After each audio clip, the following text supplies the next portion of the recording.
Wi-Fi, but it's not. Yeah, this is the camera right here. Huh? This is the camera. Right through there. Yeah, it came right in. Because they said they have to go through the lane. Yeah, exactly. Maybe. Yeah, sorry. I'm still. Are you still school? No. Oh. No, they went through. They went through security. Or two. The first guy went through security. Like, thank you. The other one went through security and went around the long way. So. I mean, I have this, and that's what I have. Okay. Cool. Yeah, it worked great yesterday. I just like would like to balance it better.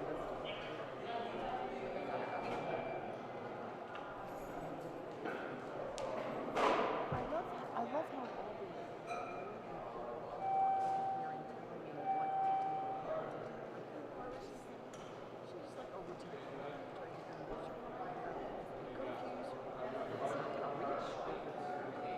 I'm like, who are you? It's weird. Are they coming? I'm gonna go through. Huh? Yeah, I'm gonna walk in front of them. Please feel free.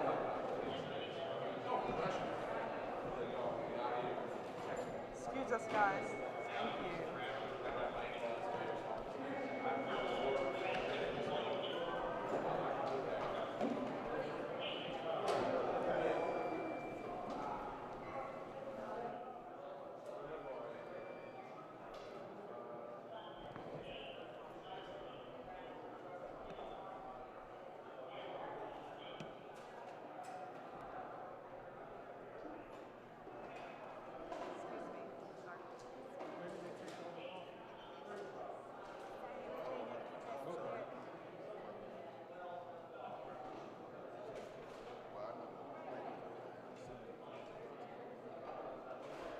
Thank you, Ashley. So much. It's very helpful. Thank you.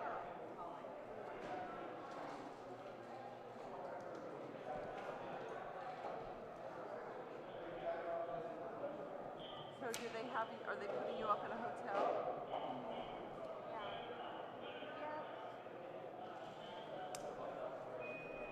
Well, if you need a break from a hotel and want to come to a real house with dogs, and you're more than welcome to come out to my place and stay Thank you. for a I night or appreciate two that. or a weekend. I think I might be leaving tomorrow. Oh, really? Oh, wow, that early.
told it should be soon.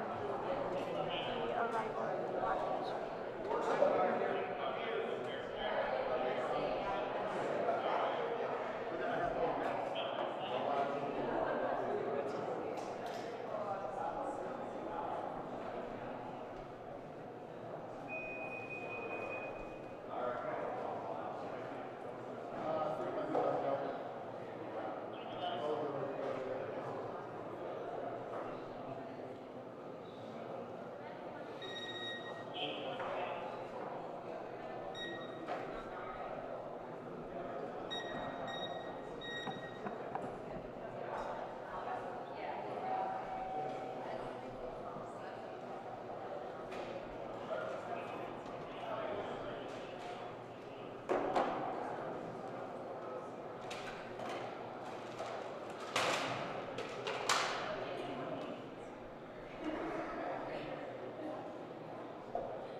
Gonna be presented.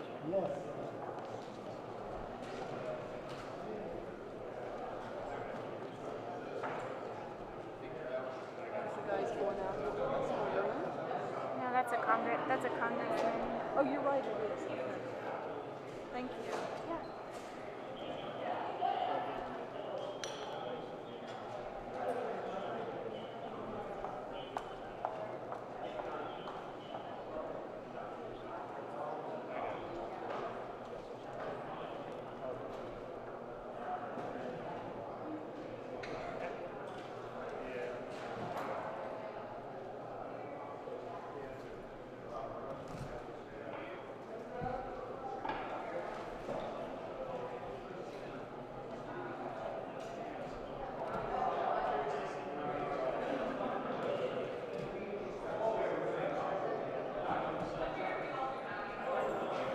You're on the morning call. I'm on the control room. Yeah. Thank you for doing that. Yeah, of course.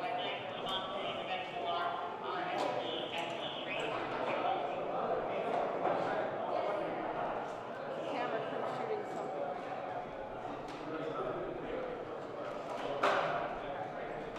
Like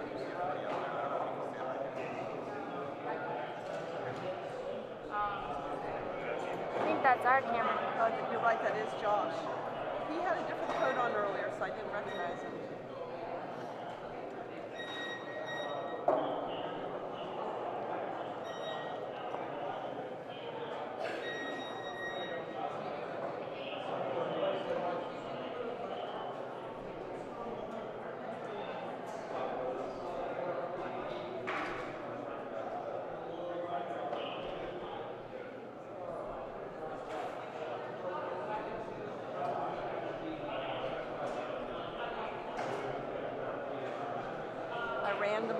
I randomly posted this morning.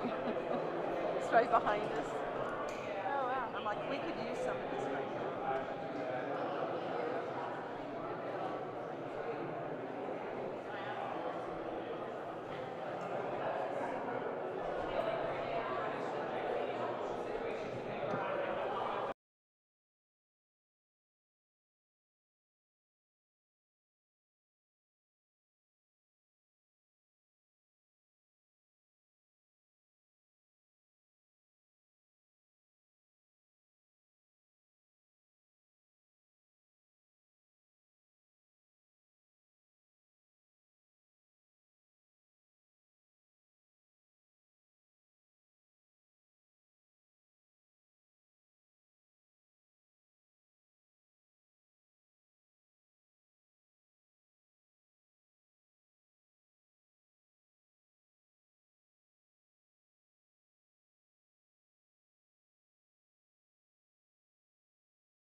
It's about the truth, and it's about the Constitution. These people are looking for anything they can get because they know they're going to lose the election.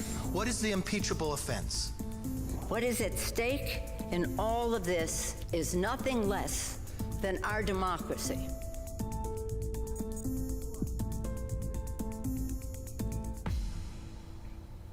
It's day 2 of the historic public impeachment hearings. The question members of the House Intelligence Committee are asking, did President Trump commit impeachable offenses? You can see there the already crowded room in Longworth House Office Building where House committee members will be gathering shortly. We saw not just the Intelligence Committee there this week, we've also seen other members of the House who want to be in the room to witness what's taking place.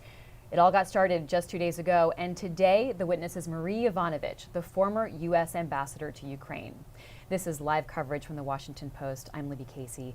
We'll bring you the hearing uninterrupted once it gets underway in about a half hour's time. Joining me in the studio this morning, Elise Feebeck, National Enterprise reporter, and Amber Phillips, reporter for The Fix. Thanks so much to both of you for being here. Why Marie Yovanovitch, Amber? Democrats see her as the first domino that tipped over in all of this. She was ousted in May under circumstances nobody seems to understand still. And then there was she was ousted, we know at least it was under circumstances of Ukrainians with potentially corrupt interests. Other State Department officials have testified, working with Trump's personal lawyer to smear her. Rudy Giuliani. And then those two, when she was ousted, seemed to merge again and have Trump's ear into everything that the president then wanted to do in Ukraine. So Democrats frame this as Trump tried to get her out, and then he felt like he had a clear, open pathway to politicize Ukraine. Elise. That's right. I think we hear a lot about the July 25th phone call between Trump and Ukrainian President Zelensky as an inciting incident in this whole impeachment inquiry. But really, when you go back further to May, it was Yovanovitch's ouster that sort of exposed for the public the actions of this informal diplomatic chain run by Rudy Giuliani, assisted by other Trump allies. And I think Marie Yovanovitch has a very interesting story to tell because not only is she a leading and highly respected female diplomat, but she's a key character who can speak to the stakes here for Ukraine and for U.S. foreign policy, as well as looking ahead to what could unfold as lawmakers explore the alleged quid pro quo. All right, well, the Post's Rhonda Colvin has been on Capitol Hill covering this impeachment process. Rhonda, you were outside that closed room when Marie Yovanovitch testified before. So what were the top takeaways that day, and what do you expect it'll tell us about today? Well, Libby, I think the top takeaway from her earlier deposition is that it was very long. It was one of the very first in that phase of closed-door sessions, and it took about 9 hours. It was on a Friday. It started very early in the day and then went throughout into the evening. And in fact, we should remember that she defied orders from the State Department to even come and give a testimony. They told her not to come. She defied that, and instead House Democrats subpoenaed her for her testimony, and she came willingly. I think the question today is this going to be any different from what we saw on Wednesday with Bill Taylor and George Kent? And I would say, based on her earlier testimony, yes, because we heard from lawmakers that she was very compelling in her statement. At times, she was a little emotional because she was recounting the events of what she feels was unfairness and how she was ousted. She's going to potentially mention Giuliani a lot more than we heard on Wednesday. And remember, she had a lot of one-liners in her earlier testimony. She was told to watch her back, and that may stick in Americans' minds as they watch today. She was also told to tweet support for the president by Sondland. So these are things that may make her a little different than what we saw on Wednesday. So Rhonda, let's talk about the format. We know from Wednesday that we'll see 45 minutes for each side to have uninterrupted question answering, which gets a flow. But how do we expect that rules decision to affect today's proceedings? You'll likely see Republicans bring that up again. This is a real sticking point for them, that they feel they aren't getting enough time. As you mentioned, the chairman, Adam Schiff, and the ranking member, Devin Nunes, they have that first 90 minutes to go with all the questioning for both of their sides, and then they can defer to their lawyers that will ask the further questions. Then when the members get their 5 minutes, I would expect that we might see what we saw on Wednesday, where some of the members will give some of their time, yield to some of the members who are a little bit bit more outspoken on the committee, such as Jim Jordan of Ohio and John Radcliffe of Texas, and also give time to Devin Nunes so he can continue to bring their points across. They're likely going to bring up again that they want to hear from the whistleblower. They may also try to discredit Yovanovitch and say that she never met Trump, and these are all unsubstantiated claims. So we're probably going to see a lot of that back and forth today. Yesterday, when I was on the Hill and I spoke to Democrats, a lot are saying that they have all the evidence they need in these hearings, and they're just going to continue to hammer away on those details that they already have, such as the transcript of the phone call with Zelensky and Trump, and also Mick Mulvaney's comments in that press conference that there was quid pro quo and that they need to get over it. So we're likely going to see the Democrats stick to those main points today as well. Rhonda Colvin on Capitol Hill, thank you so much. So as we look at this question of pulling Marie Yovanovitch out of Ukraine, out of her role in the ambassadorship, Republicans have said that's the president's prerogative. I mean, he's allowed to hire and fire who he chooses. But the circumstances of her departure are strange for a number of reasons, one of which it was done sort of preemptively. But there's also the question of just why he would have her removed, Elise. That's right. The State Department and the diplomatic community consider Marie Yovanovitch to be one of the most distinguished diplomats available for the U.S. to use. And so to see her recalled suddenly and without explanation, really kind of pulled from Kiev back to Washington, really without explanation, was difficult for that community to understand. You know, one question, though, is in this why, and Republicans can say, well, you don't have to have a reason why, right? And President Trump is known for the hiring and firing, right? That was like part of what he developed as a persona on television through the American public's eyes. But if the why is because there was bad things taking place, because operatives were trying to work around her or work past her or get her out of the sort of chain of command, Amber, that's an important question to ask. Right. I think something that George Kent, the top diplomat in the State Department overseeing Ukraine, testified earlier this week, shed light on that. What he said was, I felt like there were corrupt people in Ukraine who were offended by Yovanovitch's and my efforts to get corruption out of Ukraine. And so he felt like those people, saw her as a threat to their financial interests and perhaps political interests as well. We just saw Marie Yovanovitch walk in there, so she is accounted for, and we do expect her to start testifying in about 20 minutes' time. The witnesses on Wednesday described this sort of smear campaign against Yovanovitch, and Kent, who's the top State Department official overseeing Ukraine as part of his portfolio, talked about some of those efforts to undermine her. Let's listen to what he had to say. Over the course of 2018 and 2019, I became increasingly aware of an effort by Rudy Giuliani and others, including his associates Lev Parnas and Igor Fruman, to run a campaign to smear Ambassador Yovanovitch and other officials at the U.S. Embassy in Kyiv. The chief agitators on the Ukrainian side of this effort were some of those same corrupt former prosecutors I had encountered, particularly Yuri Lutsenko and Viktor Shokin. They were now peddling false information in order to extract revenge against those who had exposed their misconduct, including U.S. diplomats, Ukrainian anti-corruption officials, and reform-minded civil society groups in Ukraine. During the late spring and summer of 2019, I became alarmed as those efforts bore fruit. They led to the ouster of Ambassador Yovanovitch and hampered U.S. efforts to establish rapport with the new Zelensky administration in Ukraine. Elise, those are a lot of names that we'll be hearing more of today, but what is the most important takeaway from what Mr. Kent had to say there? Well, I think it's important to remember that Yovanovitch was removed following what Democrats certainly have characterized as a smear campaign against her, taking place on the ultra-conservative right. Right-wing media such as InfoWars were printing unsubstantiated conspiracy theories, suggesting that Yovanovitch was working covertly with Democrats to undermine Trump. And I think one of the important things that we're going to have to look for today is how Republicans air or choose not to air some of those conspiracy theories, and also whether Democrats give Yovanovitch a chance to deny some of what's been alleged about her, certainly as a potential political actor, which she clearly says she is not.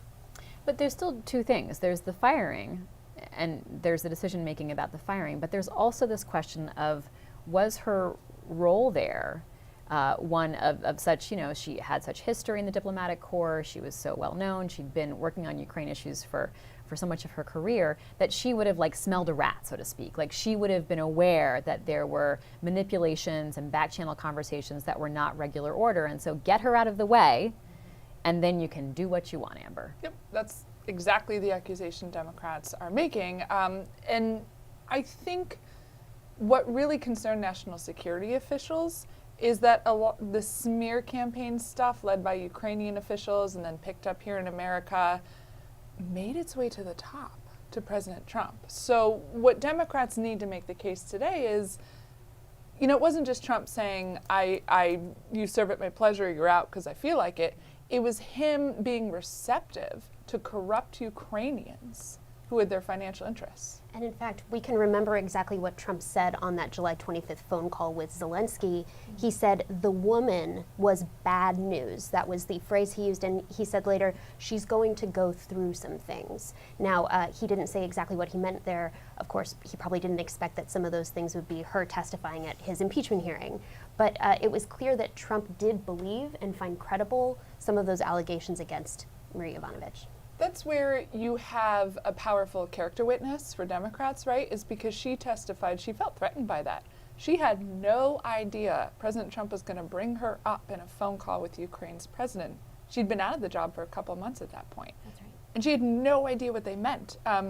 In addition, like she was already on edge because when she got ousted in the spring in May, she got a phone call about a month before from Washington, D.C. saying, we're concerned for your security, get on the next flight, in the middle of the night in Ukraine. So I think to the extent Democrats can characterize her as a victim of like corrupt Ukrainians colluding with Trump for everybody's, you know, own personal political interests, all the better for them. Well, President Trump attacked Democrats in the impeachment inquiry at his rally in Louisiana last night. Let's listen to that. We did nothing wrong, and they're doing nothing. True. They haven't done a thing. Since Nancy Pelosi is Speaker, they haven't done a thing. But once again, their lies will be exposed, just like the last times.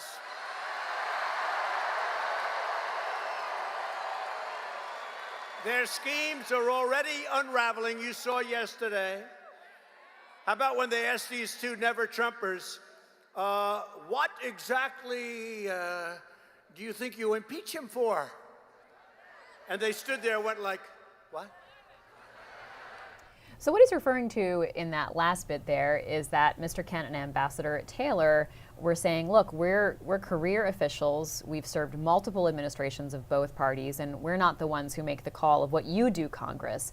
But he's dismissing and sort of overlooking the fact that they did lay out a case that they were very concerned about what Ambassador Taylor described as the regular channels and these irregular channels of communication, Elise.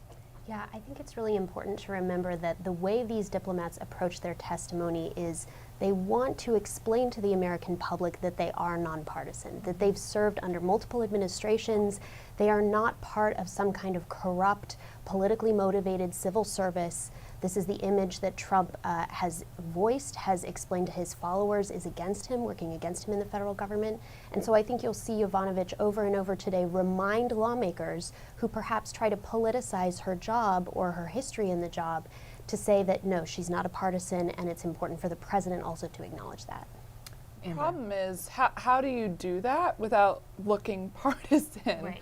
I think George Kent and Bill Taylor on Wednesday did a good job of that, where Republicans threw up some conspiracy theories about Ukraine meddling in the election, and Kent, without getting angry or frustrated, even though we know he is by this stuff, calmly batted it down and said, no, that's not true. I have absolutely no evidence to say Ukraine instead of Russia meddled in the election. In the 2016 election.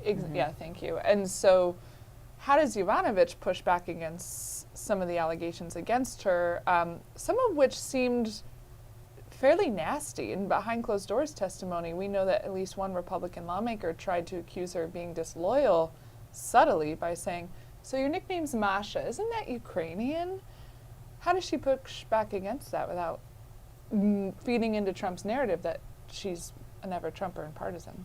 Because she did come here as a child with her family as an immigrant. George Kent talked about this in his testimony on Wednesday and talked about with a lot of admiration people who have given their lives to civil service, public service, who are immigrants, and he talked about sort of historically who those leaders were in the last generation, sort of fighting the Cold War, and who those people are now. And he pointed to Yovanovitch as one of them, someone he admires for those choices she made in her career and her background. And Republicans didn't choose to attack that as an issue at the hearing on Wednesday publicly, but we'll see if they do try to bring that up today, Amber. Well, and attacking people's immigration status backfired on them a couple weeks ago.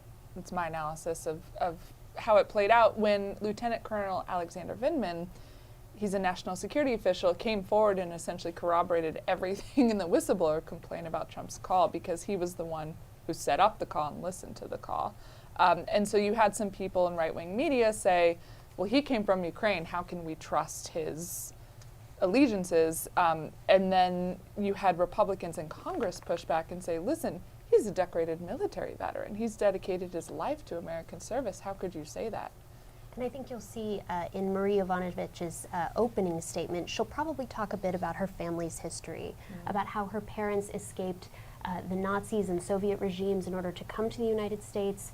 She was born in Canada, came to Connecticut as a child, and then became a U.S. citizen at 18, and has spent her entire life in public service. So I think she has a strong case to make for her own patriotism, clearly, and her embrace of American values, and we'll hear her do that, I think. I want to play some sound from Speaker Pelosi, Nancy Pelosi. She brought up yesterday a key word at her news conference when she described President Trump's dealings with Ukraine, and that word is bribery. It is specifically listed as an impeachable offense in the Constitution. Let's listen.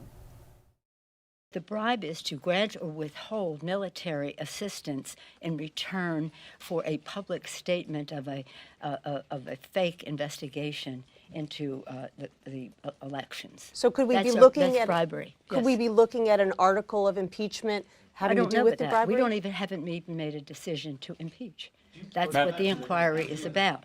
And when the committees decide that, and they will decide what the articles are. But I am saying that what is the president has admitted to and says it's perfect, I said it's perfectly wrong. It's bribery. That's a very significant word to use, Elise. It is, and we've seen in both the media and among Democrats using this term alleged quid pro quo. Bribery is much more straightforward. It's a term that the American public can very easily understand. Here at the Washington Post, it fits better in a headline. I think we're seeing Democrats sharpen their message as these public impeachment hearings go forward. I bet you will hear Democratic lawmakers use that term today as they try to introduce the concept more broadly to the public. There will be probably about 11 million people watching today, that there was a case of bribery here and that bribery is an impeachable offense. Yeah, we talked a lot about Republicans moving the goalposts on their defense of Trump. Here I do see, as Elise said, Democrats try to fine tune how they're going to make their case against Trump. We know that Nancy Pelosi embraced this impeachment inquiry in part because she thought it was simple to argue.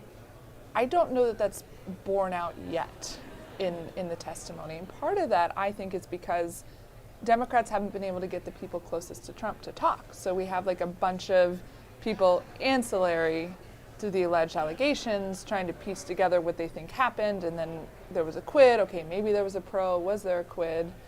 And so I'm watching Democrats start to realize, okay, this isn't as clear as we thought. Why don't we try this out, bribery? And to your point, I'm interested to see how that plays today, especially because Yovanovitch wasn't in Ukraine when a lot of this stuff happened. Yeah, Elise. No, exactly. I think that it will be interesting. I think Republicans, you'll see them ask Yovanovitch, so this whole impeachment inquiry is about this alleged bribery, but what do you have to do with that? Your firing took place before. You weren't part of Ukraine policymaking at that time. Your firing actually doesn't work into the logic here. So why do you matter? And I think it'll be up to her to make that case.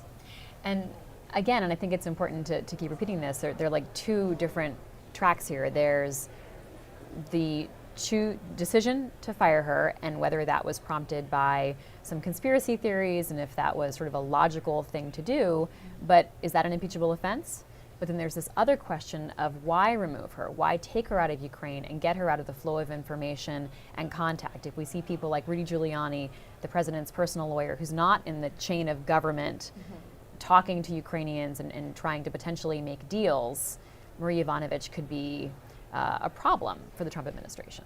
I think she could be a problem. That's certainly how they perceived her. But as Amber made a very good point, the people closest to these events we have not heard from. Lawmakers haven't heard from them behind closed doors. They aren't planning at this point to testify in public hearings.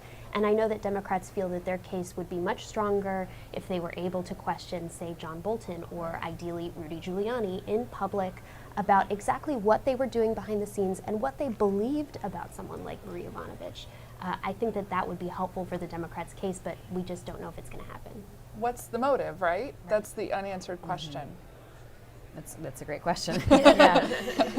One of the reasons why it's so crucial that Speaker Pelosi is using the term bribery is because it is spelled out in the Constitution, which leaves a lot of room for interpretation by legislators of what constitutes an impeachable offense. But it says that the president can be removed from office for conviction of treason, bribery, or other high crimes and misdemeanors. So as Democrats prepare to write articles of impeachment, high crimes and misdemeanors is sort of the umbrella that a lot of things can fit under. But bribery has like its own memo line. And I think that makes it effective for Democrats to start to use that word as they frame up these possible articles of impeachment. We have heard Republicans say, well, what really happened here? Was there a crime? Was there a misdemeanor? Who can even define those? We don't define this. We should mention that the Republicans' message here is that Trump cared about corruption in Ukraine. He considered Marie Yovanovitch to be part of corruption in Ukraine, and that he was within his rights to remove her. So that's a bit of a hard case for them to make, but I think that the idea of bribery is going to allow Democrats to take that case directly to the GOP. Because impeachment is subjective, right? I have heard some Republicans, to the extent they acknowledge wrongdoing, say, okay, it wasn't right to pressure a foreign leader, but I don't think it was impeachable. And where I see Nancy Pelosi going with this is saying, yeah, but we're accusing him of bribery, and that's literally in the Constitution as an impeachable offense. Let's talk about what happens after today. So we see Marie Yovanovitch, the former ambassador, testify before this House Intelligence Committee next week. Well, I shouldn't even go that far yet. There's actually more to happen later today behind closed doors and tomorrow, Elise. Yes, and David Holmes, whose involvement in all of this was very newsworthy in Wednesday's hearing. He is an embassy aide in Kiev who told Bill Taylor last week that he was in a restaurant with Gordon Sondland, the ambassador to the EU, when Gordon Sondland placed a call to Trump to update him on meetings he was having in the city. This was the big news out of Wednesday's hearing. And what Holmes has said that he heard was Trump inquiring about, quote unquote, the investigations. And I think that that episode is really crucial for our understanding of exactly how Trump was involved in all of this, his actions and words behind the scenes. So Holmes will be speaking to impeachment investigators behind closed doors today, doing his own deposition. We don't know yet whether he might testify publicly, but it seems like the testimony will be very important. Yeah, as Bill Taylor was telling the committee on Wednesday, by the way, this new information came to my attention. Basically around the same time, we got notice that Democrats had asked David Holmes to come to Washington and testify. So they find this, to your point, a really central part of the allegations against Trump, because here's someone who isn't hearing secondhand information. He can literally hear the president's voice. Well, let's listen to that newsworthy event on Wednesday. This is the acting ambassador Taylor talking about this conversation his aide overheard, where President Trump asks Ambassador Gordon Sondland, this EU ambassador, about Ukrainian investigations. Following that meeting, in the presence of my staff, at a restaurant, Ambassador Sondland called President Trump and told him of his meetings in Kyiv. The member of my staff could hear President Trump on the phone asking Ambassador Sondland about the investigations. Ambassador Sondland told President Trump the Ukrainians were ready to move forward. Following the call with President Trump, the member of my staff asked Ambassador Sondland what President Trump thought about Ukraine. Ambassador Sondland responded that President Trump cares more about the investigations of Biden, which Giuliani was pressing for.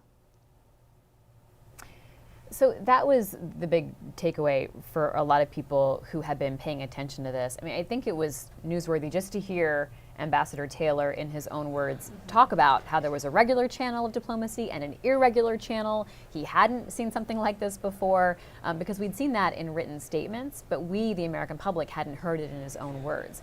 But this was a new piece of information, Elise, and why was it so noteworthy to you?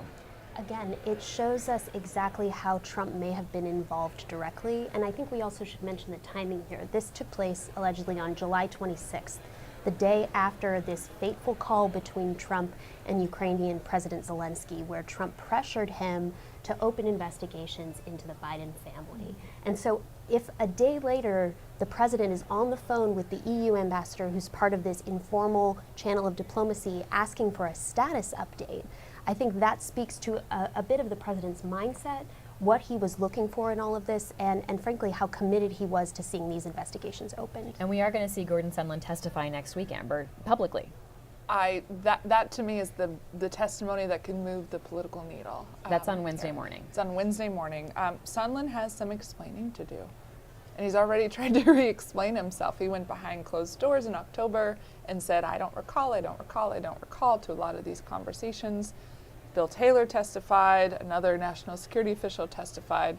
We heard Sondland offer Ukrainians a quid pro quo about these investigations, and then he revised his testimony and said, oh, they refreshed my recollection. That's an actual quote from his revised testimony. So what I want to know from Sondland, and what Democrats will absolutely want to ask first thing is, what else did Trump say to you? Like, did he talk about these investigations as being political and not just generally about corruption? Was he saying the Bidens and whatever Giuliani wants, he wants Ukraine to investigate? And again, why is that a big deal that Trump wants these political investigations? It's because it could help him politically with his campaign by having the president of Ukraine go on CNN, as we've heard testimony he was expected to do, and say, I'm investigating the Bidens. Someone else we'll hear from next week, Alexander Vindman, a name that you have brought up already, and we have others testifying next week. At that point, it's Thanksgiving. Basically, that takes us to the week of Thanksgiving, and there is expectation that Congress will go on recess, but the Intelligence Committee's work really kicks into high gear, because the expectation is that they'll create a report that can then go to the Judiciary Committee, and we expect them to take this up next, Elise. Right, and the Judiciary Committee would be crucial in that process of potentially drafting articles of impeachment, which would then be voted on by the full House. So I think that if we were to see a vote like that, to predict the timing a little bit, it would likely be before the holidays, before the Christmas holiday, and then you could see a trial potentially in the Senate starting after January 1. But again, as Nancy Pelosi has said, they haven't fully decided whether to draft these articles of impeachment. Now, that's the public message. Maybe privately they have decided. But I think that the next couple of weeks will be crucial. The drumbeat of public hearings is increasing and intensifying. And the more witnesses the Democrats get, the better. Mm-hmm. Absolutely, yeah. If they can just sort of like bombard the American people with these like witnesses who have long distinguished careers, essentially saying, I think there was wrongdoing in the Trump administration or by Trump's personal allies, that gives them momentum, as you said, after the Thanksgiving holidays, to come back and say, okay, here are the articles of impeachment we think we should vote on. One criticism by Republicans is that they're not hearing from the people who have direct knowledge, but those people have been told by the president's office not to come forward, Amber. Right. So you have Mick Mulvaney, the acting chief of staff to the president, who's just could be the linchpin for all of this, ignoring a subpoena last Friday. He didn't come, and he's waffled a bit, but he's since decided he's not going to testify. You have John Bolton, whom Elise mentioned, the former national security advisor at the time. Others have testified Bolton was really frustrated by all of this informal Ukraine policy channels. He seems like he wants to testify, but he's waiting on a court to okay it. Time's ticking, though. I don't know that Democrats have the time for like a court to decide this stuff. The Office of Management and Budget has also, which is not considered to be like a real sexy, like a phrase that the American public really knows, like what does OMB do? They are part of this drama as well, and our colleague Erica Warner reported this week that one of those expected to testify is Mark Sandy. He would be the first OMB employee to testify, and that's significant because they've also been a wall of like, we're not going to testify. So hearing his voice will be significant for members of Congress. Yeah, I absolutely think so, and it does show that perhaps that wall is breaking down. The Mark Sandy testimony could be crucial. We should explain OMB's role in all of this. OMB would be the agency that ultimately put the hold on the Ukraine aid. So if Mark Sandy was involved in conversations about why the hold was initiated or perhaps how it would be undone, that will be very telling for lawmakers. Libby. You can see members of Congress gathered there on the dais. This is the House Intelligence Committee, of course. And I want to talk a little bit about this format again, which we saw on Wednesday. 45 minutes for each side to have an uninterrupted session with the witness, to have that Q&A, to develop a line of questioning, much more like what you'd see in a trial setting. And it's been frustrating to many members of Congress as well as members of the public when there's been this ping pong of 5 minutes to each side. You can't really go anywhere or get a sense of an argument or the sort of a complete thought even for that fact. So what did the two of you take away from how the format helped or hurt people last week? And I want to point out that we heard from Daniel Goldman, attorney for the Democrats. We also heard from Steve Castor, the attorney for the Republicans, and we do expect to see them do the same thing. I talked to a lawyer who is a lawyer backing up the House during the Clinton impeachment investigations, and he said he thought it was such a smart move, just for getting out the information, to have these lawyers do most of those 45-minute questioning for each side, because he said members of Congress aren't actually good questioners. That's not what they're trained to do. At least sat through a lot of hearings. Yeah. She's heard that before. They also have a dual agenda. Members of Congress are trying to get information, but they're also trying to make moments for themselves, which doesn't necessarily work when you're trying to get actual content. Yeah, you can see sometimes, particularly on the Republican side, those moments tend to be scripted. You tend to see people reading very sharply worded questions. We'll also probably see some Republicans interrupt the proceedings with parliamentary inquiries or points of order in order to, again, carry forward the message that there is no there there. So I think Republicans are going to try to disrupt the process a little bit to their advantage, use it for messaging purposes. Mm-hmm. The attorney for the Republicans, Steve Castor, brought up some sort of conspiracy theory type stuff that you could tell Ambassador Taylor and Mr. Kent did not have a sense of. It wasn't resonating with them. Let's put it that way.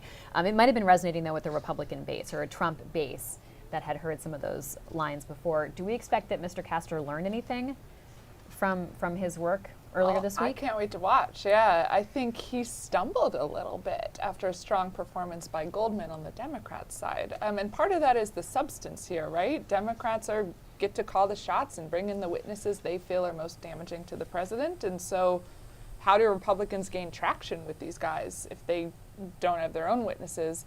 But I think Castor had a line that we all played that was quite memorable where he said, I'm not going to quote it exactly right, but he said, like, is it that outlandish to have Rudy Giuliani doing these informal investigations? And Bill Taylor had to stifle a laugh, and it was a meme almost that strengthened Bill Taylor's moment. So Castor can't do that again. I don't know what his strategy is for this time. How he may change tactics. A reminder that he comes from the House Oversight Committee. He comes along with Jim Jordan, who's been specially put on this committee by Republicans to have a seat on the dais. And while Devin Nunes is the ranking Republican, we did see Jim Jordan really fire things up. Like, people on Twitter were like, wow, like, how many Red Bulls did he drink? But when Jim Jordan came in the room, he did it with a lot of, when his turn came to talk, he intentionally wanted to wake everybody up. He intentionally wanted to create some drama and voice his concerns about both the process as well as just what Democrats were trying to get at. So you'll see this, whether it's tension or whether it's sharing, remains to be seen between Nunes and Jordan as they share that role of sort of top Republicans in the role of attacker here. We should get underway in just a moment, and we'll bring this to you live and uninterrupted. We'll be back during any breaks to do analysis with our reporters. Elise Viebeck and Amber Phillips, I want to thank you so much, while I have a moment, for being here with us, and you can follow their reporting throughout the day. Elise, what is your headline in the newspaper today? It is your byline about story? the gender politics of the impeachment hearings. The woman is set to testify. Women will be watching. All right, great. You can catch that, of course, at WashingtonPost.com. We're streaming today on YouTube, on WashingtonPost.com, our homepage, as well as on Twitch. And we'll be streaming these hearings throughout the whole process. We'll be back here next week when they've got public hearings again to show those to you. And you can check them out and come to your own conclusions about what you think of both the process as well as the witnesses. Everyone is waiting there for Marie Yovanovitch to come in. She's testified before Congress before. It's part of what these officials do when they get confirmed to their appointments, but never in such a high-profile moment, Elise. No, she hasn't. And I think that the important thing to notice here that will be a contrast with Wednesday is she has a different style and personality and physical presence than the two male witnesses we saw. And I'll be curious to see how the Republican side in particular responds to that. She's an extremely savvy and highly respected official, but friends of hers told me yesterday that she's not actually likely to be quite as boisterous as our previous witnesses. You see the former ambassador coming in there to take her seat. You can't even see her through the throngs of reporters and people. There she is. To Elise's point and her great story y'all should read, there's a gender dynamic that's intangible and unspoken here that Republicans in particular need to watch out for. Let's go live to this hearing room in Longworth 1100 as we watch day 2 of the impeachment process, the first of its kind in more than 20 years. This is investigations into President Trump led by Democrats here in the House Intelligence Committee taking the lead this morning. Let's go there live now.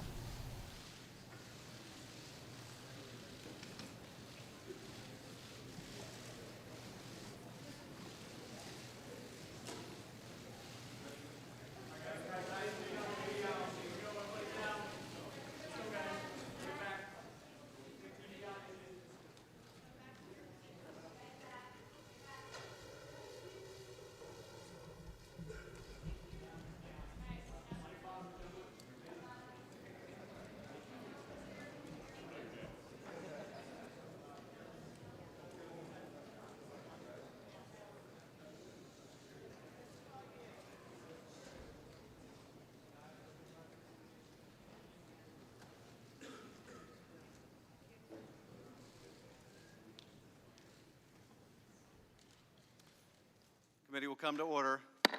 Good morning, everyone. This is the second in a series of public hearings the committee will be holding as part of the House's impeachment inquiry. Without objection, the chair is authorized to declare recess of the committee at any time. There is a quorum present. We will proceed today in the same fashion as our first hearing. I will make an opening statement, and then Ranking Member Nunes will have the opportunity to make a statement. Then we will turn to our witness for an opening statement, and then to questions. For audience members, we welcome you and respect your interest in being here. In turn, we ask for your respect as we proceed with today's hearing. It is the intention of the committee to proceed without disruptions. As chairman, I will take all necessary and appropriate steps to maintain order and to ensure that the committee is run in accordance with House rules and House Resolution 660. With that, I now recognize myself to give an opening statement in the impeachment inquiry into Donald J. Trump, the 45th President of the United States. In April 2019, the United States ambassador to Ukraine, Marie Yovanovitch, was in Kiev when she was called by a senior State Department official and told to get on the next plane back to Washington. Upon her return to D.C., she was informed by her superiors that although she had done nothing wrong, she could no longer serve as ambassador to Ukraine because she did not have the confidence of the president. It was a stunning turn of events for this highly regarded career diplomat who had done such a remarkable job fighting corruption in Ukraine that a short time earlier she had been asked by the State Department to extend her tour. Ambassador Yovanovitch has been in the Foreign Service for 33 years and served much of that time in the former Soviet Union. Her parents had fled Stalin and later Hitler before settling in the United States. She is an exemplary officer who is widely praised and respected by her colleagues. She is known as an anti-corruption champion whose tour in Kiev was viewed as very successful. Ambassador Michael McKinley, who had served with her in the Foreign Service for several decades, stated that from the earliest days of her career In the Foreign Service, she was excellent, serious, committed. I certainly remember her being one of those people who seemed to be destined for greater things. Her successor as acting chief of mission in Ukraine, Ambassador Bill Taylor, described her as very frank. She was very direct. She made points very clearly, and she was indeed tough on corruption. And she named names. And that sometimes is controversial out there, but she's a strong person and made those charges. In her time in Kiev, Ambassador Yovanovitch was tough on corruption. Too tough on corruption for some, and her principled stance made her enemies. As George Kent told this committee on Wednesday, you can't promote principled anti-corruption action without pissing off corrupt people. And Ambassador Yovanovitch did not just piss off corrupt Ukrainians, like the corrupt former Prosecutor General Yuri Lutsenko, but also certain Americans, like Rudy Giuliani, Donald Trump's personal attorney, and two individuals now indicted who worked with him, Igor Fruman and Lev Parnas. Lutsenko, Giuliani, Fruman, Parnas, and others who would come to include the president's own son, Don Jr., promoted a smear campaign against her based on false allegations. At the State Department, there was an effort to push back, to obtain a statement of support from Secretary Pompeo, but those efforts failed when it became clear that President Trump wanted her gone. Some have argued that a president has the ability to nominate or remove any ambassador he wants, that they serve at the pleasure of the president, and that is true. The question before us is not whether Donald Trump could recall an American ambassador with a stellar reputation for fighting corruption in Ukraine, but why would he want to? Why did Rudy Giuliani want her gone, and why did Donald Trump? And why would Donald Trump instruct the new team he put in place, the three amigos, Gordon Sondland, Rick Perry, and Kurt Volker, to work with the same man, Rudy Giuliani, who played such a central role in the smear campaign against her? Rudy Giuliani has made no secret of his desire to get Ukraine to open investigations into the Bidens, as well as a conspiracy theory of Ukrainian interference in the 2016 election. As he said in one interview in May 2019, we're not meddling in an election, we're meddling in an investigation, which we have a right to do. More recently, he told CNN's Chris Cuomo, "Of course I did," when asked if he had pressed Ukraine to investigate Joe Biden. And he has never been shy about who he is doing this work for, his client, the president.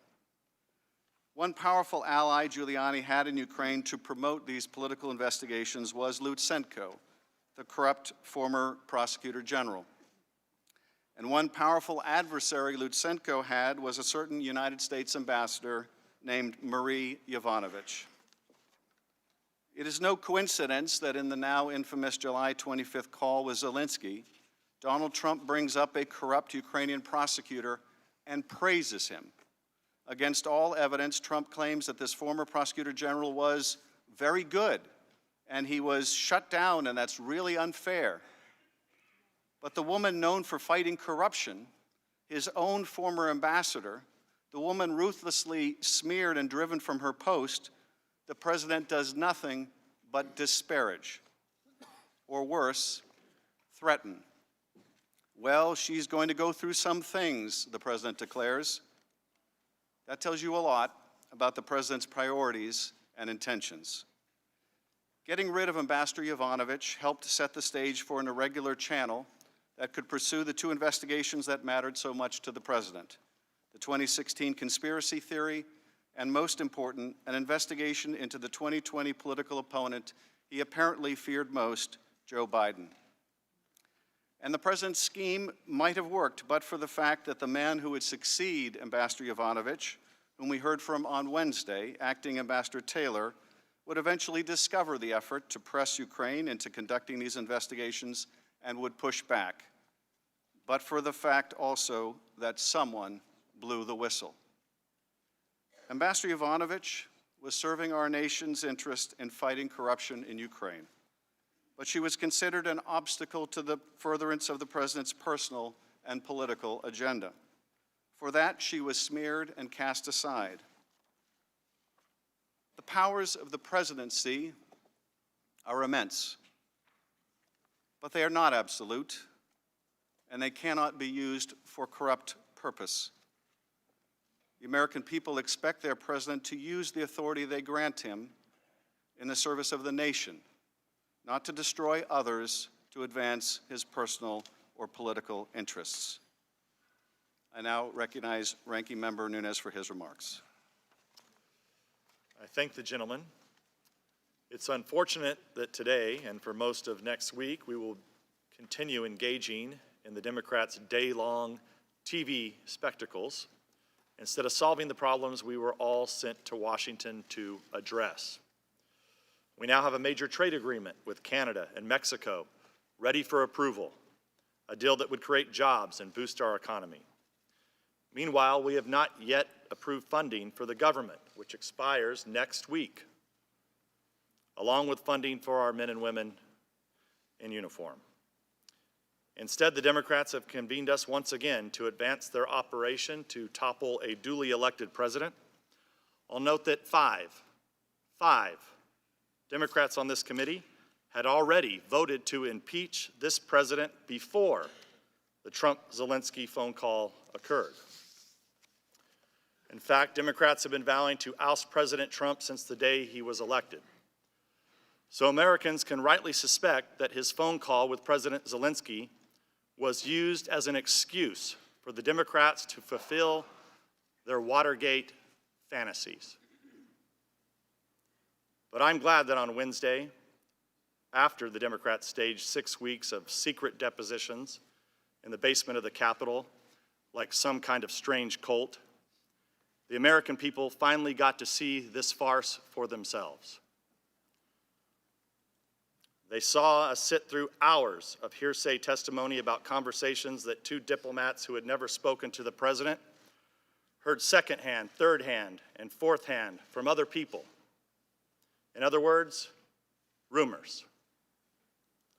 The problem of trying to overthrow a president based on this type of evidence is obvious. But that's what their whole case relies on, beginning with second-hand and third-hand information cited by the whistleblower.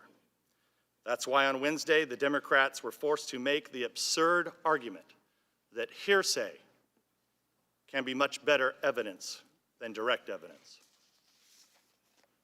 And just when you thought the spectacle couldn't get more bizarre, committee Republicans received a memo from the Democrats threatening ethics referrals if we out the whistleblower. As the Democrats are well aware, no Republicans here know the whistleblower's identity because the whistleblower only met with Democrats, not with Republicans. Chairman Schiff claimed not to know who it is, yet he also vowed to block us from asking questions that could reveal his or her identity. Republicans on this committee are left wondering how it's even possible for the chairman to block questions about a person whose identity he claims not to know. The American people may be seeing these absurdities for the first time, but Republicans on this dais are used to them. Until they secretly met with the whistleblower, Democrats showed little interest for the last 3 years in any topic aside from the ridiculous conspiracy theories that President Trump is a Russian agent. When you find yourself on the phone, like the Democrats did with Russian pranksters offering you nude pictures of Trump, and afterward you order your staff to follow up and get the photos, as the Democrats also did, then it might be time to ask yourself if you've gone out too far on a limb.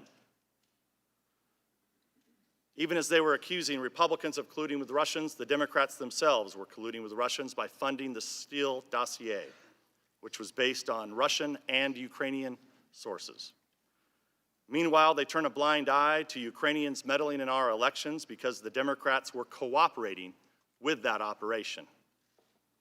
This was the subject of a July 20th, 2017 letter sent by Senator Grassley to then Deputy Attorney General Rod Rosenstein. The letter raised concerns about the activities of Alexander Chalupa, a contractor for the Democratic National Committee who worked with Ukrainian embassy officials to spread dirt on the Trump campaign.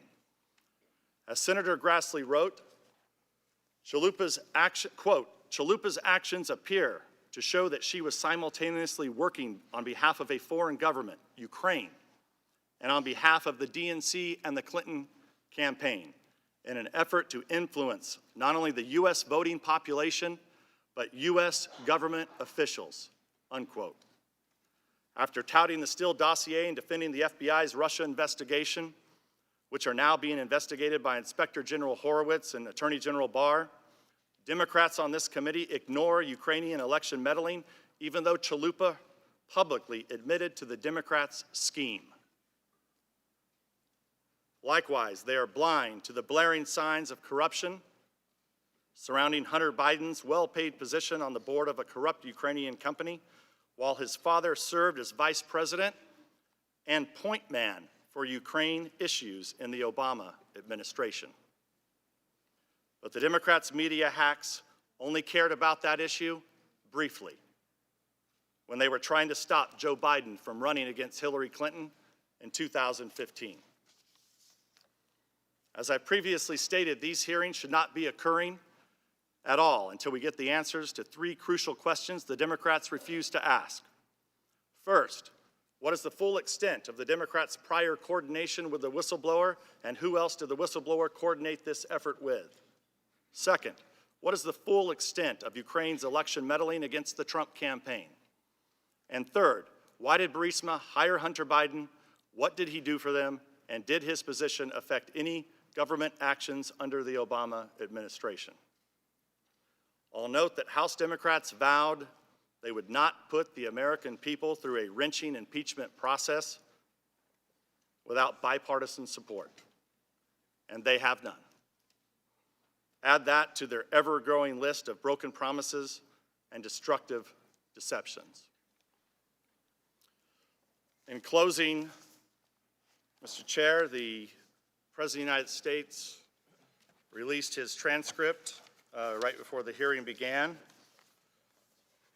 I think it's important that I read this into the record so that there's no confusion over this first phone call that occurred on April 21st with President-elect Zelensky, and I'd like to read it. The President, I'd like to congratulate you on a job well done, and congratulations on a fantastic election. Zelensky, good to hear from you. Thank you so very much. It's nice to hear from you, and I appreciate the congratulations. The President, that was an incredible election. Zelensky, again, thank you so very much. As you can see, we tried very hard to do our best. We had you as a great example. The President, I think you will do a great job. I have many friends in Ukraine who know you and like you.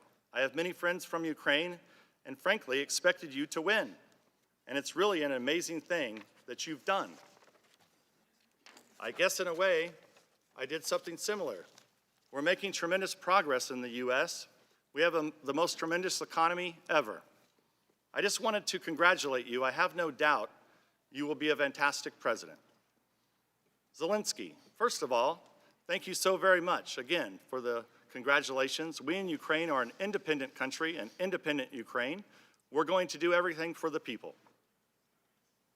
You are, as I said, a great example. We are hoping we can expand on our jobs as you did. You will also be a great example for many. You are a great example for our new managers. I'd also like to invite you, if possible, to the inauguration. I know how busy you are, but if it's possible for you to come to the inauguration ceremony, that would be great. Great for you to be with us on that day. The President, that's very nice. I'll look into that and give us a date. At the very minimum, we'll have a great representative or more from the United States will be with you on that great day. So we will have somebody at a minimum, a very, very high level, and will be with you. Really an incredible day for an incredible achievement. Zelensky, again, thank you. We're looking forward to your visit, to the visit of a high-level delegation, but there's no words that can describe our wonderful country, how nice, warm, and friendly our people are, how tasty and delicious our food is, and how wonderful Ukraine is. Words cannot describe our country, so it would be best for you to see it yourself. So if you can come, that would be great. So again, I invite you to come. The President, well, I agree with you about your country, and I look forward to it.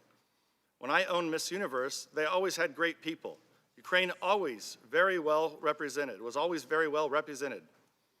When you're settled in and ready, I'd like to invite you to the White House. We'll have a lot of things to talk about, but we're with you all the way. Zelensky, thank you for the invitation. We accept the invitation and look forward to the visit. Thank you again. The whole team and I are looking forward to the visit. Thank you for the congratulations, and I think it will still be great if you could come and be with us on this important day. The results are incredible. They're very impressive for us. So it will be absolutely fantastic if you could come on that day. The President, very good. We'll let you know very soon, and we will see you very, very soon regardless.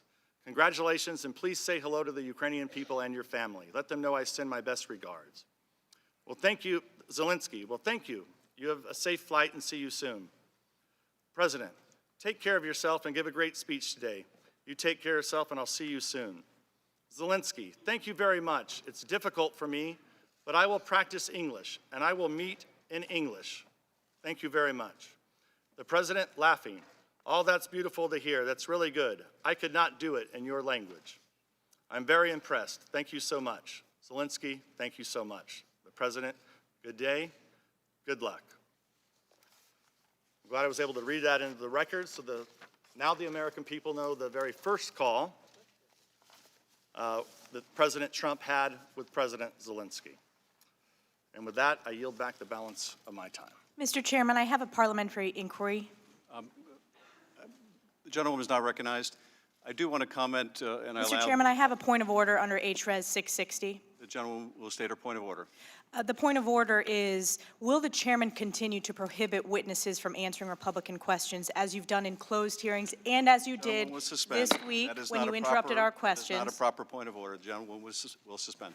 Mr. Speaker, Mr. Chairman, I have a... The gentleman is not recognized. Mr. Chairman, I have a point of order. The gentleman is not recognized. I have a point of order, though. The gentleman is not recognized. I do want to respond. I allowed the ranking member to... I have a point of order. The gentleman is not recognized. Mr. Chairman, there are 4 transcripts that have not been released. The gentleman is not recognized. Holy The ranking cow. member was allowed to exceed the opening statement, and I was happy to allow him to do so. I do want to respond to the call record. First of all, I'm grateful that the President has released the call record. I would now ask the President to release the thousands of other records that he has instructed the State Department not to release, including Ambassador Taylor's notes, including Ambassador Taylor's cable, including George Kent's memo, including documents from the Office of Management and Budget about why the military aid was withheld. Mr. Chairman, I want you to release the 4 transcripts of depositions. That's my point of order. The gentleman will suspend. We would ask the President to stop obstructing the impeachment inquiry. And while we're grateful he has released a single document, he has nonetheless obstructed witnesses in their testimony and the production of thousands and thousands of other records. And finally, I would say this, Mr. President. I hope you'll explain to the country today why it was after this call and while the Vice President was making plans to attend the inauguration that you instructed the Vice President not to attend Zelensky's inauguration. Mr. Chairman, I have a point of order. Mr. Chairman, I have a point of order under HRES. Is not recognized. So we know clearly you're going to interrupt us throughout this hearing. The gentlewoman is not recognized. Mr. Chairman, I have a unanimous consent request. Today, no. Mr. Chairman, I have unanimous consent The gentleman is not recognized. Today we are joined by Ambassador Marie Yovanovitch. She was born in Canada to parents who fled the Soviet Union and the Nazis. Ambassador Yovanovitch immigrated to Connecticut at 3, became a naturalized American at 18, and entered the U.S. Foreign Service in 1986. She has served as U.S. Ambassador 3 times and been nominated by presidents of both parties. George W. Bush nominated her to be ambassador to the Kyrgyz Republic, where she served from 2005 to 2008. President Obama then nominated her to be U.S. Ambassador to Armenia, where she served from 2008 until 2011. And U.S. Ambassador to Ukraine, where she served from 2016 until she was recalled to Washington by President Trump this May. Beyond these ambassadorial posts, she has held numerous other senior positions at the State Department, including in the Bureau of European and Eurasian Affairs. She served as a dean at the Foreign Service Institute and taught national security strategy at the Defense University. She also previously served at U.S. embassies in Kiev, Ottawa, Moscow, London, and Mogadishu.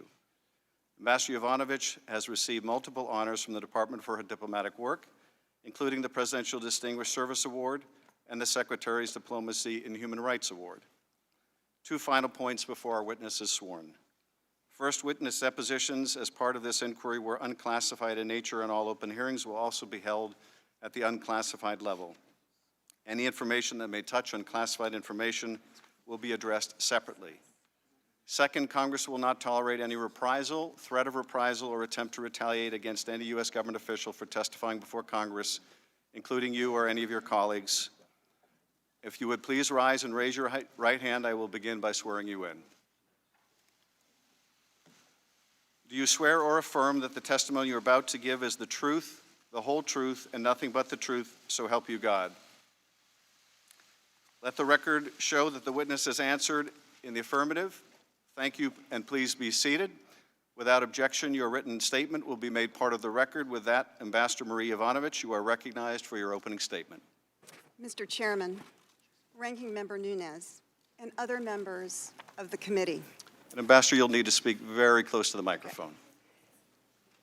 Thank you for the opportunity to start with this statement, to reintroduce myself to the committee, and to highlight parts of my biography and experience.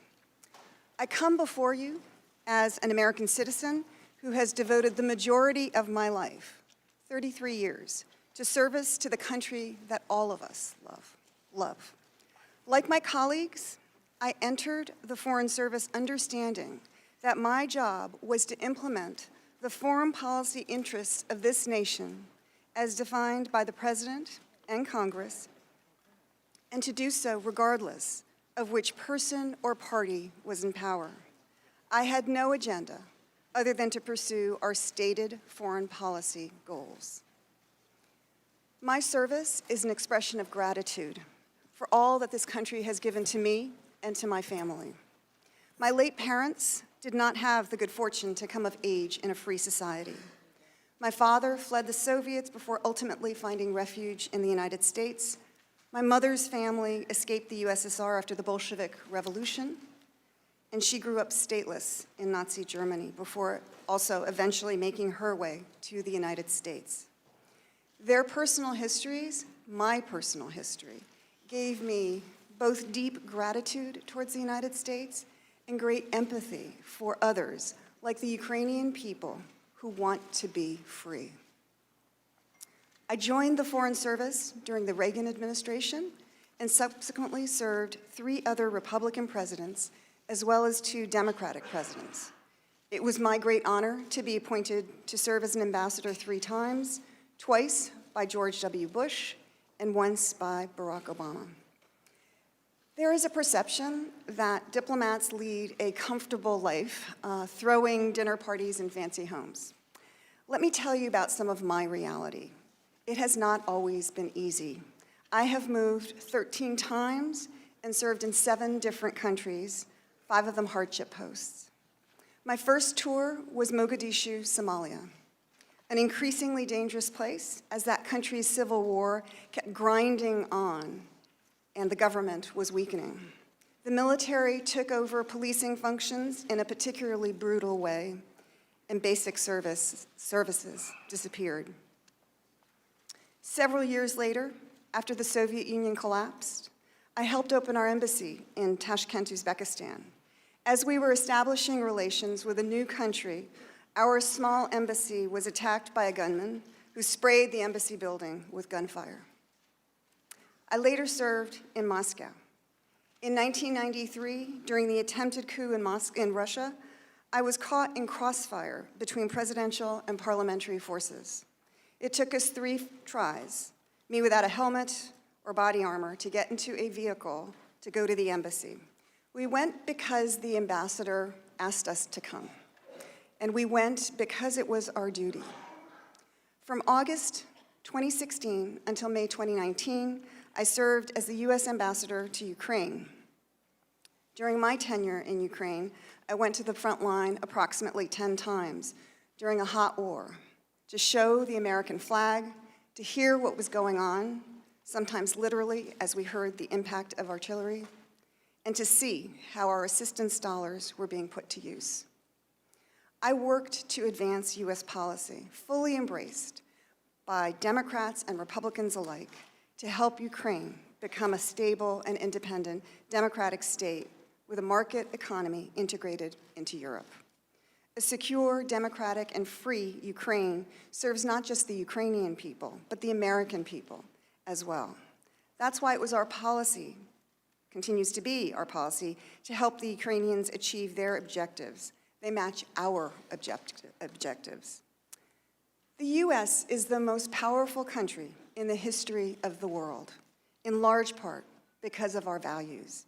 And our values have made possible the network of alliances and partnerships that buttresses our own strength.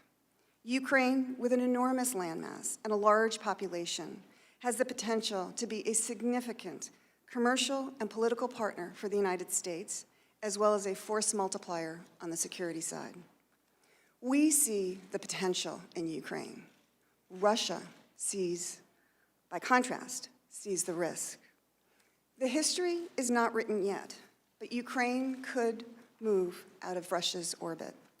And now, Ukraine is a battleground for great power competition, with a hot war for the control of territory and a hybrid war to control Ukraine's leadership.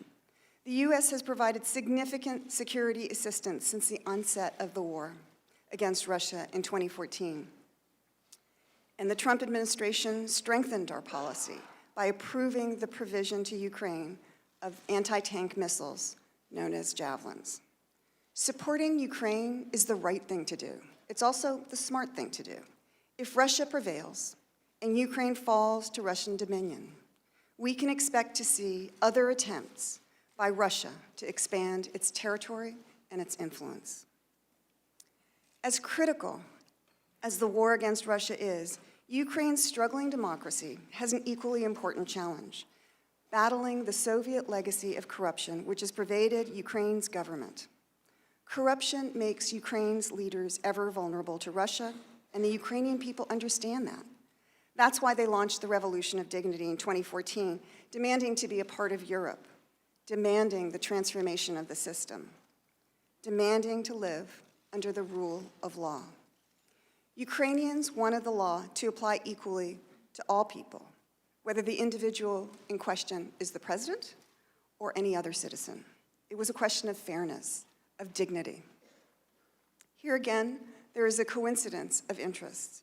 Corrupt leaders are inherently less trustworthy, while an honest and accountable Ukrainian leadership makes a U.S.-Ukrainian partnership more reliable and more valuable to the United States. A level playing field in this strategically located country, bordering 4 NATO allies, creates an environment in which U.S. business can more easily trade, invest, and profit. Corruption is also a security issue because corrupt officials are vulnerable to Moscow. In short, it is in America's national security interest to help Ukraine transform into a country where the rule of law governs and corruption is held in check. It was and remains a top U.S. priority to help Ukraine fight corruption, and significant progress has been made since the 2014 Revolution of Dignity. Unfortunately, as the past couple of months have underlined, not all Ukrainians embraced our anti-corruption work. Thus, perhaps it was not surprising that when our anti-corruption efforts got in the way of a desire for profit or power, Ukrainians who preferred to play by the old corrupt rules sought to remove me. What continues to amaze me is that they found Americans willing to partner with them, and working together, they apparently succeeded in orchestrating the removal of a U.S. ambassador. How could our system fail like this? How is it that foreign corrupt interests could manipulate our government?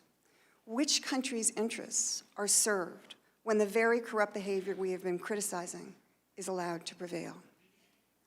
Such conduct undermines the U.S., exposes our friends, and widens the playing field for autocrats like President Putin. Our leadership depends on the power of our example and the consistency of our purpose. Both have now been opened to question.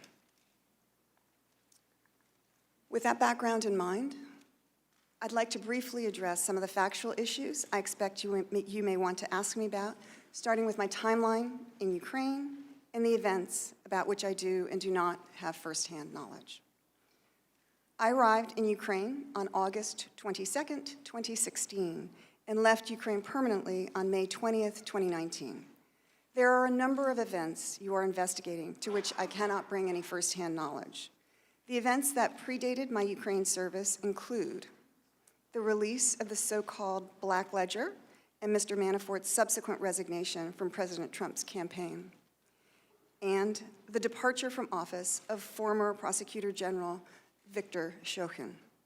Several other events occurred after I returned from Ukraine. These include President Trump's July 25th, 2019 call with President Zelensky, the discussions surrounding that phone call, and any discussions surrounding the delay of security assistance to Ukraine in the summer of 2019. As for events during my tenure in Ukraine, I want to reiterate first that the allegation that I disseminated a do not prosecute list was a fabrication. Mr. Lutsenko, the former Ukrainian prosecutor general who made that allegation, has acknowledged that the list never existed. I did not tell Mr. Lutsenko or other Ukrainian officials who they should or should not prosecute. Instead, I advocated the U.S. position that rule of law should prevail, and Ukrainian law enforcement, prosecutors, and judges should stop wielding their power selectively as a political weapon against their adversaries and start dealing with all consistently and according to the law. Also untrue are unsourced allegations that I told unidentified embassy employees or Ukrainian officials that President Trump's orders should be ignored because he was going to be impeached or for any other reason. I did not, and I would not say such a thing. Such statements would be inconsistent with my training as a Foreign Service officer and my role as an ambassador. The Obama administration did not ask me to help the Clinton campaign or harm the Trump campaign, nor would I have taken any such steps if they had. Partisanship of this type is not compatible with the role of a career Foreign Service officer. I have never met Hunter Biden, nor have I had any direct or indirect conversations with him. And although I have met former Vice President Biden several times over the course of our many years in government service, neither he nor the previous administration ever raised the issue of either Burisma or Hunter Biden with me. With respect to Mayor Giuliani, I have had only minimal contact with him, a total of 3, none related to the events at issue. I do not understand Mr. Giuliani's motives for attacking me, nor can I offer an opinion on whether he believed the allegations he spread about me. Clearly, no one at the State Department did. What I can say is that Mr. Giuliani should have known those claims were suspect, coming as they reportedly did from individuals with questionable motives and with reason to believe that their political and financial ambitions would be stymied by our anti-corruption policy in Ukraine. After being asked by the Undersecretary of State for Political Affairs in early March 2019 to extend my tour until 2020, the smear campaign against me entered a new public phase in the United States. In the wake of the negative press, State Department officials suggested an earlier departure, and we agreed upon July 2019. I was then abruptly told, just weeks later in late April, to come back to Washington from Ukraine on the next plane. At the time I departed, Ukraine had just concluded game-changing presidential elections. It was a sensitive period with much at stake for the United States and called for all the experience and expertise we could muster. When I returned to the United States, Deputy Secretary of State Sullivan told me there had been a concerted campaign against me, that the president no longer wished me to serve as ambassador to Ukraine, and that, in fact, the President had been pushing for my removal since the prior summer. As Mr. Sullivan recently recounted during his Senate confirmation hearing, neither he nor anyone else ever explained or sought to justify the President's concerns about me, nor did anyone in the department justify my early departure by suggesting I had done something wrong.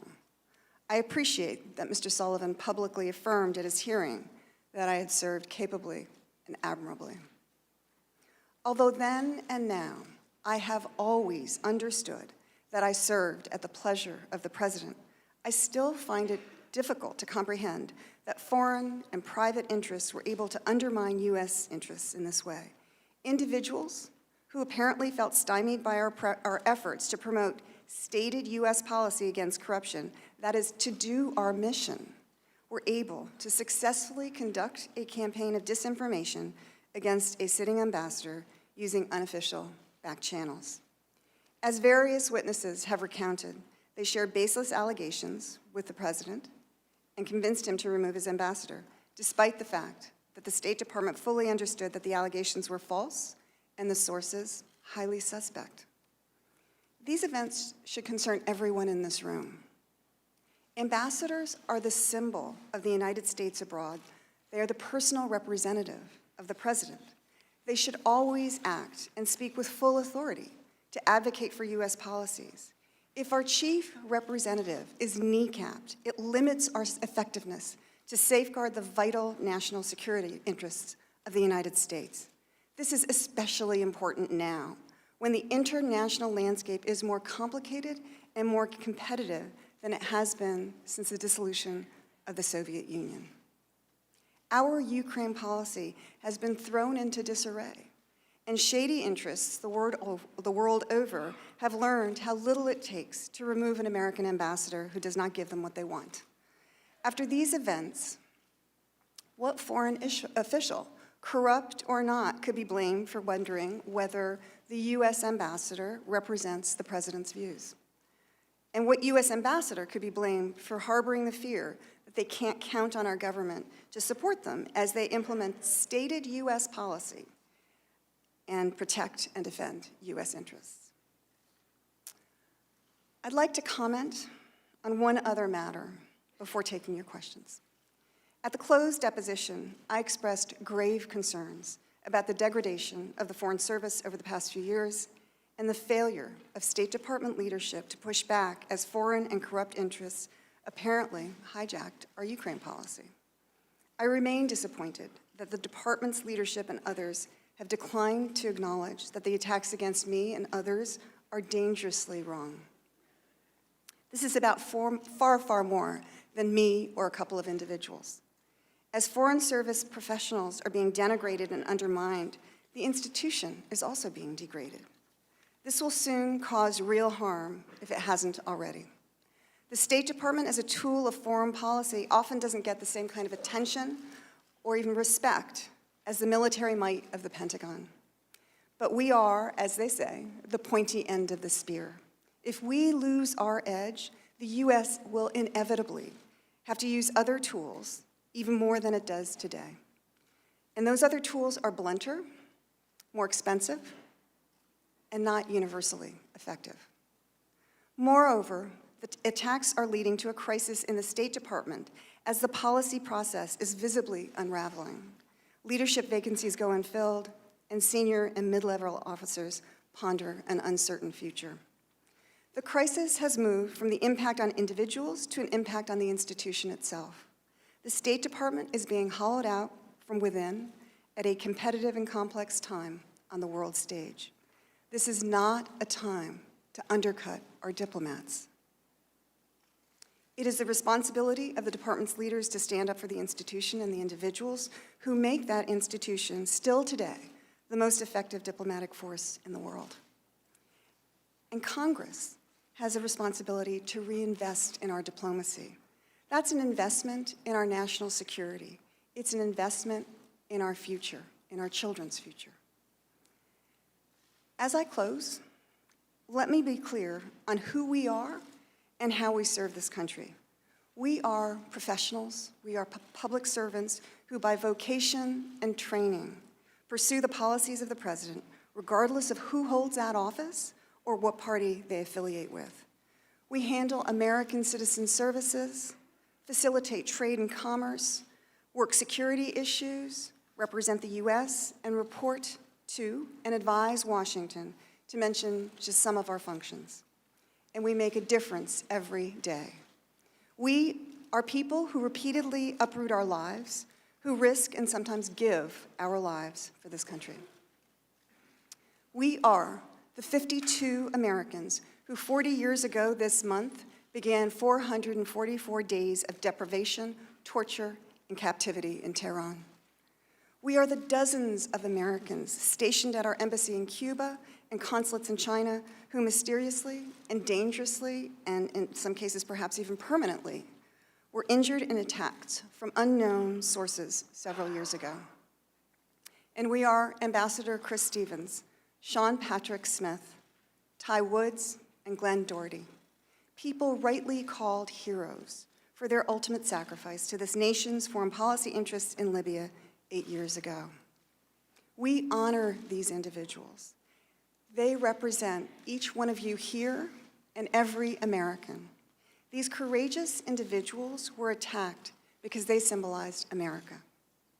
What you need to know, what Americans need to know, is that while thankfully most of us answer the call to duty in far less dramatic ways, every Foreign Service officer runs the same risks, and very often, so do our families. They serve too.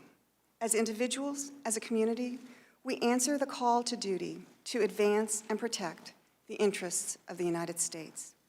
We take our oath seriously, the same oath that each one of you take, to support and defend the Constitution of the United States against all enemies, foreign and domestic, and to bear true faith and allegiance to the same. I count myself lucky to be a Foreign Service officer, fortunate to serve with the best America has to offer, blessed to serve the American people for the last 33 years. I thank you for your attention. I welcome your questions. Thank you, Ambassador. We count ourselves lucky to have you serve the country as you have for decades. We'll now move to the 45-minute rounds. I recognize myself and Majority Counsel for 45 minutes. Ambassador Yovanovitch, thank you again for appearing today. All Americans are deeply in your debt. Before I hand it over to Mr. Goldman, our staff counsel, I want to ask you about a few of the pivotal events of interest to the country. First of all, was fighting corruption in Ukraine a key element of U.S. policy and one on which you placed the highest priority? Yes, it was. And can you explain why? It was important, and it was actually stated in our policy and in our strategy. It was important because corruption was undermining the integrity of the governance system in Ukraine. And as I noted in my statement, countries that have leaders that are honest and trustworthy make better partners for us.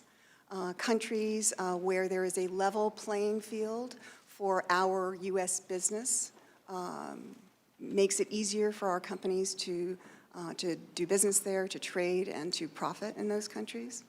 And what had been happening since the Soviet Union, and this is very much a Soviet legacy, is that corrupt interests were undermining not only the governance but also the economy of Ukraine. We see enormous potential in Ukraine and would like to have a more capable, more trustworthy partner there. And I know this may be awkward for you to answer since it's a question about yourself and your reputation, but is it fair to say that you earned a reputation for being a champion of anti-corruption efforts in Ukraine? Yes, yes. I don't know if you had a chance to watch George Kent's testimony yesterday, but would you agree with his rather frank assessment that if you fight corruption, you're going to piss off some corrupt people? Yes.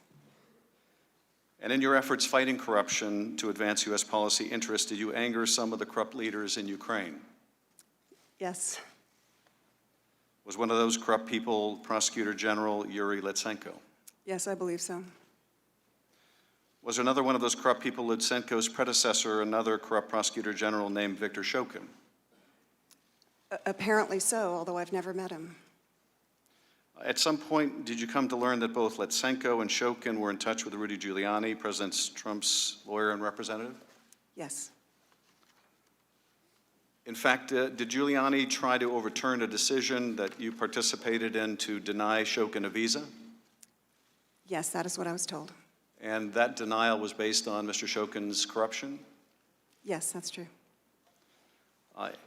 And was it Mr. Lutsenko, among others, who coordinated with Mr. Giuliani to peddle false accusations against you as well as the Bidens? Yes, that is my understanding. And were these smears also amplified by the president's son, Donald Trump Jr., as well as certain hosts on Fox? Yes, yes, that is the case. In the face of this smear campaign, did colleagues at the State Department try to get a statement of support for you from Secretary Pompeo? Yes. Were they successful? No.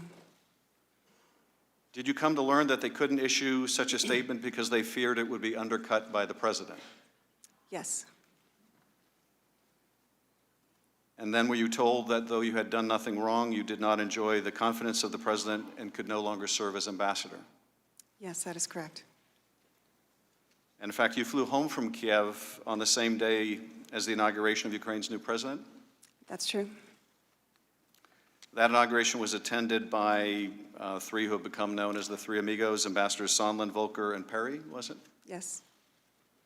And 3 days after that inauguration, in a meeting with President Trump, are you aware that the president designated these Three Amigos to coordinate Ukraine policy with Rudy Giuliani? Since then, I have become aware of that. This is the same Rudy Giuliani who orchestrated the smear campaign against you? Yes.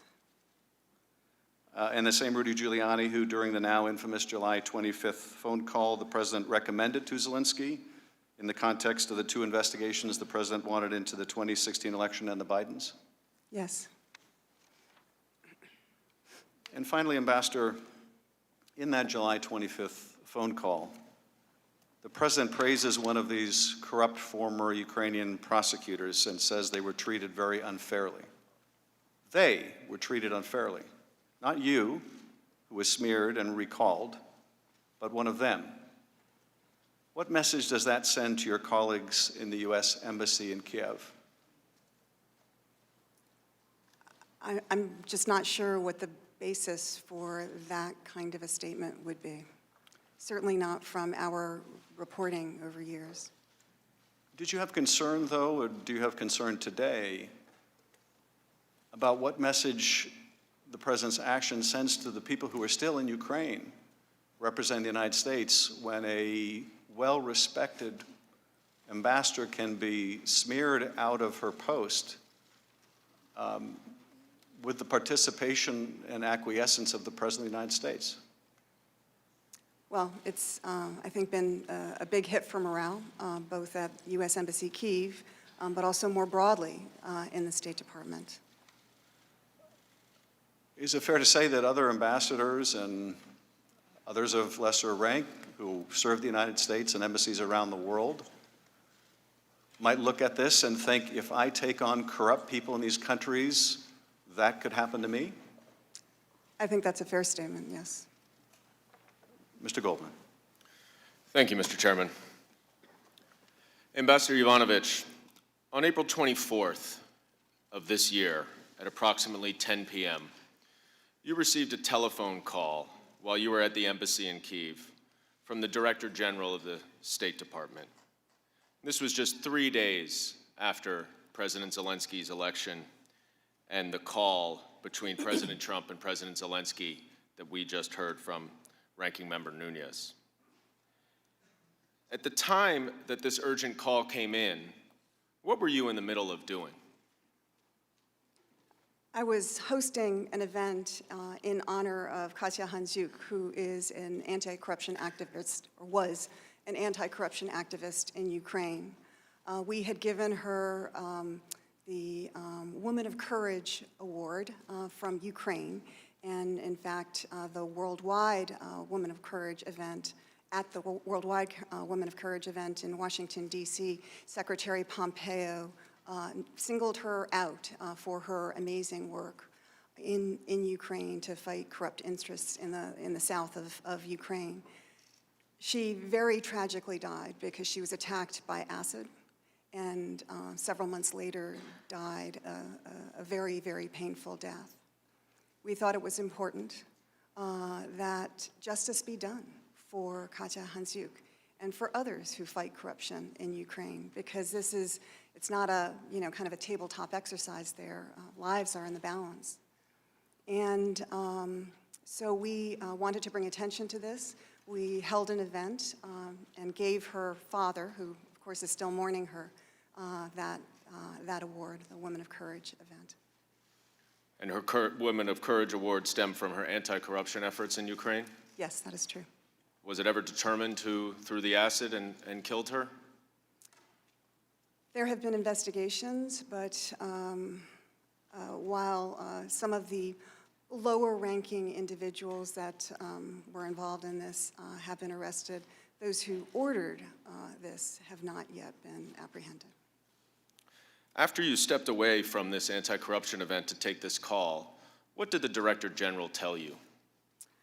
She said that there was great concern on the 7th floor of the State Department. That's where the leadership of the State Department sits. There was great concern. They were worried. She just wanted to give me a heads up about this. And, things seemed to be going on. And so she just wanted to give me a heads up. It's hard to know how to react to something like that. I asked her what it was about. What did she think it was about? She didn't know. She said that she was going to try and find out more, but she had wanted to give me a heads up. In fact, I think she may even have been instructed to give me a heads up on that. And so I asked her, kind of what is the next step here? So she said she would try to find out more, and she would try to call me by midnight. What happened next? Around 1 o'clock in the morning, she called me again, and she said that there were great concerns. There were concerns up the street, and she said I needed to come home immediately, get on the next plane to the U.S. And I asked her why, and she said she wasn't sure, but there were concerns about my security. I asked her my physical security, because sometimes Washington knows more than we do about these things, and she said no, she hadn't gotten that impression that it was a physical security issue, but they were concerned about my security, and I needed to come home right away. I argued this is extremely irregular, and no reason given. But in the end, I did get on the next plane home. You said there were concerns up the street. What did you understand that to mean? The White House. Did she explain in any more detail what she meant by concerns about your security? No, she didn't. I did specifically ask whether this had to do with the Mayor Giuliani's allegations against me and so forth, and she said she didn't know. It didn't even actually appear to me that she seemed to be aware of that.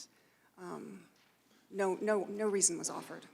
Did she explain what the urgency was for you to come back on the next flight? The only thing that's pertinent to that was that when she said that there were concerns about my security. That's all. But it was not further explained. Now, prior to this abrupt callback to Washington, D.C., had you been offered an extension of your post by the State Department? Yes. The Undersecretary for Political Affairs had asked whether I would extend for another year, departing in July of 2020. When was that request made? In early March. So about a month and a half before this call? Yes. Did anyone at the State Department ever express concerns about your job performance? No.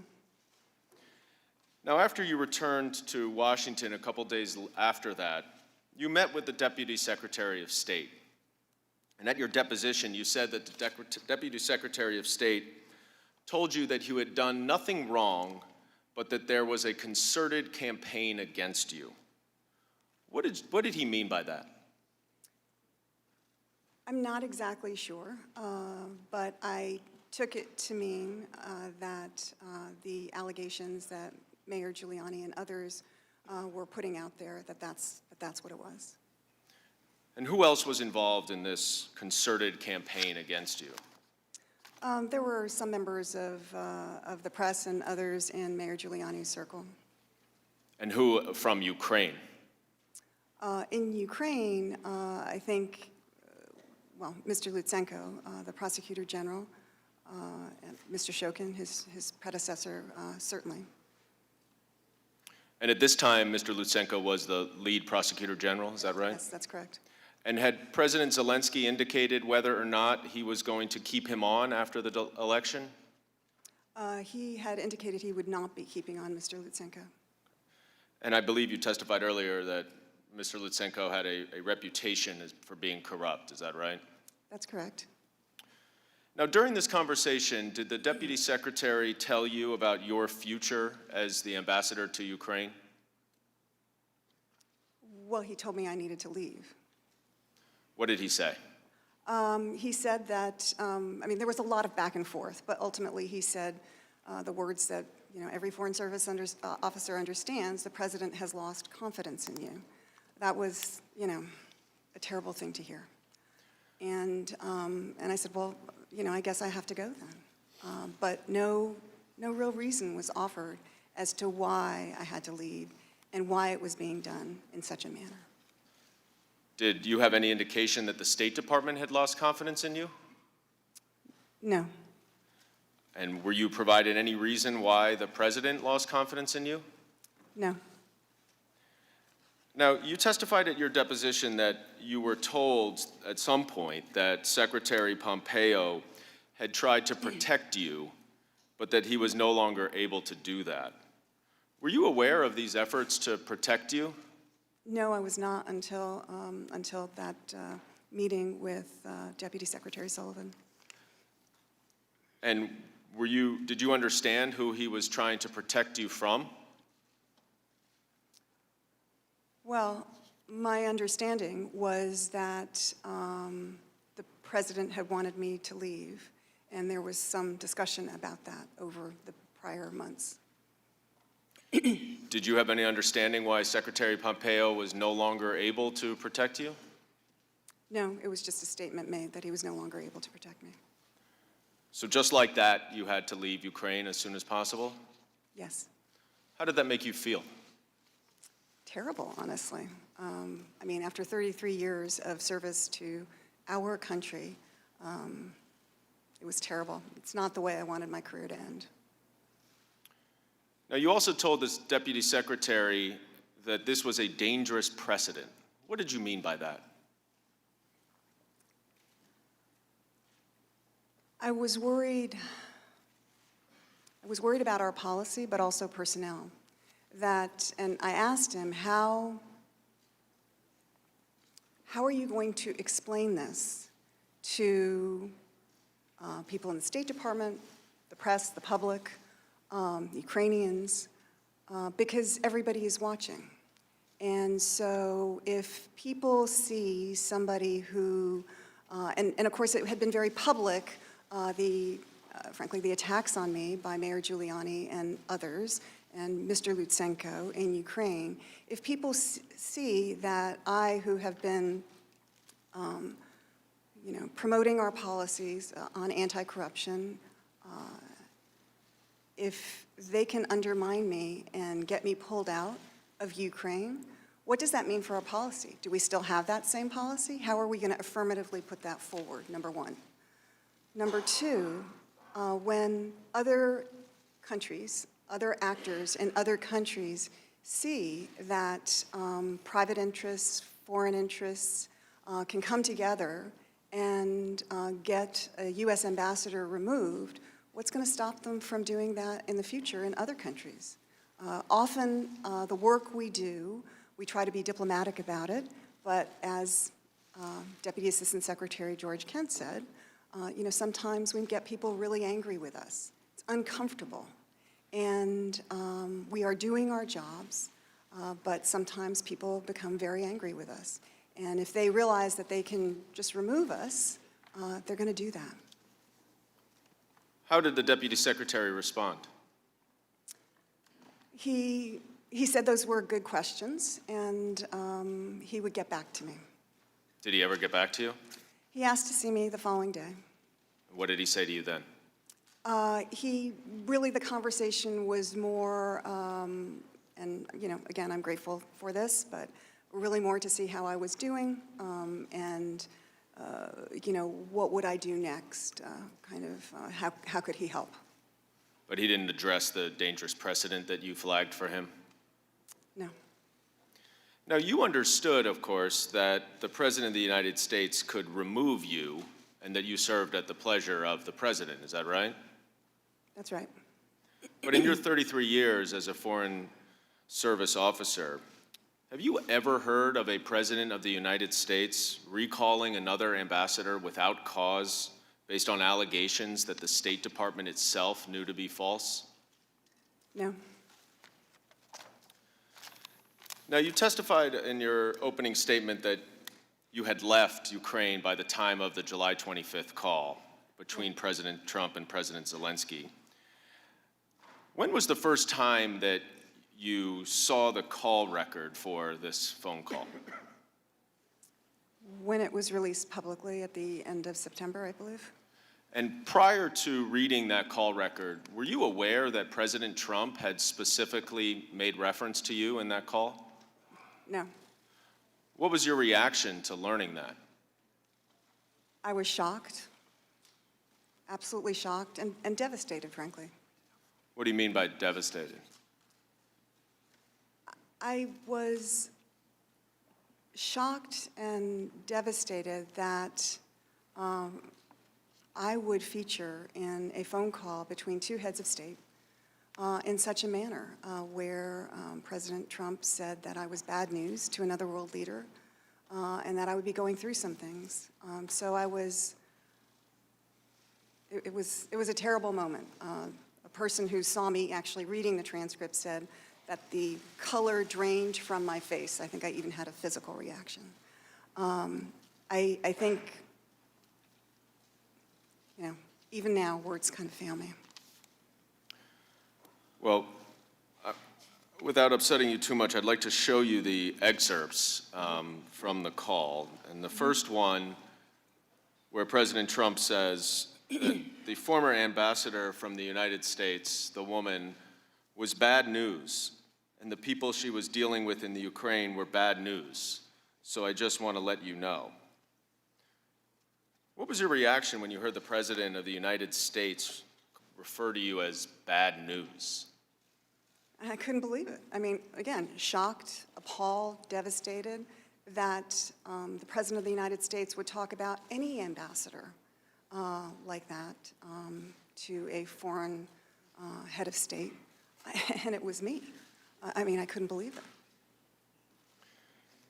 The next excerpt, when the President references you, was a short one, but he said, well, she's going to go through some things.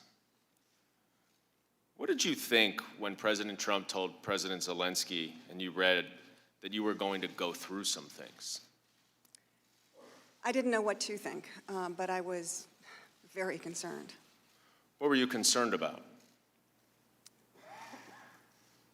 She's going to go through some things. It didn't sound good. It sounded like a threat. Did you feel threatened? I did. How so? I didn't know exactly. It's not, a very precise phrase, but I think it didn't feel like I was. I really don't know how to answer the question any further, except to say that it kind of felt like a vague threat, and so I wondered what that meant. It concerned me. Now, in this same call where the President, as you just said, threatens you to a foreign leader, he also praises the corrupt Ukrainian prosecutor who led the false smear campaign against you. I want to show you another excerpt or two from the transcript, or the call record rather, where the President of the United States says, "Good, because I heard you had a prosecutor who was very good and he was shut down, and that's really unfair. A lot of people are talking about that. The way they shut your very good prosecutor down, and you had some very bad people involved." And he went on later to say, "I heard the prosecutor was treated very badly, and he was a very fair prosecutor, so good luck with everything." Now, Ambassador Yovanovitch, after nearly 3 years in Ukraine where you tried to clean up the Prosecutor General's office, was it the U.S. Embassy's view that the former Prosecutor General was a very good and very fair prosecutor? No, it was not. And in fact, he was rather corrupt, is that right? That was our belief. The Prosecutor General's office is a long-running problem in Ukraine, is that right? Yes. So how did you feel when you heard President Trump speak so highly of the corrupt Ukrainian prosecutor who helped to execute the smear campaign to have you removed? Well, it was disappointing. It was concerning. It wasn't certainly based on anything that the State Department would have reported, or frankly, anybody else in the U.S. government. There was an interagency consensus that while when Mr. Lutsenko came into office, we were very hopeful that he would actually do the things that he said he would set out to do, including reforming the Prosecutor General's office, but that did not materialize. So this was not the uniform position of the official U.S. policymakers, is that right? Right. Now let's go back to the smear campaign that you referenced, and in March when you said it became public. And you previously testified that you had learned that Rudy Giuliani, President Trump's lawyer and representative, who was also mentioned in that July 25th call, was in regular communication with the corrupt Prosecutor General in late 2018 and early 2019. And at one point in your deposition, you said that that being Giuliani and the corrupt foreign Prosecutor General, had plans to, quote, do things to me. What did you mean by that? I didn't really know, but that's what I had been told by Ukrainian officials. Did you subsequently understand a little bit more what that meant? Well, you know, now with the advantage of hindsight, I think that meant removing me from my job in Ukraine. Who did you understand to be working with Mr. Giuliani as his associates in Ukraine? Well, certainly Mr. Lutsenko, Mr. Shokhin. I believe that there were also Ukrainian Americans, Mr. Parnas and Mr. Fruman, who have recently been indicted. Those are the two who have been indicted in New York? Southern District of New York.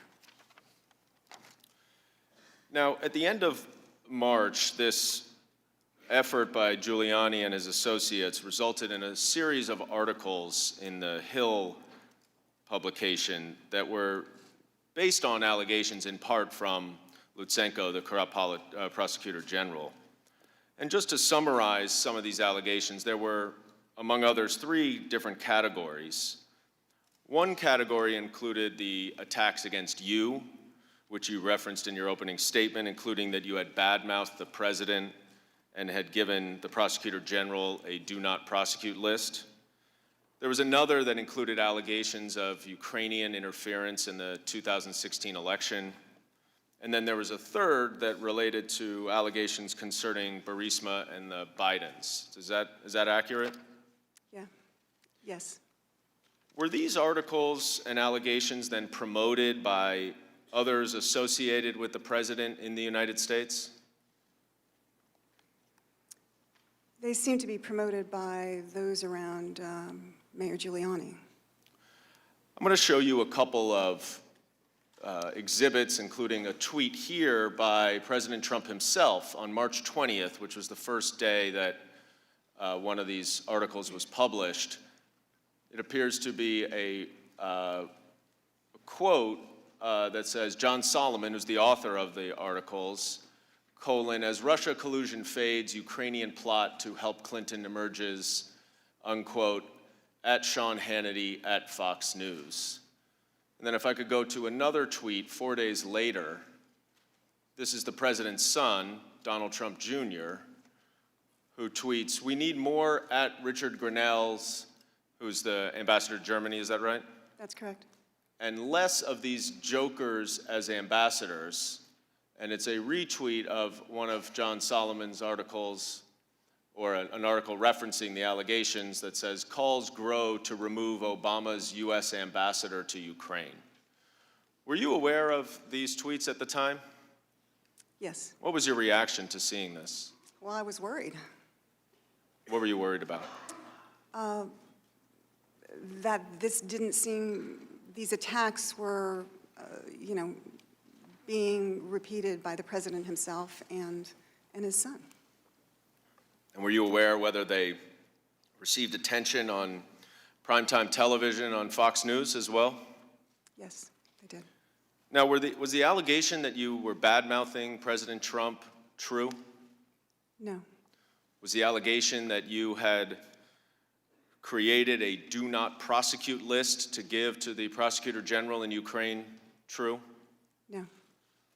In fact, didn't the corrupt prosecutor general himself later recant those allegations? Yes. Now, when these articles were first published, did the State Department issue a response? As you said, there was a series of articles. So after the first article, which was an interview with Mr. Lutsenko and was only really about me and made certain allegations about me, the State Department came out the following day with a very strong statement saying that these allegations were fabrications. So the statement addressed the falsity of the allegations themselves? Yes. It didn't say anything about your job performance in any way? Honestly, I haven't looked at it in a very long time. I think it was generally probably laudatory, but I can't recall.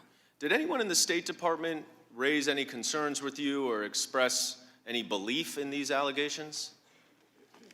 No. I mean, people thought it was ridiculous. Now, after these false allegations were made against you, did you have any discussions with anyone in leadership in the State Department about a potential statement of support from the department or the secretary himself? Yes. After the tweets that you just showed us, I mean, it seemed to me that if the president's son is saying things like this, that it would be very hard to continue in my position and have authority in Ukraine unless the State Department came out pretty strongly behind me. And so, over the weekend of like March 22nd, I think that's about the date, there was a lot of discussion on email among a number of people about what could be done. I and the Undersecretary for Political Affairs called me on Sunday, and I said, it's really important that the Secretary himself come out and be supportive, because otherwise it's hard for me to be the kind of representative you need here. And he said he would talk to the Secretary. I mean, that's my recollection of the call. That may not be exactly how it played out, but that was my recollection. This is David Hale, the Undersecretary of Political Affairs, who's the #3 person at the State Department? Yes. Did he indicate to you that he supported such a statement of support for you? I think he must have, because I don't think he would have gone to the Secretary if he didn't support it. I mean, you wouldn't bring a bad idea to the Secretary of State. Your general understanding is that you did have the full support of the State Department, is that right? Yes. And in fact, during your 33-year career as a Foreign Service officer, did you ever hear of any serious concerns about your job performance? No. Was this statement of support ultimately issued for you? No, it was not. Did you learn why not? Yeah, yes, I was told that there was a concern on the 7th floor that if a statement of support was issued, whether by the State Department or by the Secretary personally, that it could be undermined. How could it be undermined? That the President might issue a tweet contradicting that or something to that effect. So let me see if I get this right. You were one of the most senior diplomats in the State Department. You've been there for 33 years. You'd won numerous awards. You've been appointed as an ambassador 3 times by both Republican and Democratic presidents. And the State Department would not issue a statement in support of you against false allegations because they were concerned about a tweet from the President of the United States? That's my understanding. Mr. Goldman, if I could follow up on that question, it seems like an appropriate time. Ambassador Yovanovitch, as we sit here testifying, the President is attacking you on Twitter. And I'd like to give you a chance to respond. I'll read part of one of his tweets. Everywhere Marie Yovanovitch went turned bad. She started off in Somalia. How did that go? He goes on to say, later in the tweet, is a U.S. president's absolute right to appoint ambassadors. First of all, Ambassador Yovanovitch, the Senate has a chance to confirm or deny an ambassador, do they not? Yes, advise and consent. But would you like to respond to the President's attack that everywhere you went turned bad? Well, I don't think I have such powers, not in Mogadishu, Somalia, and not in other places. I actually think that where I've served over the years, I and others have demonstrably made things better, for the U.S. as well as for the countries that I've served in.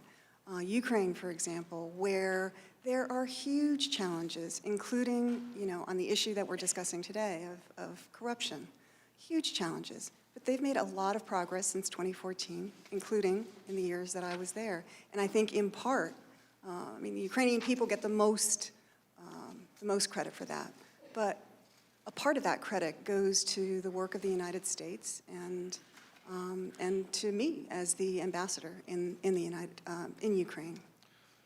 Ambassador, you've shown the courage to come forward today and testify. Notwithstanding the fact you were urged by the White House or State Department not to, notwithstanding the fact that, as you testified earlier, the President implicitly threatened you in that call record, and now the President in real time is attacking you. What effect do you think that has on other witnesses' willingness to come forward and expose wrongdoing? Well, it's very intimidating. It's designed to intimidate, is it not? I can't speak to what the President is trying to do, but I think the effect is to be intimidating. Well, I want to let you know, Ambassador, that some of us here take witness intimidation very, very seriously. Mr. Goldman. Ambassador Yovanovitch, you indicated that those same articles in March that included the smear campaign also included allegations related to Ukraine's interference in the 2016 election and the Burisma-Biden connection. Is that right? Yes. So I'm going to end my questioning where we were before, which was the July 25th call. And President Trump not only insults you and praises the corrupt prosecutor general, but he also, as you know by now, references these 2 investigations. First, immediately after President Zelensky thanks President Trump for his, quote, great support in the area of defense, unquote, President Trump responds, I would like you to do us a favor, though, because our country has been through a lot and Ukraine knows a lot about it. I would like you to find out what happened with this whole situation with Ukraine. They say CrowdStrike. I guess you have one of your wealthy people, the server. They say Ukraine has it. And then he goes on in that same paragraph to say, whatever you can do, it's very important that you do it if that's possible. Now, Ambassador Yovanovitch, from your experience as the ambassador in Ukraine for almost 3 years, and understanding that President Zelensky was not in politics before he ran for president and was a new president on this call, how would you expect President Zelensky to interpret a request for a favor? The U.S. Relationship for Ukraine is the single most important relationship. And so I think that President Zelensky, any president, would do what they could to lean in on a favor request. I'm not saying that that's a yes. I'm saying they would try to lean in and see what they could do. Fair to say that a president of Ukraine that is so dependent on the United States would do just about anything within his power to please the President of the United States, if he could? If he could. I mean, I'm sure there are limits, and I understand there were a lot of discussions in the Ukrainian government about all of this. But yeah, I mean, we are an important relationship on the security side and on the political side. And so the president of Ukraine, one of the most important functions that individual has is to make sure the relationship with the U.S. is rock solid. Now, are you familiar with these allegations of Ukrainian interference in the 2016 election? I mean, there have been rumors out there about things like that, but, there was nothing hard, at least nothing that I was aware of. There was nothing based in fact to Right. support these allegations. Yes. And in fact, who was responsible for interfering and meddling in the 2016 election? Well, the U.S. intelligence community has concluded that it was Russia. Ambassador Yovanovitch, are you aware that in February of 2017, Vladimir Putin himself promoted this theory of Ukrainian interference in the 2016 election? Maybe I knew that once and have forgotten, but I'm not familiar with it now. Well, let me show you a press statement that President Putin made in a joint press conference with Viktor Orban of Hungary on February 2nd of 2017, where he says, second, as we all know, during the presidential campaign in the United States, the Ukrainian government adopted a unilateral position in favor of one candidate. More than that, certain oligarchs, certainly with the approval of the political leadership, funded this candidate, or female candidate to be more precise. Now, how would this theory of Ukraine interference in the 2016 election be in Vladimir Putin's interest? Well, President Putin must have been aware that there were concerns in the U.S. about Russian meddling in the 2016 elections and what the potential was for Russian meddling in the future. Classic for an intelligence officer to try to throw off the scent and create an alternative narrative that maybe might get picked up and get some credence. An alternative narrative that would absolve his own wrongdoing? Yeah. And when he talks about an oligarch, and he talks about the support of the Ukrainian government, there's also a reference in the July 25th call to a wealthy Ukrainian. Is it your understanding that what Vladimir Putin is saying here in this press statement in February 2017 is similar to what President Trump says on the July 25th call related to the 2016 election? Maybe. Now let me show you another exhibit from the call related to the Bidens, which I'm sure you're familiar with. President Trump says the other thing, there's a lot of talk about Biden's son, that Biden stopped the prosecution, and a lot of people want to find out about that. So whatever you can do with the Attorney General would be great. Biden went around bragging that he stopped the prosecution. So if you can look into it, it sounds horrible to me. Now, are you familiar with these allegations related to Vice President Biden? Yes. Do you know whether he ever went around bragging that he stopped the prosecution of anyone? No. And in fact, when Vice President Biden acted to remove the former corrupt prosecutor in Ukraine, did he do so as part of official United States policy? Official U.S. policy. And That was endorsed and was the policy of a number of other international stakeholders, other countries, other monetary institutions, financial institutions. And in fact, if he helped to remove a corrupt Ukrainian prosecutor general who was not prosecuting enough corruption, that would increase the chances that corrupt companies in Ukraine would be investigated. Isn't that right? One would think so. And that could include Burisma, right?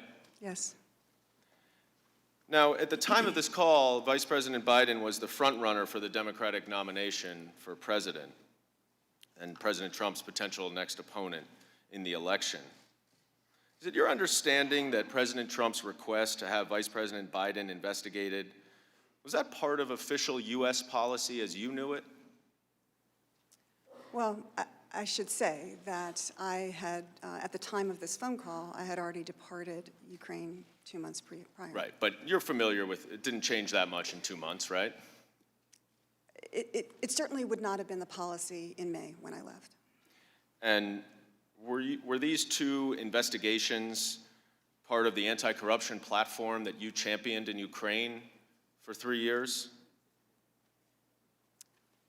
No. And these investigations, do they appear to you to be to benefit the president's personal and political interests rather than the national interest? Well, they certainly could. Now, just returning to the allegations in the Hill publication in March that were promoted by Mr. Giuliani, the president's lawyer, were those two allegations similar to the two allegations that the president wanted President Zelensky to investigate? Yes. So ultimately, in the July 25th phone call with the Ukrainian president, the President of the United States endorsed the false allegations against you and the Bidens. Is that right?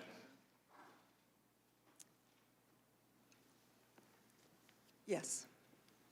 I yield back, Mr. Chairman. Mr. Chairman, I have a parliamentary inquiry, please. The gentleman will suspend. Votes are fairly imminent. We're going to take a brief recess. I would ask everyone to remain seated to allow the witness to exit the room, and we will resume after votes. Mr. Chairman, I have a parliamentary inquiry. The gentleman can seek recognition after we resume.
Welcome to live coverage from the Washington Post.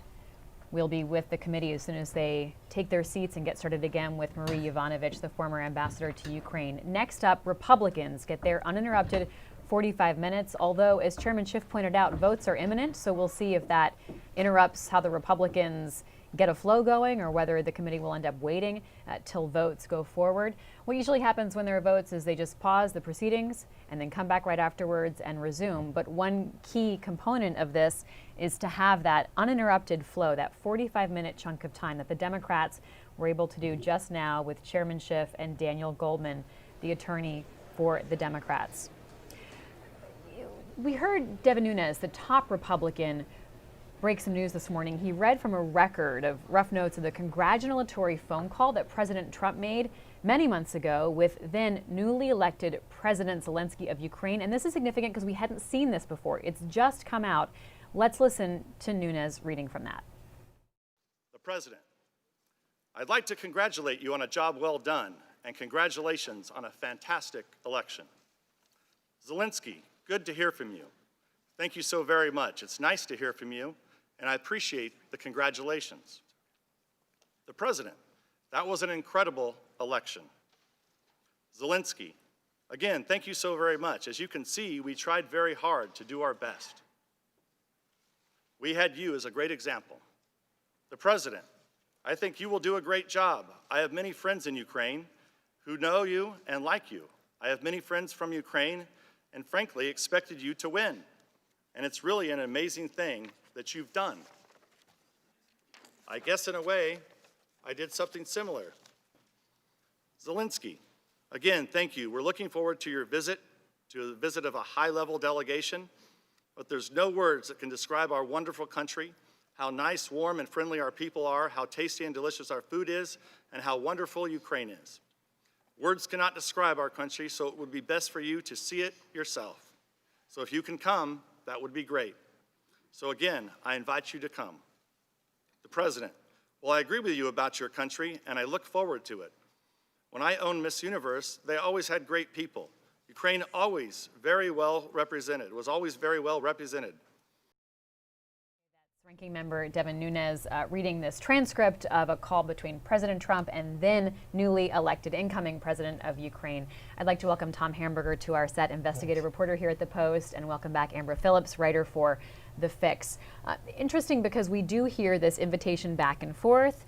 The incoming President Zelensky saying, come to Ukraine for my inauguration, and Trump saying, well, someone will go, and then saying, when you get settled, please come visit us.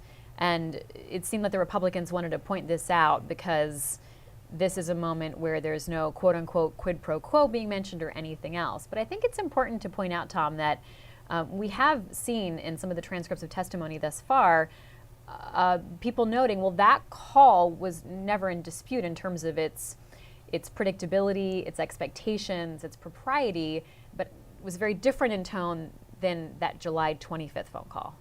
Yes, there are two calls, and the one that we learned about this morning is one that does seem in some way, in many ways, perfect in that it is a congratulatory call, and there's a discussion, a very warm discussion about getting together in the future. We know about the first call. We'd heard about it previously. The concern and the attention continues to focus on the July 25 call because that is the one in which the president appears to condition the meeting that he talks about in the very first call on getting information on Burisma and the Bidens and the president's longtime interest in this mysterious server, which he believes is in Ukraine. Amber. When President Trump tweeted this week and announced he was going to release this call, he said, this is the first and therefore the most important call. And I think, as Tom gets at, that's just not true in the context of the impeachment inquiry. The impeachment inquiries talked to Lieutenant Colonel Alexander Vindman, who orchestrated both of those calls and listened in. And Vindman said, first call was fine, no big deal, warm. I had no reason to suspect we were going to be in this position in Ukraine. The July call, the president had a really cool tone. It concerned him and other officials enough to go to government lawyers and report it. What happened in between then and now, April and July, one piece of the puzzle is Ambassador Yovanovitch was ousted. I want to share the tweet that President Trump put out this morning because it did come up. Chairman Schiff asked the former ambassador about it. So let's just look at this on the screen. Everywhere that Marie Yovanovitch went turned bad. She started off in Somalia. How did that go? Ouch, because what he's referencing is her opening statement where she talks about her long and successful career. And Tom, she talked with a lot of a vivid language about how, you think of ambassadors living this life, as she talked about, of sort of hosting dinner parties and living it up. But in fact, she's had these hardship posts that included time in Somalia. She had a 3-decade-long career as a diplomat, and one that career diplomats, her colleagues in the State Department acknowledged and said repeatedly had won her accolades across party lines. And as the president's tweet today even discloses, she's in hardship locations. One of the most challenging, and a place where she was a very firm advocate for U.S. policy, was in Ukraine and in Kiev, including up until the moment in which she gets called back in a midnight call to return to Washington and is told by the number 2 person in the State Department that the president no longer has confidence in her service and she should return. One of the things that was so striking about the testimony that preceded Ambassador Yovanovitch is the description of how moved and concerned senior State Department people were about the way in which she was treated. Long-serving diplomat McKinley testified, and we've seen his testimony in which he says he urged repeatedly that there be a statement of support for an ambassador with such a sterling record who had been attacked and undermined. And despite his repeated requests, no such statement was forthcoming.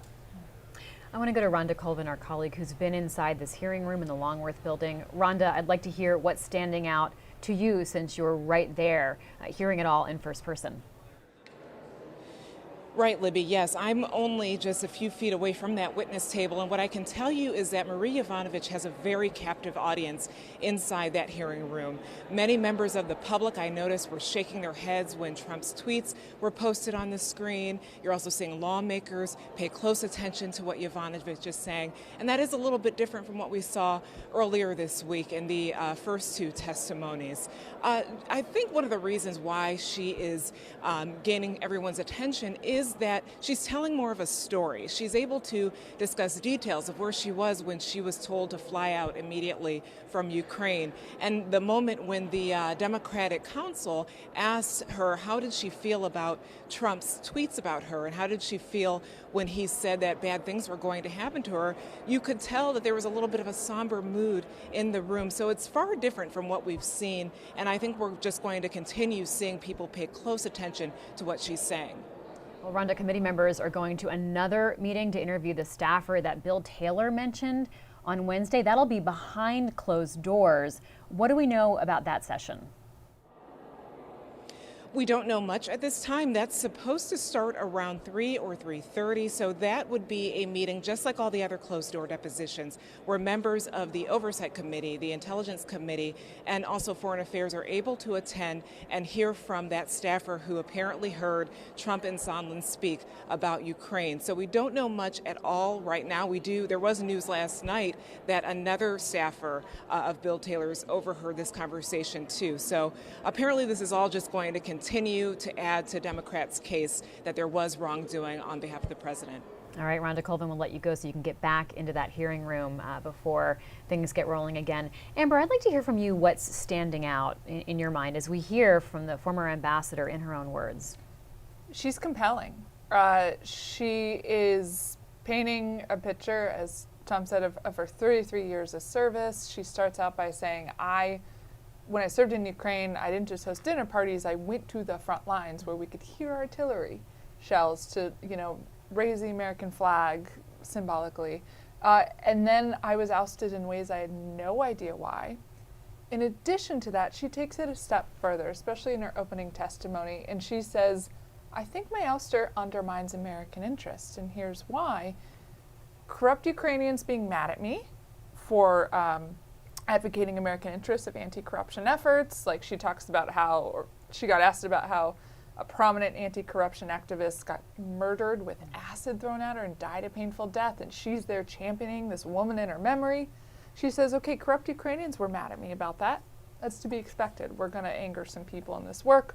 But the fact that it filtered up to the President of the United States, and I got fired essentially by a State Department who didn't even believe the lies about me, really concerns me, because diplomats around the world in America might get ousted just for pursuing corruption, and then those corrupt officials having the ear of the President. I thought that was like a through line that hadn't been drawn before. That was powerful, Tom. It was very powerful. She asked the question of the committee, how could this happen? How could I be ousted in this fashion?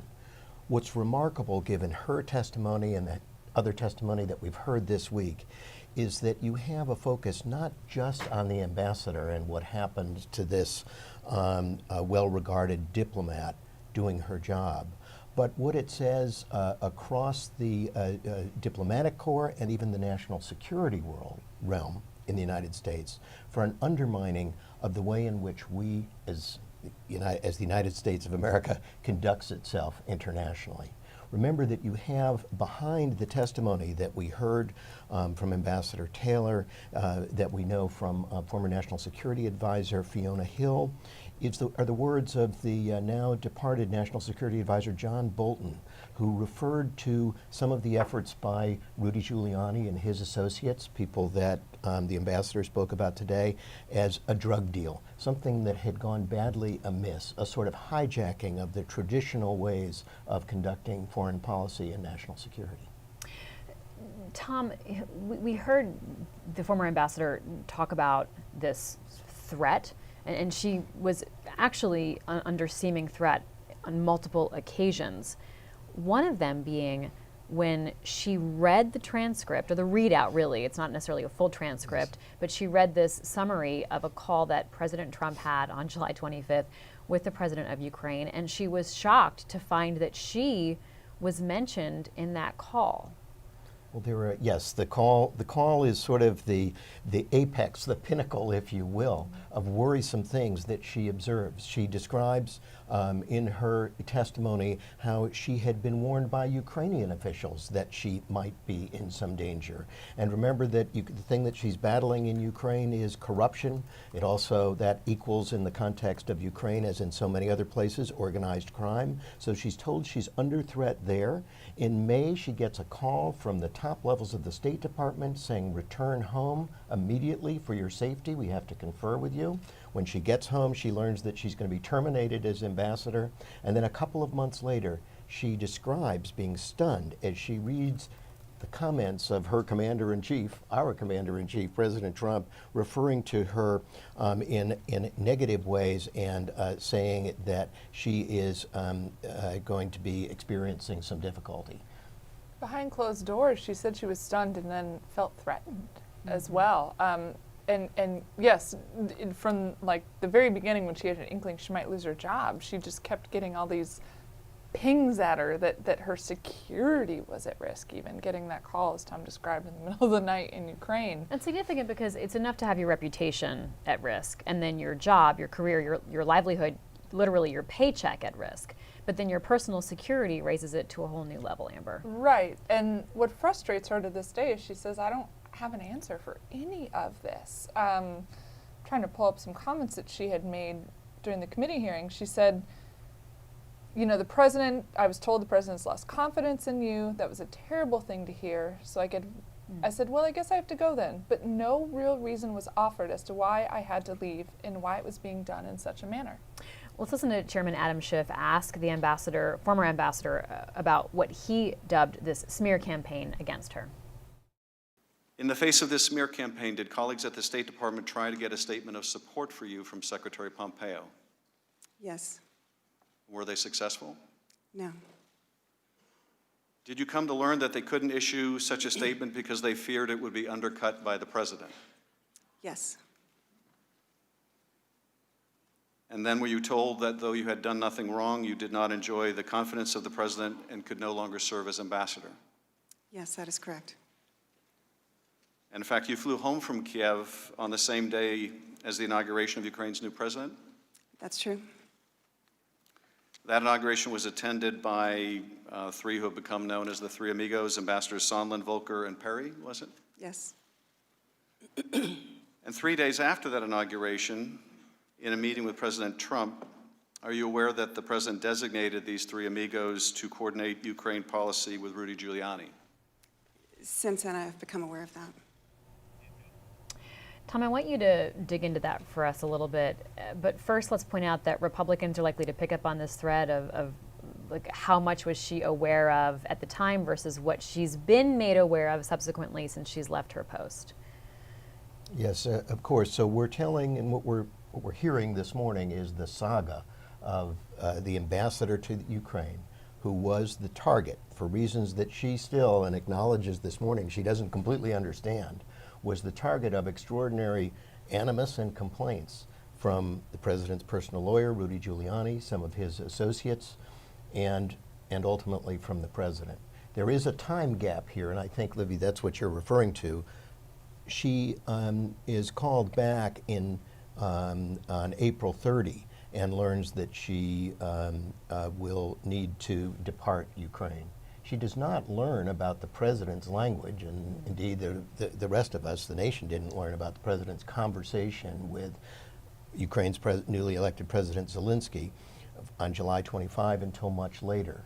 So some of the shock and upset that she's experiencing and describing today results from things that she learned long after, months after she left the post of U.S. ambassador to Ukraine.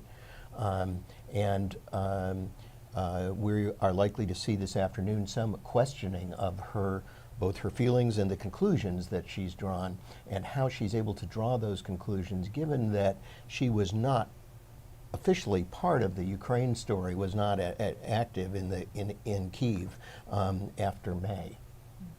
You have a piece that you co-authored with Rosalind Helderman in the paper that looks at how this impeachment inquiry revealed a long and murky campaign to oust this ambassador. And it really helped me because it crystallized a lot of what had happened, gives a timeline, but also explains the Ukrainian part of the story and the American part of the story. Because we heard the former ambassador talk today about these bad actors in Ukraine, these corrupt officials who wanted her gone because she was someone having the watchful eye representing the American government, criticizing that.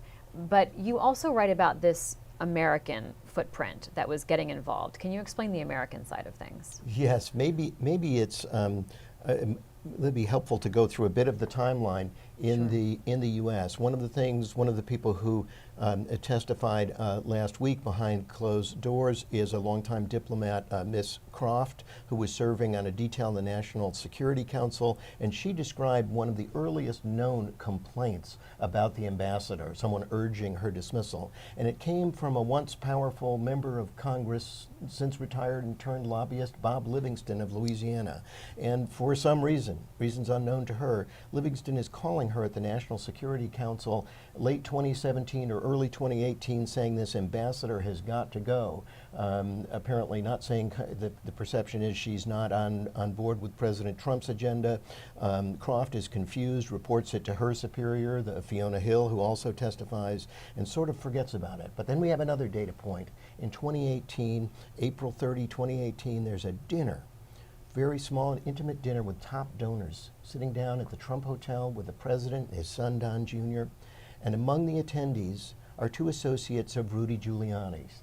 These two sort of surprising characters to emerge at this level, Lev Parnas and Igor Fruman, Ukrainian Americans who, for some reason, are in this dinner with the President of the United States and informing him, according to those who were present, Lev Parnas says to him, the ambassador is not acting in your interests, Mr. President. And according to those who were in attendance, and we describe this in the story, the president then urges her dismissal. That's April 2018. 2018, so a full year ago. Yes. And we know that Parnas and Fruman, these are the Giuliani associates, are continuing to to sort of mutter about the ambassador, saying she's not working in the U.S. interest. The ambassador has testified she thinks that Fruman and Parnas view her as an obstacle to their economic interests in Ukraine. They are American citizens, but they are seeking to invest in their homeland. She also describes, and we know that these two were associated with a couple of these prosecutors that Rudy Giuliani was interested in, including Mr. Shokin, the prosecutor who was whose departure was encouraged by Joe Biden. And so it is through these characters and Rudy Giuliani that the two paths, one from Kiev and one in Washington, D.C. at these donor meetings, seem to entwine and point towards the ambassador, suggesting that she's a person who should go. Two reasons for it emerge. One is that she is not taking kindly to those in Ukraine, like Prosecutor Shokin and former Prosecutor Lutsenko, to whom Rudy Giuliani from whom Rudy Giuliani and these two guys are seeking information about the Bidens. Second, as the ambassador has testified, she believes, but we haven't yet unpacked this, that Parnas and Fruman also have economic interests in Ukraine, perhaps in the long corrupt gas business, and they see her as an obstacle to their investment interests. Amber. That's gripping stuff, right? Yeah. I mean, to the extent that Democrats need a victim with a compelling story, she has it. And I expect her to unpack why she felt like these Ukrainian Americans were going after her, because in her opening statement she says, you know, I felt like Ukrainians who felt like I was a threat to their profit and power, were her exact words, were coming after me. There's a couple questions at play. One is dismissing a career diplomat. Was this done correctly? Was it done for cause? You almost think of it like as a workplace complaint, right? I was fired from my job without just cause. It's a little bit confusing and mysterious as to why, but Republicans will make the case that that's not an impeachable offense. But Tom, what you're digging at and asking questions about is why she would be removed from her post. What was so significant about her? What was troublesome in the eyes of the Trump administration about her? And is it as simple as the president was told, she doesn't like you, she's not working in your interests? Or was there something else going on? Was there more information they had about her? So, Libby, this is the question, and it's at the heart of the mystery, and the ambassador herself describes it as something of a mystery. She does not quite understand why there is such animus directed against her, why it is that there's a campaign seeking her departure. It's particularly worrisome to the career diplomats we've been hearing from this week because an ambassador representing U.S. interests will often be criticized if the ambassador, as in the case of Ambassador Yovanovitch, is standing up for U.S. policy, which is to fight corruption. Those who don't like that policy in Ukraine are going to oppose her and complain. One of the typical responsibilities of the State Department and of the White House is to defend U.S. diplomats from when criticism like this emerges. In this case, there was criticism from some factions in Ukraine, but then it is joined in an odd way, not by State Department colleagues, but by the president's personal lawyer, Rudy Giuliani, and then by the president himself.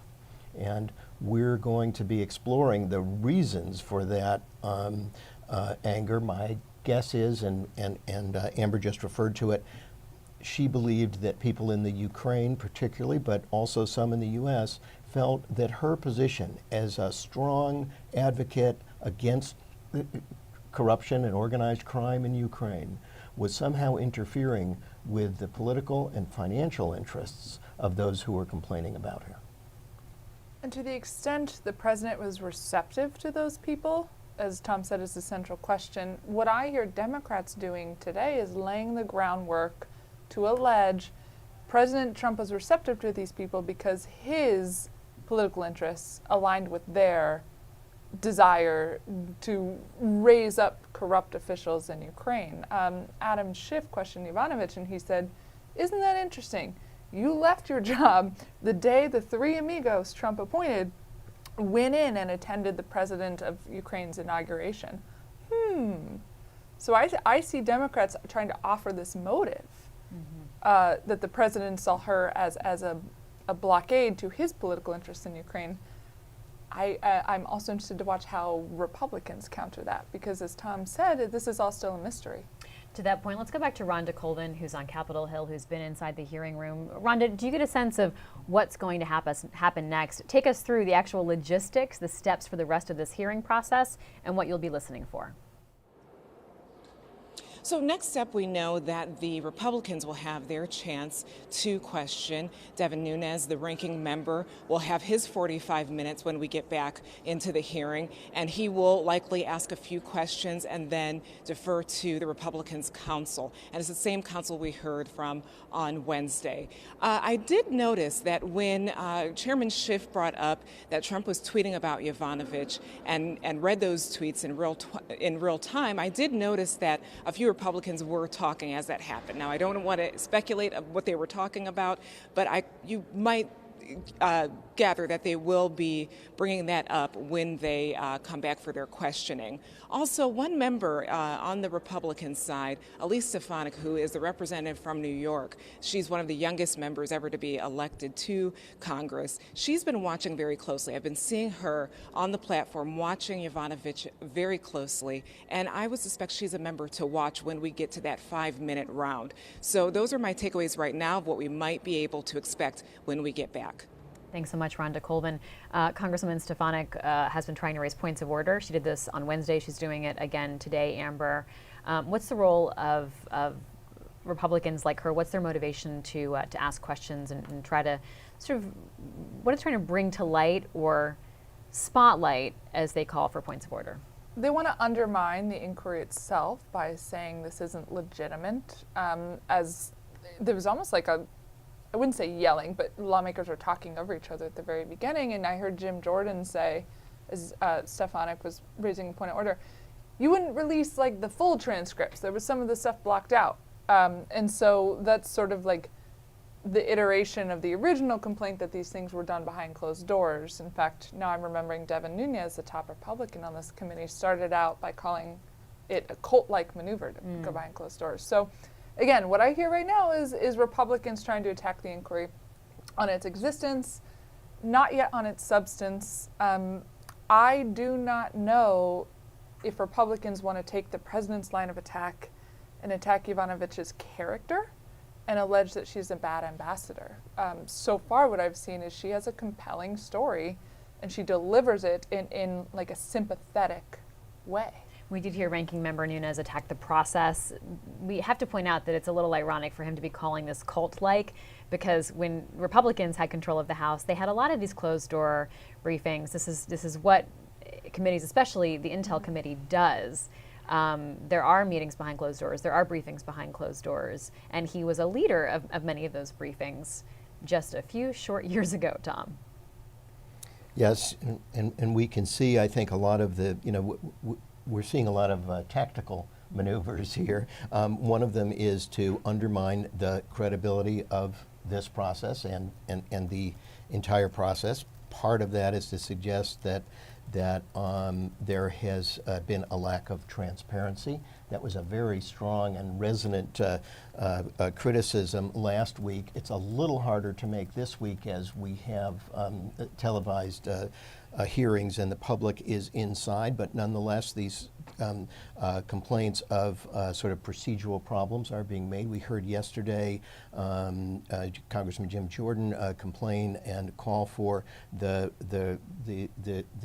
opportunity to question the whistleblower who got a lot of this moving. And I think we'll probably hear complaints about the whistleblower process, and the interactions he is alleged to have had with Democrats on this committee before his complaint became public. We'll hear more about that today. Another effort and another way, I think, to seek to undermine the legitimacy of this impeachment process. If you're just tuning in, this is live Washington Post coverage of day 2 of the hearings looking at whether or not articles of impeachment should be drawn up against President Trump. This Intelligence Committee plans to write a report in a couple weeks' time, pass that on to the Judiciary Committee, and the process goes from there. We expect to see hearings in Judiciary. At that point, articles of impeachment could be drafted and brought to the entire House floor, brought up for a vote. Amber, we were talking this morning about a potential timeline, and Elise Viebeck was pointing out that that part could happen before that winter break, that chunky winter break, and going into the new year is when we could see the Senate potentially take up any articles of impeachment and conduct really a trial to go through that and take a vote there. We're not seeing any defections from the Republican side of the aisle at this point. We saw none on Wednesday. We're not getting any indications that we're going to see them today. Yeah, when I talk to Republican strategists and I say, what are you watching for, how this plays out, they tell me the House vote. And if it's Republicans, no, no, no, Trump shouldn't be impeached, and it's Democrats, yes, yes, yes, that really helps Trump in the next most critical part of this impeachment phase, which is the Senate trial. That's because the process is controlled by Republicans, because they control the majority in the Senate. And to some degree, they have a authority to frame the trial how they want it to Trump's political benefit. There are rules, but there are ways to work around those rules. And so if it comes over from the House, the impeachment articles, and it's purely Democrats supporting it, it gives Republicans, a chance to not argue again on the merits of impeachment, but to argue, not argue on the substance, but to argue on the merits and say, this is a partisan exercise, so we're not going to support it. We're watching the House Intel Committee. You can see that in the double box. And as soon as they come back into session, we will go back to the hearing live and uninterrupted. There are votes this morning in the House, which is why this little break turned into a larger break. And so the votes are taking place, and then they'll come back here. This timing kind of works out to Republicans' benefit, because we weren't sure if the Republican side of the aisle would start their 45-minute of questioning, be interrupted by votes, and then have to come back, when what everyone's hoping for their side is to have a long, uninterrupted proceeding. So it looks like Republicans should be able to come back in and pick this up cleanly, start their 45-minute questioning, and then we'll go into that 5-minute Q&A from members on both sides of the aisle, going back and forth to have their chance to ask Marie Yovanovitch some questions. Tom, what are you watching for, not just today, but the rest of this weekend and next week as the public hearings resume next week? Libby, this week we're hearing from these State Department veterans. You asked a question earlier about how this fits into an argument for impeachment or the president's role. One of the things that all of the witnesses, including Ambassador Yovanovitch, have said is that they are testifying to their experiences, in her case at the State Department and as a U.S. ambassador in Kyiv, but not speaking to impeachment. They don't have a position on impeachment, and that's not what they're here to discuss. So we're still in sort of an evidentiary phase. We're learning about what happened, including the testimony this week is really this week, the public testimony is about the State Department and about the venerable institution of the U.S. diplomatic corps, the norms and the pressures that they face. We're learning about as they serve overseas, and what the expectations are of some of the most prominent people in that organization, including the top lieutenants to Secretary of State Pompeo, who have all testified about the importance of protecting qualified ambassadors who are doing their job against political interference, domestic and foreign. Next week, we're going to hear more. If you think of this as State Department week, next week we're going to hear what may be some very dramatic testimony. Next week is National Security Council week, and we're expecting to hear from Lieutenant Colonel Vindman, whose testimony behind closed doors, as we read the transcript, was very dramatic. He's the one who was in the Situation Room listening to the president's July 25 call with President Trump talking to President Zelensky and appearing to condition U.S. support and a meeting with the president on getting some favors, a word that the president actually used. Vindman himself, actually an immigrant, a refugee, I believe, from the former Soviet Union, came here as a child, and he and his twin brother serve on the National Security Council staff. He's a decorated lieutenant colonel in the Army, and his testimony as an ear witness to the president's call, and then the description of how he, in a state of alarm, goes to the lawyer for the National Security Council, John Eisenberg, and reports what he thinks is improper offers and discussions between the President of the United States and the President of Ukraine. So I think next week, National Security Council Week, is going to be quite dramatic, and we know Mr. Vindman will be testifying, Mr. Morrison, Fiona Hill. These are people inside the White House itself. They're led, remember, by, or were led until recently, by John Bolton, the prominent conservative hawk with the most well-burnished Republican credentials. And though he himself has gone to court, his lawyer has gone to court and said if he's subpoenaed, they will ask a court to decide whether he should testify. We're already learning, and we'll learn more about John Bolton's views of what was happening. That could be significant, going back to Amber's point earlier, because John Bolton is a prominent Republican with real bona fides and credibility on the right, and if he is critical of this president and his actions, there are some who think it could be equivalent to, in Watergate, a figure on the stature of Barry Goldwater saying to Richard Nixon, "Time's up, pal. This has gotten too serious now." We don't know that that's going to happen, and that's a very rough equation, John Bolton to Barry Goldwater and Watergate to what we're observing now, but nonetheless I throw it out there because that's some of the drama that we can look forward to next week. You know, it's interesting you mentioned Watergate because there is such a question about what it's like to live in the moment versus how history looks back on that moment. Mm-hmm. And some of our colleagues who write the great newsletter Power Up, Jackie Alemany and Brett Griffiths, dug up through the Washington Post archives to find the front page after the first day of the Watergate hearings. Check that out right there. And you can see the first day, not exactly high drama. And of course, it certainly turned into high drama, and the stakes got higher and higher as the process went on. Can I jump into one of the Watergate comparisons? One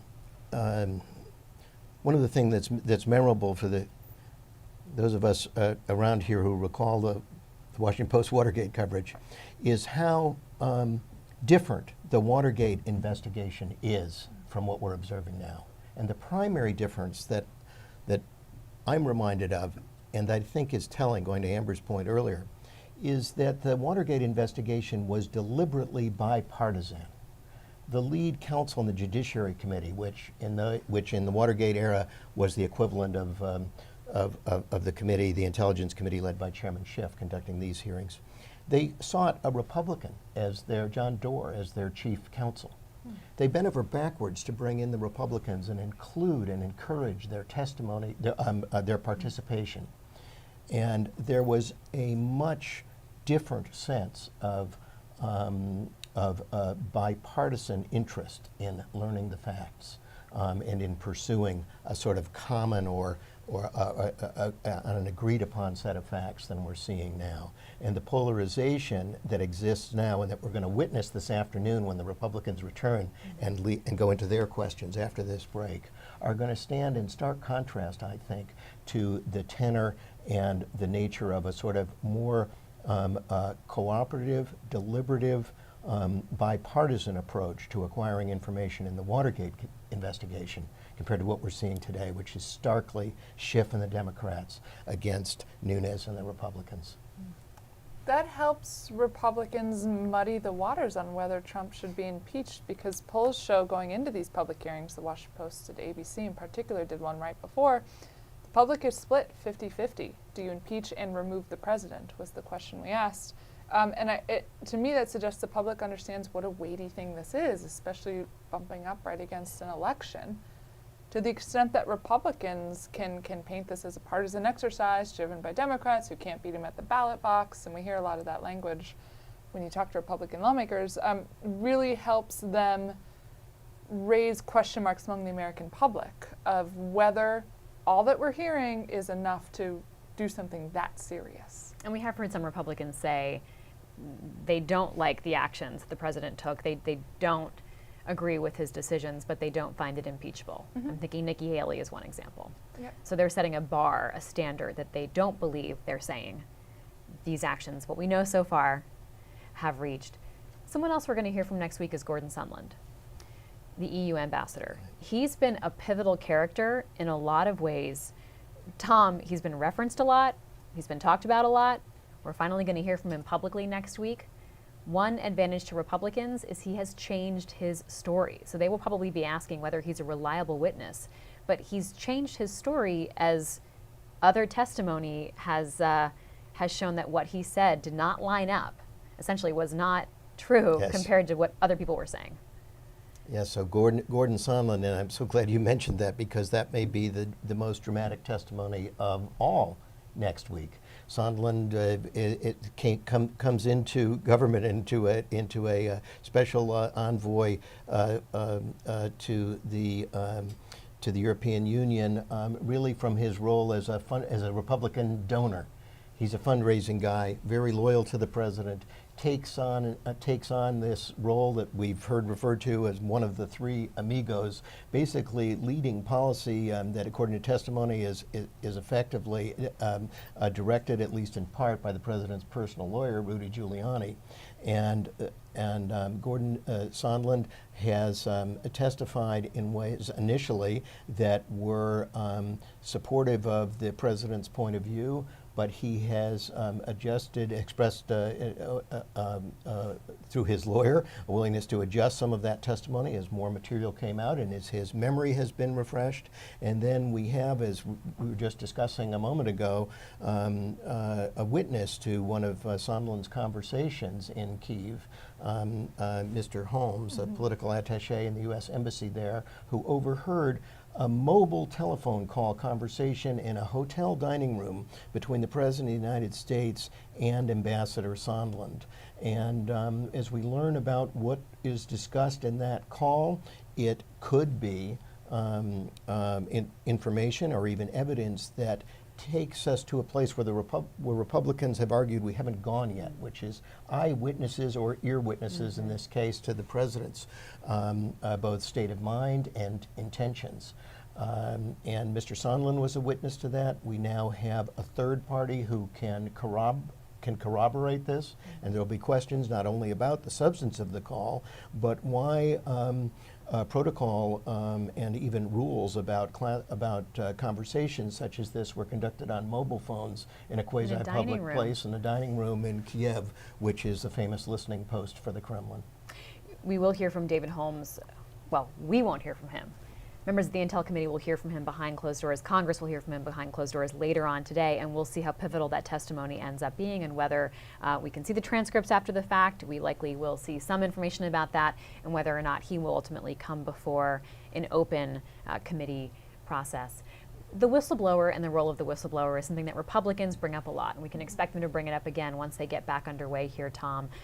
But can you take us through what the whistleblower's initial complaint was and what has so far been corroborated by other individuals? Because Democrats are saying that the whistleblower ceases to be relevant once you get all these other witnesses on the record stating in their first-person account what they saw, experienced, or were part of. Libby, excellent question. The whistleblower is in some ways, as we'll hear, I expect later today from Congressman Nunes and Congressman Jordan, the whistleblower is the person who really got the entire Ukraine investigation that we're now observing, the heart of the impeachment inquiry, underway. Because it was the whistleblower who flagged first to his superiors at the CIA that there was something of concern to him and to others about the conversation between President Trump and President Zelensky, and that is that aid was conditioned on Zelensky providing some favors to Mr. Trump, information on the Bidens and on the and on the DNC server that arguably are political, domestic political advantages for the president. So it was the whistleblower who first raised these concerns about the president's conversations with Zelensky, the possibility of a quid pro quo. There was some controversy about the way in which the whistleblower's findings or report became public.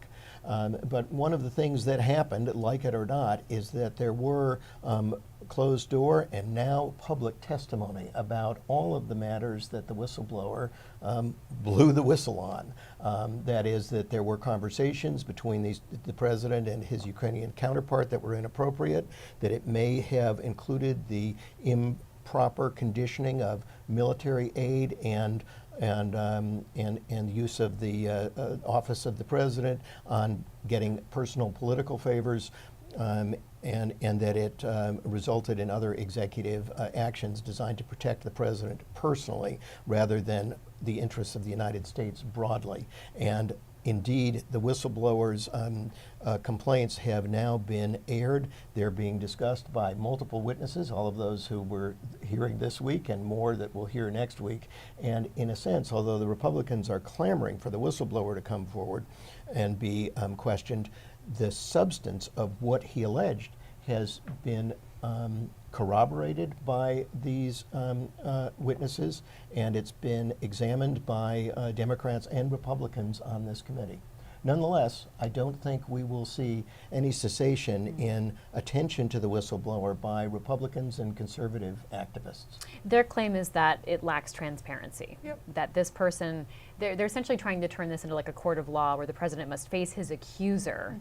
And making it sort of a man-on-man rather than the evidence gathering, the information that these committees have gone through to sort of find the witnesses who can corroborate the information the whistleblower originally raised concerns about.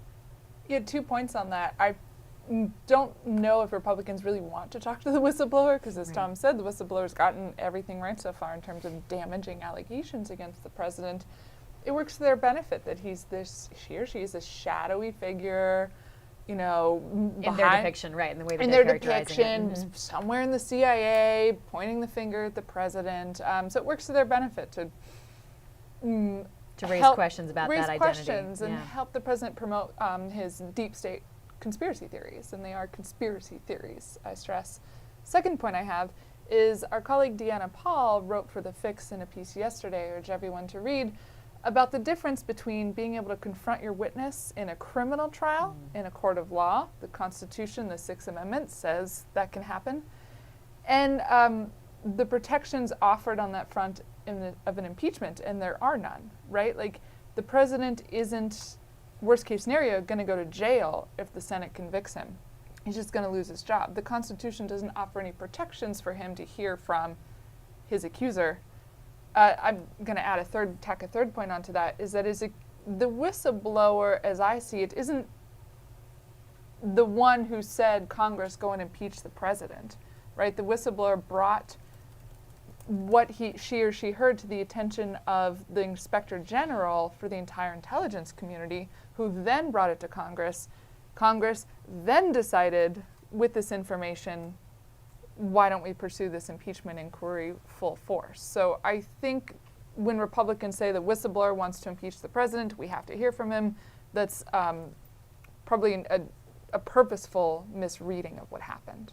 Tom, I want to ask you about the funding that's at the heart of this, in some senses, this question of like money for Ukraine. Why is it so significant?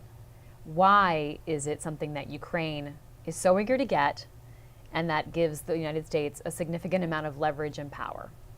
So this gets to the heart of it. Ambassador Taylor's testimony yesterday spoke about it. The aid that we're talking about is military aid. It was held up, a congressionally mandated delivery of military aid to the Ukraine, we now know, was held up for reasons that remain somewhat mysterious. We don't know exactly what they were, but they held up for 170 days. That is, in fact, a violation of law because Congress mandated that this aid be delivered. Bipartisan, I can interrupt, everybody in Congress. Yes, so this is, and the aid is critical, and as Ambassador Taylor said yesterday, you know, having a visit, inviting Zelensky to the White House, that's presidential protocol. But aid to the Ukrainians is vital to the security of Ukraine, to the Ukrainian, to lives, the survival of an independent republic adjacent to Russia, and even more broadly to the national security of the United States, because it is still the position of the U.S. State Department that Russia is acting aggressively towards its neighbors and potentially threatens democratic republics to the west. The aid was vital to keep Ukraine not only secure against Russian aggression, but it was arriving just at the time that the Russians and the Ukrainians were negotiating ceasefires and border agreements. Having the support, military support from the United States was critical to Ukrainian confidence in those negotiations and significant to bolster the Ukrainian position vis-a-vis the Russians. And that it was delayed or perhaps not arriving at all. No one knew until the 170-day period of delay was up whether it would actually show up, was a risk. And Ambassador Taylor talked about the risk to Ukrainian lives that occurred because of the failure to deliver that aid on a timely basis as required by law. One person who will testify behind closed doors, we do believe, is Mark Sandy, Associate Director for National Security Programs at the Office of Management and Budget. OMB taking a more bureaucratic role usually and not quite the prominent role in this question that's very important of why was the money held up, when did it move forward, and OMB thus far has not testified. Its people have not testified. That's correct. The White House, as we all know and our viewers know, has had a blanket opposition to anyone testifying or participating in this hearing, and that's particularly true of the Office of Management and Budget, which is part of the Executive Office of the President, and now having a witness from that office could unlock this mystery of why these funds were held up, who ordered them held up. And I don't know what we're going to hear from this testimony, but I know one of the things that Democrats are eager to learn, if they can, is whether there was a presidential directive behind holding up these funds.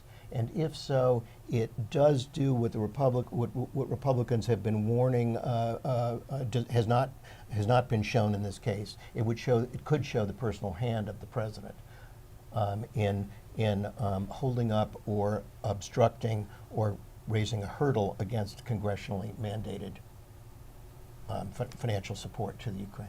Tom Hamburger, investigative reporter, also Amber Phillips here, reporter for The Fix. We're watching to see when the House Intelligence Committee resumes their hearing here. It's day 2 of this impeachment hearing process, looking into whether or not the Democrats will ultimately draw up articles of impeachment against President Trump.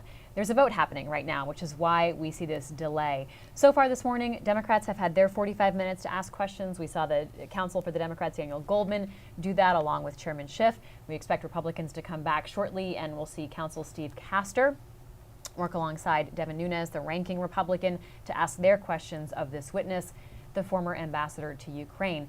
This does work to the Republicans' advantage in some ways because they can make a plan right now. Like, this is a time to take a vote, but taking a vote doesn't take that long. They can use the rest of this time to assess what they've heard from Ambassador Yovanovitch, digest what Democrats were able to get out of that, and then figure out their own strategy of how they're going to counter the Democratic message or try to poke holes in this call for impeachment. As we look at just what may come out of this, now Speaker Pelosi was careful yesterday to say, look, we haven't even drawn up articles of impeachment yet. We don't know where this is all going, although there's nothing to indicate the Democrats won't take that step. Bribery is one word that Speaker Pelosi has begun using, which has its own sort of line item in the question of impeachment in the Constitution. It calls for things like bribery and treason. Very few items are mentioned specifically. The rest of it's high crimes and misdemeanors. So bribery may be one direction the Democrats take. Tom, could we also see an article of impeachment written up about national security and endangering national security potentially? Is that something that Democrats are trying to show here, that potentially withholding military aid from Ukraine, having it as a potential bargaining chip, was not just potentially sort of a manipulative political ploy, but could ultimately impact the national security not just of Ukraine, but of the United States?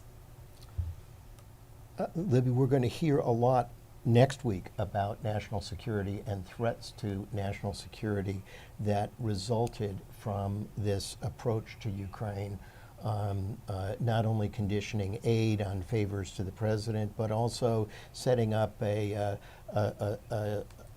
unusual, outside of normal diplomatic channels way of communicating, negotiating, even pressuring Ukraine using State Department officials and private sector folks like Rudy Giuliani. So I think we will hear about those two things. Whether it rises to the level of an impeachment, an article of impeachment, I don't know.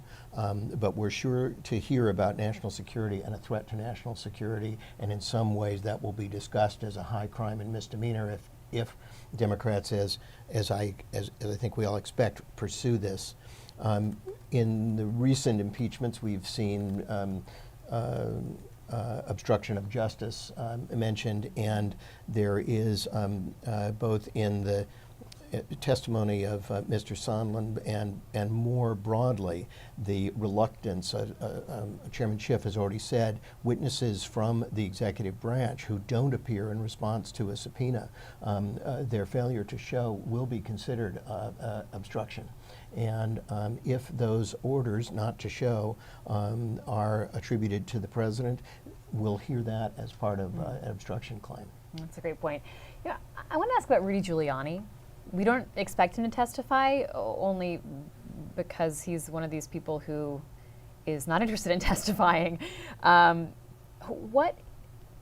He is not in the regular chain of government. He is the president's personal attorney, which raises a lot of questions about why he would even be involved in Ukraine policy. And while the White House can point out that you can get advice from a lot of different people, and it's typical to look outside traditional channels to get advice or input or feedback, that Giuliani played an outsized role, perhaps a direct role in this process. Tom, what is he on the line for? I mean, what could be his legal ramifications?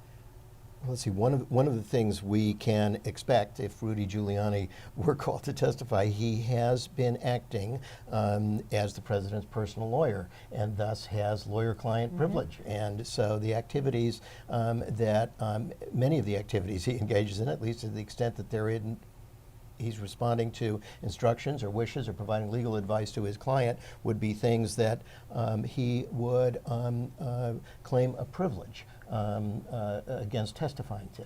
There is, of course, a well-known exception to lawyer-client privilege, and that is if the conversations between lawyer and client are discussions in pursuit of a criminal act.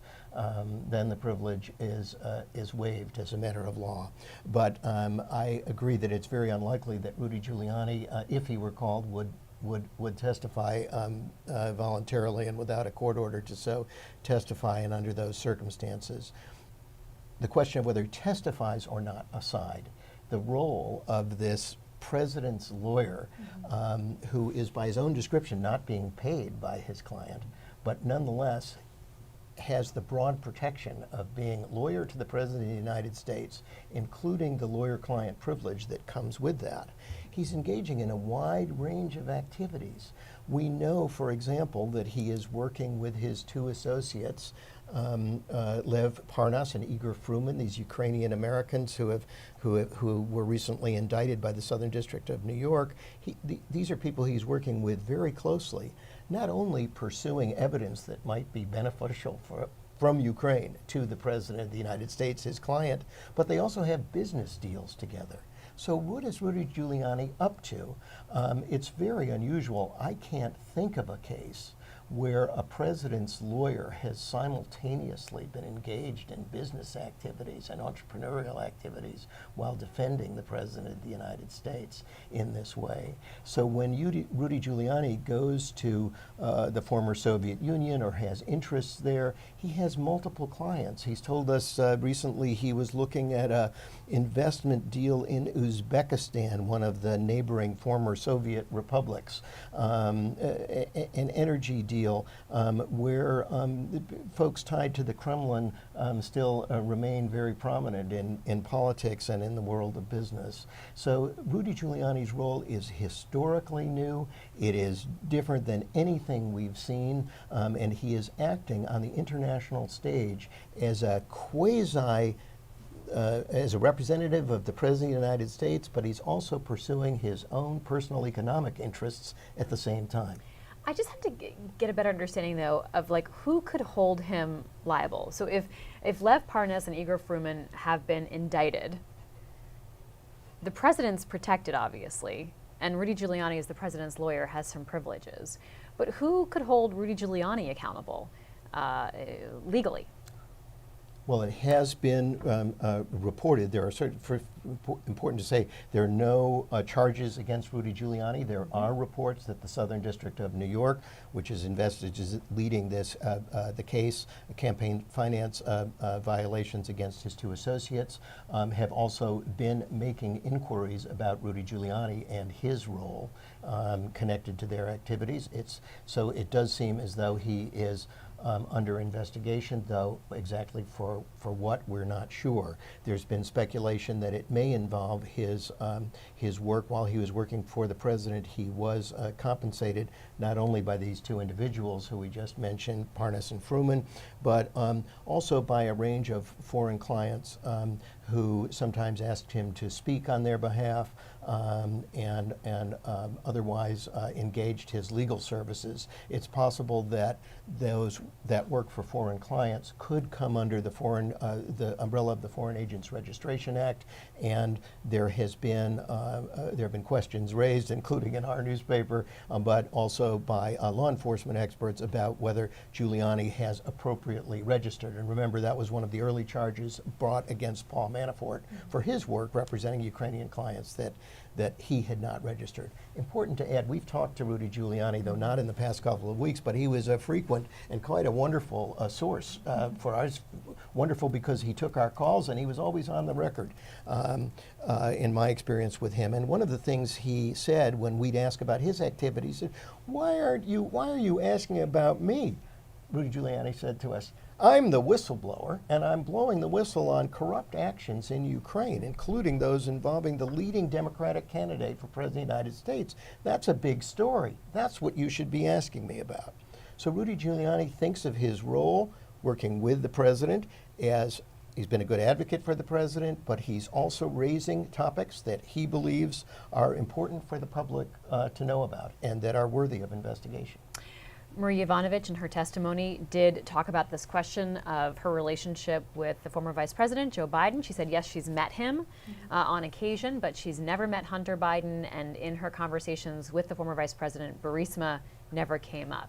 Yeah, she has nothing to add to that, which I would expect would be a detriment to the angle Republicans want to pursue, because Devin Nunes, in his opening statement, the top Republican on this committee, asked again, as he did Wednesday, why was Hunter Biden doing this work in Ukraine when his dad was advocating, for policies in Ukraine? So I do not expect Marie Yovanovitch to be able to answer that question. That doesn't mean Republicans won't ask it, because Right. it does give them the chance to talk Right. about that point. I want to go back to our colleague Rhonda Colvin, who's on Capitol Hill. She's taking her time between going into the hearing room to wait for things to get underway and coming back out to talk to us. Rhonda, so glad we can get another moment with you. I want to ask you to paint us the broader picture of what else is happening on Capitol Hill right now as this impeachment hearing process is going on. So right now the House is on the floor and they are considering a bill that deals with the reauthorization of the Export-Import Bank. So that's what the holdup is. They did amend it, and now I believe they are voting right now on final passage. But of course, as you mentioned, there is always news on the Hill, and I think one of the headlines that is parallel to the impeachment investigation is the fact that there is a shutdown deadline next week. So November 21st is a government funding deadline, and Democrats say they will be able to pass a stopgap measure that will at least fund the government until December 20th. However, they are more concerned right now, given that that timeline might be right up against the same time that they do an impeachment vote, that the president may not be working with them on that. And so you remember last year we had one of history's longest shutdowns. That was around the same time, around the holidays. So I talked to some Democrats yesterday, yesterday, and there is concern that the president may put a hold on things and we might see a shutdown. But of course, I don't want to give us all heartburn about that, but that is something that people are talking about up here. So that is certainly a serious issue right now. Speaker Pelosi yesterday in her weekly press conference, she addressed it, and she has been commonly saying that, you know, they can legislate and investigate at the same time. But we all know that there is consternation between the White House and the Congress right now. So it remains to be seen what will happen with that funding deadline. Rhonda Colvin, thank you so much. Well, moments ago, as he left the hearing room to go on this extended break, the chairman, Adam Schiff, talked to reporters. He accused the president of witness intimidation in real time. Let's watch. What we saw today is it wasn't enough that Ambassador Yovanovitch was smeared. It wasn't enough that she was attacked. It wasn't enough that she was recalled for no reason, at least no good reason. But we saw today witness intimidation in real time by the President of the United States. Once again, going after this dedicated and respected career public servant in an effort to not only chill her, but to chill others who may come forward. We take this kind of witness intimidation and obstruction of inquiry very seriously. That's Chairman Schiff talking to reporters as this break got underway, and he's referring to the president was tweeting about the former Ambassador Marie Yovanovitch as this hearing was happening this morning. The White House has downplayed the president's interest in this hearing process, but he certainly does seem to be checking in with it. There's a tweet from this morning. Everywhere Marie Yovanovitch went turned bad. She started off in Somalia. How did that go? And you can read on from there. Yes, Can Amber, chime in. I absolutely. thought that was a really dramatic moment in the hearing. Adam Schiff jumped in. He took the mic back from his counsel and said, President Trump just tweeted about you, Ambassador. Here's what he said. Would you like to respond?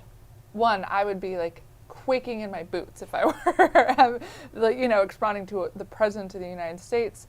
But you saw Adam Schiff seize the opportunity to, again, present Yovanovitch as the victim of all of this consummate diplomat dedicated to America being attacked by people and the president by no reason. Her response was, I don't think I have that power. She was a little bit sarcastic. I don't have the power to go to a country and everything goes wrong. And then she reiterated her 33 years of experience and dedication to diplomacy and said, I was in Ukraine specifically to try to make that country more democratic, less corrupt, and I think that benefits America's interests. I was undermined. Amber, when we talked to you this morning before this hearing got underway, one point that you've brought up is that Democrats need to paint a picture and draw out a narrative here. And rather than seeing words printed on a page or members of Congress talking about things and expounding on things, to hear a witness in their own words tell a story and tell a complete narrative, not just this 5-minute Q&A back and forth where you can't really get a sense of what the story is. How compelling do you think Marie Yovanovitch has been in putting a name and a face and a personality, a sensitivity to a career diplomat? She's been extraordinarily compelling on that front. The problem for Democrats is her part of the story ends in May, late April, when she got ousted, and all of the allegations about wrongdoing by Trump and his allies went on after that. The timeline, really centers on this July 25th phone call and leading up to right before and after that. So Democrats need someone to fill in that part and say, I was there watching all this bad stuff happen. I thought it undermined U.S. interests. A name that I think could attest to some of that, if he wants to, is Lieutenant Colonel Alexander Vindman, this National Security Council official who very much wanted U.S. and Ukraine to get along with this new president and set up this phone call between Trump and President Zelensky, and then was aghast to hear it go wrong. So, Tom, this question that Republicans may be asking is, well, what did you actually see and what did you actually hear? How does that play out over the coming couple of hours, but also next week as more witnesses come before the committee publicly? So, Libby, this would be my prediction, is that we will see some attention when we return from this break from the votes on the House floor. The never-ending break on the and the Republicans sort of begin their allotted minutes of questioning. There will be a focus on the limits of the ambassador's knowledge. And as we've been discussing, she departs from her post and her sort of relevant position in this story in May. And so we'll see some attention to that, and it will be identified as a sort of as a gap today. But next week, we will hear from people on the National Security Council who were very much a part of this story through the present moment. Mr. Vindman was in the White House and the National Security Council staff throughout. He will testify, and his testimony, I expect, at least if his closed-door testimony was any indication, will also be quite dramatic, describing his experience not only listening to the July 25 call in a state of alarm as he sat in the Situation Room listening to the call, but also a previous meeting, July 10, when there was an informal meeting attended then by the three amigos, Ambassador Sondland, Ambassador Volker, and Energy Secretary Rick Perry, and two visiting Ukrainian emissaries of the new president. And in that conversation as well, there were entreaties, requests to the new Ukrainian administration delivered through intermediaries, but Colonel Vindman will describe this, requests for these favors of a personal political nature to the president. That is information on the Bidens, information on the servers, and a suggestion that future good relations with the U.S. may be conditioned on the provision of that information. So we're going to hear some dramatic testimony about what happens, filling in the gap of what happens after Ambassador Yovanovitch leaves in May, and what happens in June, July, and beyond. Colonel Vindman may also be asked about what his experience has been in the White House after he raises this alarm, including what it's been like in the last couple of weeks. He's been at work every day. That would make him even more of a compelling witness than he might be. That's such a good point, Tom. The problem for Democrats, though, is the person at the center of all this at the right time is Gordon Sondland, a Trump ally, tied his political and career fortunes to Trump, and has acknowledged offering the Ukrainians a quid pro quo, though he doesn't use those words.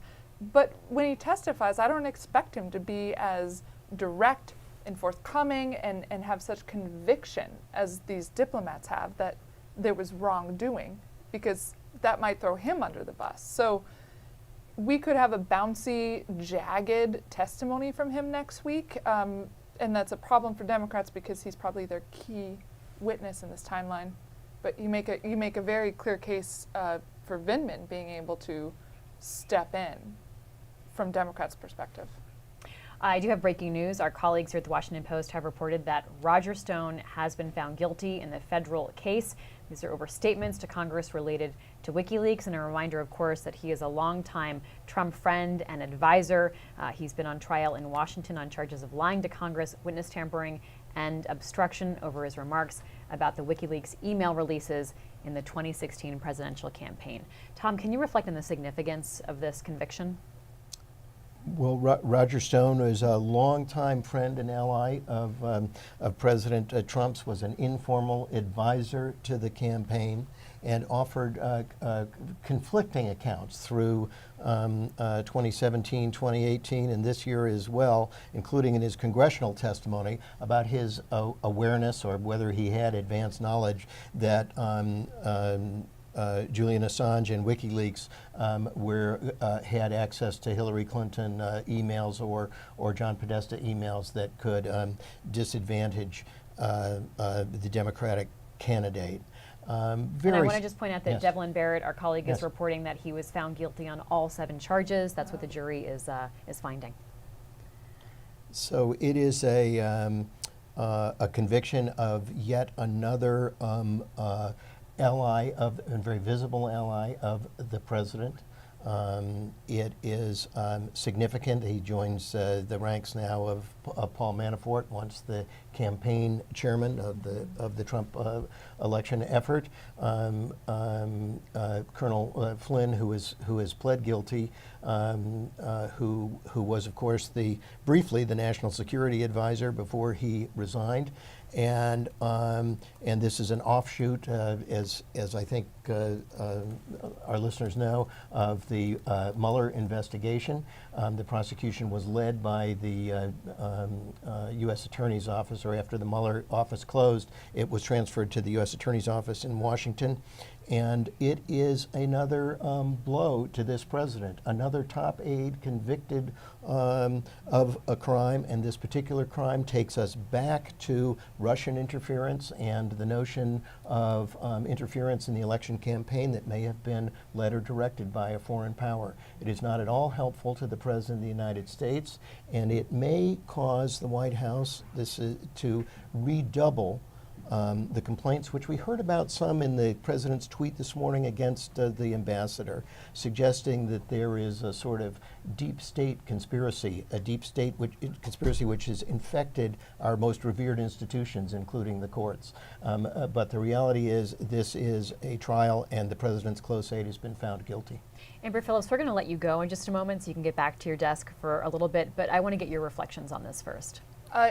It's not helpful to Trump. It comes as Democrats are making a case in the impeachment inquiry that his allies, and possibly him, were corrupt in Ukraine and working with corrupt Ukrainians. And then you have yet another person close to President Trump being convicted, a convicted criminal. It just helps their narrative. All right, Amber Phillips, thanks so much. Tam Hamburger is going to stay with us here, and we'll bring in Roz Helderman in just a moment, another one of our investigative reporters. Tom, it's so interesting. The 2016 campaign and the election continues to live on, right? And it's living on in numerous ways. One, of course, is an example of this conviction of Roger Stone. But also, we are hearing the Republicans try to pin the blame on election interference and meddling on Ukraine. Can you dig into that a little bit for us and explain sort of where Republicans are, why are Republicans talking about that at this moment? Well, it is this sort of counter-narrative to the quite damaging report endorsed by all of the U.S. intelligence agencies that the Kremlin was acting in 2016, was interfering in our election on behalf of Donald Trump. One of the counter-narratives that I first heard suggested by Paul Manafort and his allies was that, in fact, there was another foreign power that was engaged, the government of Ukraine. And during the campaign, one of the most difficult moments for the Trump organization was when news was released that Paul Manafort's name showed up in a black ledger from Kiev as receiving $12 million off the books from a Ukrainian political party. Manafort has always denied that receiving such off-the-books cash, but nonetheless, these negative comments that affected the Trump campaign that came from Kyiv were turned into, I would say, a sort of counter-narrative, one that suggested that the Ukrainian government was allied with Hillary Clinton, and that if there's reason to think the Russians were benefiting an unwitting Donald Trump, Hillary Clinton was the beneficiary of another foreign power, Ukraine. The idea, though, the suggestion of this conspiracy theory, which has been promoted by the president himself, was roundly rejected in this week's testimony, and again in the closed-door testimony from the State Department veterans and by National Security Council experts. Fiona Hill, in her closed-door testimony, said she found she really lashed out, according to the testimony, when a Republican member questioned her about this Ukrainian theory. And she said, going down this rabbit hole is so dangerous because it distracts us from a very real threat that the United States faces in 2020 of Kremlin interference in our election. And any suggestion that a Ukrainian interference on behalf of another U.S. candidate was in any way comparable or is a distraction, and a distraction away from a real national security threat. Tom Hamburger. I'd also like to welcome Rosalind Helderman, investigative reporter here at The Post. Thanks so much for jumping in and joining us, Roz. We're waiting for this House Intelligence Committee hearing to get underway again, but in the meantime, we do have this breaking news that Roger Stone has been found guilty on all counts in a federal trial of lying to Congress and witness tampering. Our colleagues report that the jury deliberated for less than 2 days before finding him guilty on all 7 counts. This is resulting from his September 2017 testimony to a House Intelligence Committee. And there's ongoing drama right now. I'm getting updates from our colleagues who are in the courtroom, and they are reporting that the prosecution has actually asked the judge to order Roger Stone immediately to jail, which is extremely unusual. Generally, in a white-collar case like this, a defendant goes home after a verdict, and then later there's a sentencing process. But apparently they are arguing that Roger Stone has been violating a gag order as recently as last night. They say that Alex Jones of InfoWars said that he had gotten a note from Roger Stone in violation of the gag order. So this is a conversation that's going on in the courtroom at this very minute. The judge is expressing concern about Mr. Stone's ability to comply with her gag order, and we're going to, but no, I'm just reading as the notes as they come in. Apparently, she's not going to send him to jail immediately, despite the prosecution request. But obviously, this is an extremely serious situation for Roger Stone. There'll be a sentencing process. Federal sentencing guidelines are quite complicated. They take into account a lot of factors, but with 7 felony counts against him, you would imagine the sentence would involve at least some amount of jail time. Just the timing of this, though, is this comes down, resulting in large part from testimony that he gave to the House Intelligence Committee. As we watch the Intelligence Committee get fresh testimony from these witnesses, Tom, Roz, you want to jump in, but it definitely shows the stakes here. The parallels, absolutely, it shows the stakes for all these witnesses. You could be sent to prison for lying in the settings that we are watching unfold live in front of us. I also think another really interesting parallel is around the issue of witness intimidation. One of the counts that was that Roger Stone was just found guilty of was tampering with a witness, another witness who was going to be appearing before the House Intelligence Committee. Because he had sent him threatening notes, trying to persuade him not to testify truthfully to the committee. I believe he had sent him one note that read, "Prepare to die," and then later argued that that was just sort of the funny banter that those two people, it was a joke. Yes, it was a joke, the funny "prepare to die." Anyway, so he was convicted of witness tampering for sending intimidating messages to a witness, and we see that happen on this very morning where it seems as though the story of the morning thus far with Ambassador Marie Yovanovitch was her testimony that she in fact felt intimidated by the president's threats against her, both the threats that he made while on the phone call with Ukrainian President Zelensky, and then also, frankly, the tweets that he sent just this morning while she was appearing live on Capitol Hill. Well, and when those tweets arrived, Chairman Schiff interrupted and read the tweets to the ambassador and asked for her response. And then just as they began this ongoing break, he went out before reporters and said that he viewed a tweet like this as, use the words, witness tampering and obstruction. And he is pointing his finger, in this case, directly at the President of the United States for engaging in witness tampering, possible witness tampering and obstruction. And obstruction, as we've noted, have historically in the recent impeachment cases been parts of the articles of impeachment. We heard from Ambassador Yovanovitch that this is not the first time that she felt intimidated or threatened, and witness tampering is one thing because she's now, of course, before this congressional panel, and so to have a tweet come from the president at this exact moment that she is before them, you can see that sort of witness tampering realm of possibility. But she's also talked about feeling threatened, and she had this incredibly evocative description of when she first read the transcript of the call, or really the summary of the call, because we don't know if it's a firm transcript, of that call between the President of the United States, the President of Ukraine, a place where she had been posted, these two incredibly powerful world leaders talking about her and referencing her, and the President of the United States basically saying that things may happen to her. you really did get a sense from her testimony today as she described how she felt, but also how the person who was with her described the color draining from her face, Roz. She had a physical reaction to this news, not just an emotional reaction.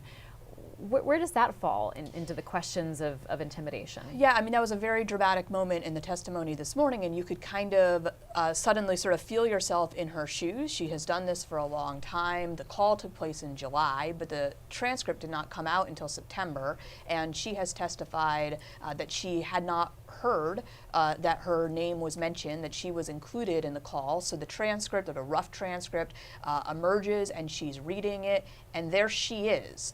And you know, one of her points, I think, throughout the morning has been sort of to try to not personalize it about herself, but rather about how presidents treat ambassadors. And so she testified that she was really shocked that any U.S. president would say this kind of thing about any ambassador to a foreign leader. But then she sort of added, you know, and it was me, you know. And as you said, she testified that she was with a friend who told her later that the color literally drained from her face when she read those words. And you know, she was pushed a little bit by the Democrats. What exactly did you mean by, what exactly do you think the president meant by that you're going to go through some things? And you know, she said she wasn't quite certain, but it was certainly a threat. And I think she testified, I think we would all agree, it didn't sound good.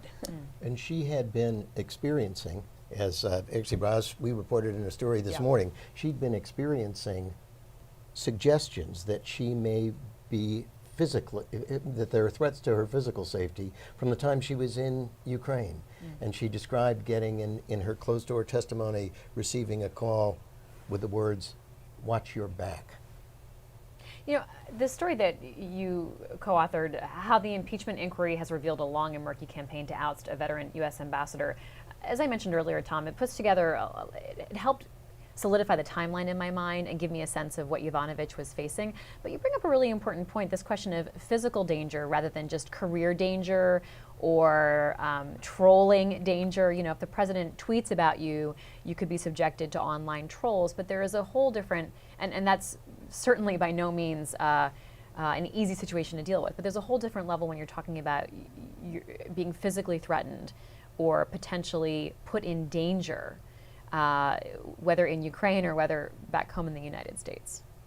I think that it's worth pointing out something that hasn't been discussed as explicitly as I might have imagined, that Ambassador Yovanovitch has been in dangerous locations. In fact, the president retweeted about one of them this morning besides Ukraine. Ukraine is dangerous for a U.S. ambassador and for U.S. personnel, in part because the biggest issue there, we always hear about it, President Trump talks about it as well, is endemic corruption. And part of that corruption, by descriptions of our own Justice Department and law enforcement, is organized crime. And there are powerful organized crime elements in Ukraine, and the ambassador was one of the outspoken critics of those who would permit any nose of the organized crime camel under the tent in Ukraine. And one of her specific areas of worry was the Ukraine's national gas business, which had been the outpost for some years of an oligarch who has since been charged with connections to bribery in the United States. So she was an advocate of the anti-corruption agencies in Ukraine and urged constantly in her conversations, privately and in public comments, that Ukrainians resist corruption, resist the intrusion of organized crime. That was one of her themes. And people who know her suggest that she did this so strongly, and she was warned that doing so could put herself in some physical danger. I want to point out that the Associated Press is reporting that Liz Cheney, representative from Wyoming, is calling it wrong for President Trump to post tweets critical of Marie Yovanovitch during her testimony. Representative Cheney said, quote, "Yovanovitch is clearly somebody who's been a public servant to the U.S. for decades, and I don't think the president should have done that." She's a significant voice for a number of reasons. One, she's in leadership. She's a Republican in leadership in the House. She's also the daughter of the former Vice President Dick Cheney, of course, and she's, while coming from a very conservative state, she's being watched as someone who may have a voice of sort of the traditional Republican wing of the party, Roz, as she weighs in on this. Yeah, I think it's going to be very interesting to see how the Republicans treat Ambassador Yovanovitch, what their game plan is going to be with her as a witness this afternoon. I would note that Devin Nunes in his opening remarks literally did not say her name. Nothing in his opening remarks referenced her or her testimony at all. And now we've had this long break where pretty much this is until the Roger Stone verdict, what all the cable channels are talking about, what all the members of Congress are speaking about in the hallways. We've had some reporting that Republicans seem a little bit not quite sure how to deal with this. A number of them declined to comment. A few of them took the same position as Congressman Cheney, Congresswoman Cheney, that they, that this was not a good move of the president.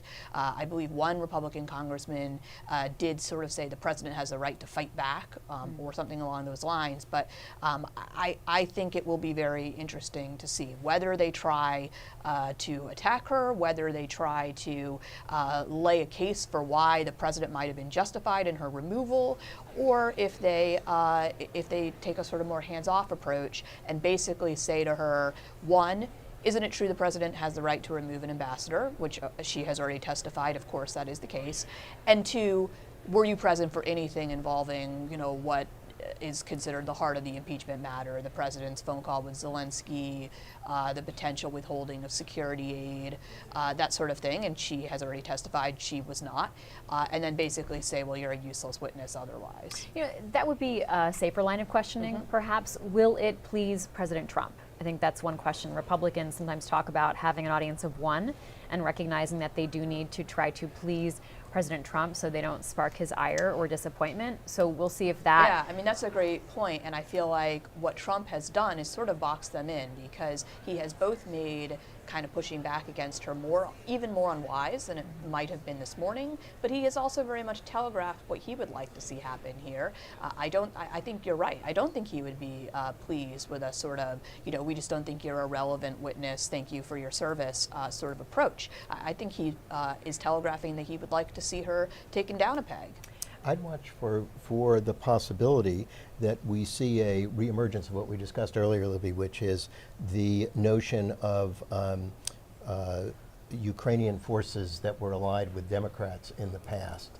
And one of the ways to undermine this ambassador, who's described by, not just by Democrats, but by career diplomats as courageous and staring down corruption in Ukraine, is that in fact the question of whether she was part of a faction in Ukraine, and maybe the Hillary Clinton faction in Ukraine. That is the way in which the president's allies see her and discuss her in private, and our story dealt with some of that today. She's described as a sort of anti-Trumper, deep stater, Soros-backed diplomat, and so it will be interesting to see if that noise or criticism about her emerges in the hearings today from Republican members.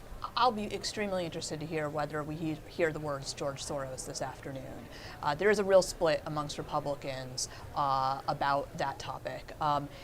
And it is central to the case of the people who were working to remove her, that she was somehow a George Soros plant, the major progressive Democratic donor who has given a large amount of money to good government transparency groups in Europe. She was supportive of organizations in in Ukraine, organizations that have been widely supported by the West, including across the U.S. government, that were fighting corruption, that had received some funding from organizations funded by Mr. Soros. And so that is the genesis of this notion that somehow she was a George Soros plant. But that was very important to the people who moved against her and persuaded the president that she should be removed. There are a lot of people, including in the Republican Party, who believe that to most Americans that really sounds like a conspiracy theory and an anti-Semitic one at that. And it will be interesting to see whether it is brought up this afternoon or if Republicans steer clear of that. I'm keeping my eye on this, the committee room. We're seeing some of the members start to gather as votes have wrapped up on the House floor. So we'll bring that back to you uninterrupted as soon as they resume the testimony. You wonder if Republicans do bring that up, will the former ambassador get a chance to once again make the case, as she has this morning and as our two witnesses saw earlier this week, make the case for what it means to be a career diplomat who serves members of both parties, who's worked for Republicans, who's worked for Democrats, and who, on the record, didn't have criticisms of President Trump at public events and things like that in ways that would have signaled what she felt about the incoming Trump administration. And will Republicans give her that opening, and what will she choose to do with that, and how compelling will that be to the American public? Elise Feedback, our colleague, has a story today pointing out that she was referred to as, by President Trump, the former ambassador from the United States, the woman was bad news. And we get into gender politics here a little bit, and for Republicans, it's largely a male panel on both sides of the aisle. Republicans have to be aware of how they treat her because the optics are important. The optics speak to the American public. And how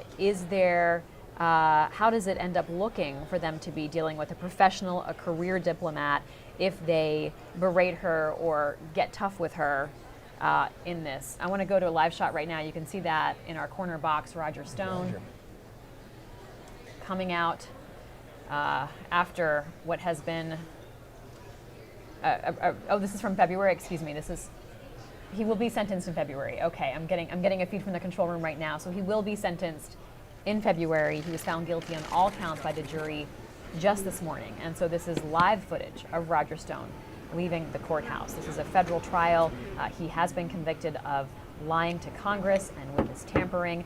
As Roz pointed out, there was a question of whether he would be remanded and put behind bars right away, but the judge is letting him go, and we will see what happens during the sentencing phase of this process. I can bring a little more interesting color from the courtroom from our colleagues Rachel Weiner and Spencer Shue, who are there. They're reporting that a friend of Roger Stone's, Michael Caputo, who was also served for a time as an advisor on the Trump campaign, I believe that he was actually tossed from the courtroom during the verdict because he refused to stand for the jury. And then after they delivered their verdict, he stood up and turned his back to them. That's actually been a little bit of an interesting sub-story within this trial, that there were supporters of Stone who were trying to out names of members of the jury who, even before they began deliberating, were suggesting that the jury was, biased against Roger. It's just, you see all these parallels where we have these sort of institutions of public life that used to be widely sort of accepted as good and noble service that are being attacked. And I wouldn't be at all surprised if we don't get some support from people around Roger Stone claiming that this jury was in some way unfair, or that this should be discounted because for some reason a Washington, D.C. jury doesn't count. And you've had General Flynn, who was also acknowledged guilt in this probe, but has a new attorney and is sort of joining in the suggestion that some of our august national institutions and national security and the FBI, to name two, have been corrupted in some way. So we're seeing today, at least from some of these allies of the president, this undermining of national institutions, and it is part of the strategy. You can see the president in the hearings we're talking about now. Although we are going to hear from an OMB employee, which is unusual. In general, White House employees, executive branch employees, are being barred by instructions from the president and the White House counsel from testifying, from cooperating with demands to testify from the Congress, saying the congressional inquiry, constitutionally mandated one, is a witch hunt. And not to keep sort of bouncing back and forth between these two stories, but as we noted earlier, the Judge Amy Berman Jackson, chose not to remand Roger Stone and send him to jail. However, she did say that ordinarily at this point of a trial, she would lift any gag orders that were in place because there's no longer a worry about influencing the jury. But she decided that she would keep the gag order in place because this was a case that involved intimidation of witnesses, witnesses, and she sort of implied, I haven't seen her direct quotes, but she sort of implied that she is fearful that there'll be intimidation post the verdict of this jury, and so for that reason she has ordered that Roger Stone continue to keep his mouth shut until his sentencing. Rosalind Helderman, Tom Hamburger, thank you so much. I'm keeping an eye on the committee hearing room where Chairman Adam Schiff has taken his seat again. You see next to him counsel Daniel Goldman, who we heard from earlier. We do expect Republicans to lead the way after they gavel back in.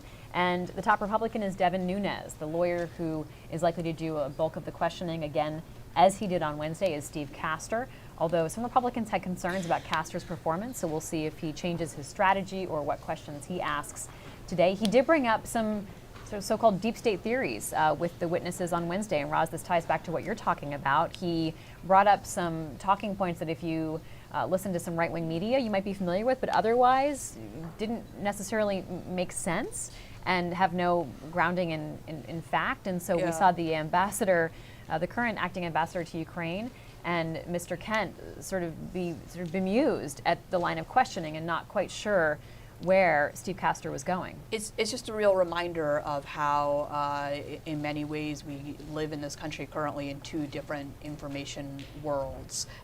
Certainly, what Devin Nunes was going on about makes a great deal of sense to people who consume a lot of Fox News, who have been sort of following the Republican argument very, very closely for the last few years, but maybe not a lot of sense to the rest of the country.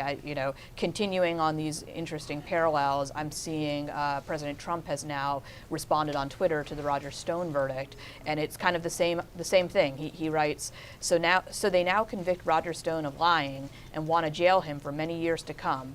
Well, what about Crooked Hillary, Comey, Strzok, Page, McCabe, Brennan, Clapper, Shifty Schiff, Orr and Nellie, Steele, and all of the others, including even Mueller himself? Didn't they lie? A double standard like never seen before in the history of our country. I mean, first of all, I'm not sure what the suggestion would ever be that Bob Mueller has lied. But putting that aside, I mean, all of these names, I know who all these people are, Libby, I know you know, and Tom knows who all these people are, but, Orr and Nellie, is that a reference from the president that's going to be widely accessible to most Americans? I'm not so sure. President Trump also tweeted this morning that the stock market is up, and he's talking about jobs, and so there's the question, big picture, of how much this will all matter to the American public in terms of their perception of the president's conduct in office and whether they want to vote for him again. We can see the former ambassador, Marie Yovanovitch, returning to the hearing room right now, but parallel tracks once again, because the president would like the focus to be perhaps on other things, unless he feels like this riles up his base enough and makes them upset. Tom. Well, we can see the big picture of what's going on here. The White House response is quite clear. It's really to undermine those institutions and those individuals who are critical of him or his allies. So the courts are selectively prosecuting his allies and not going after Democrats and friends of Hillary Clinton. And this Congress is House controlled by Democrats are engaged, in his view, in a witch hunt. Tom Hamburger, Rosalind Helderman, investigative reporters here at the Washington Post. Thank you so much. Tom, thank you for being so generous with your time as you go to file stories. Let's head back to the hearing room now. General Status Inquiry. Thank you, sir. It appears that counsel for the witness this morning has paper copies of the slides that were used during the questioning. If that's true, does that mean that you and or your team has been in coordination with him and or her with respect to her testimony this morning? And if that's true, how does that comport with HRS 660 and the fairness that is purportedly associated with that resolution? The gentleman, the TV for the witnesses wasn't working, so they were given copies this morning. It is now 45 minutes to Ranking Member Nunes. Excuse me, you said that the screen in front of them was not working? My understanding is the screen was not working in front of them, so they were given copies so they could read along, since they can't see the screens that we can. Mr. Nunes, you're recognized for 45 minutes along with Minority Counsel. First, Mr. Chair, I want to submit for the record Senator Grassley's letter to the Department of Justice dated July 20th, 2017. I read a portion of that into the record during my opening statement. Without objection.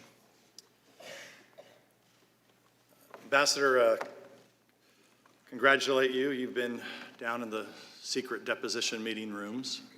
You've graduated for your performance today. Later this afternoon, I should note that for the public that we will be back down in the basement of the Capitol doing more of these secret depositions. Ambassador, I don't really have very many questions for you. You admitted in your opening statement that you don't have any firsthand knowledge of the issues that we're looking into.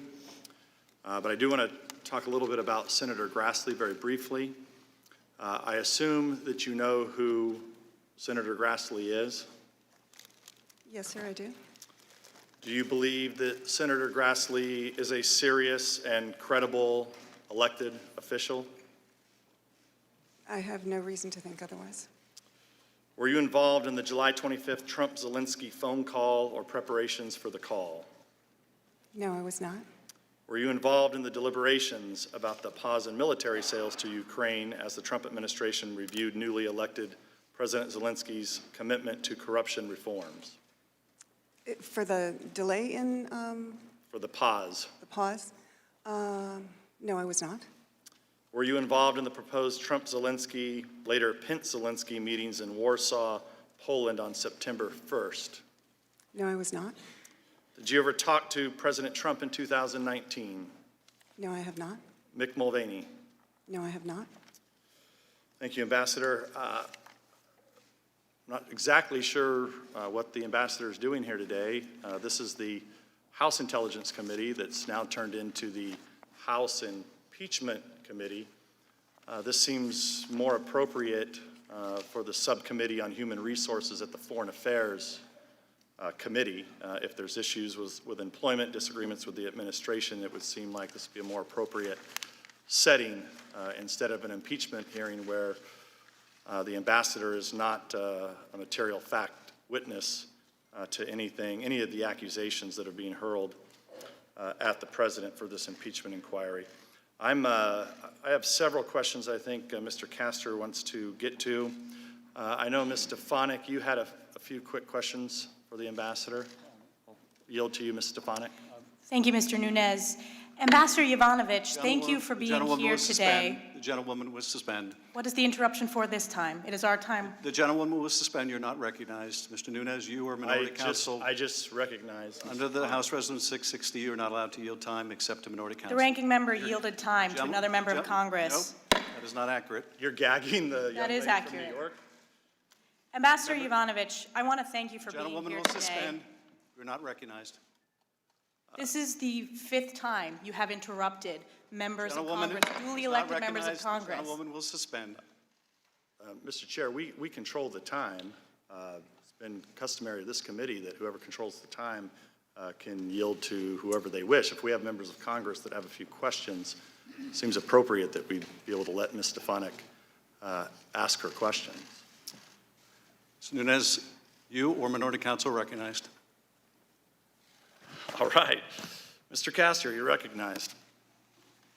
Thank you, Mr. Nunes. Ambassador, welcome. Thank you for your service. 33 years, an extraordinary career. It really has been a remarkable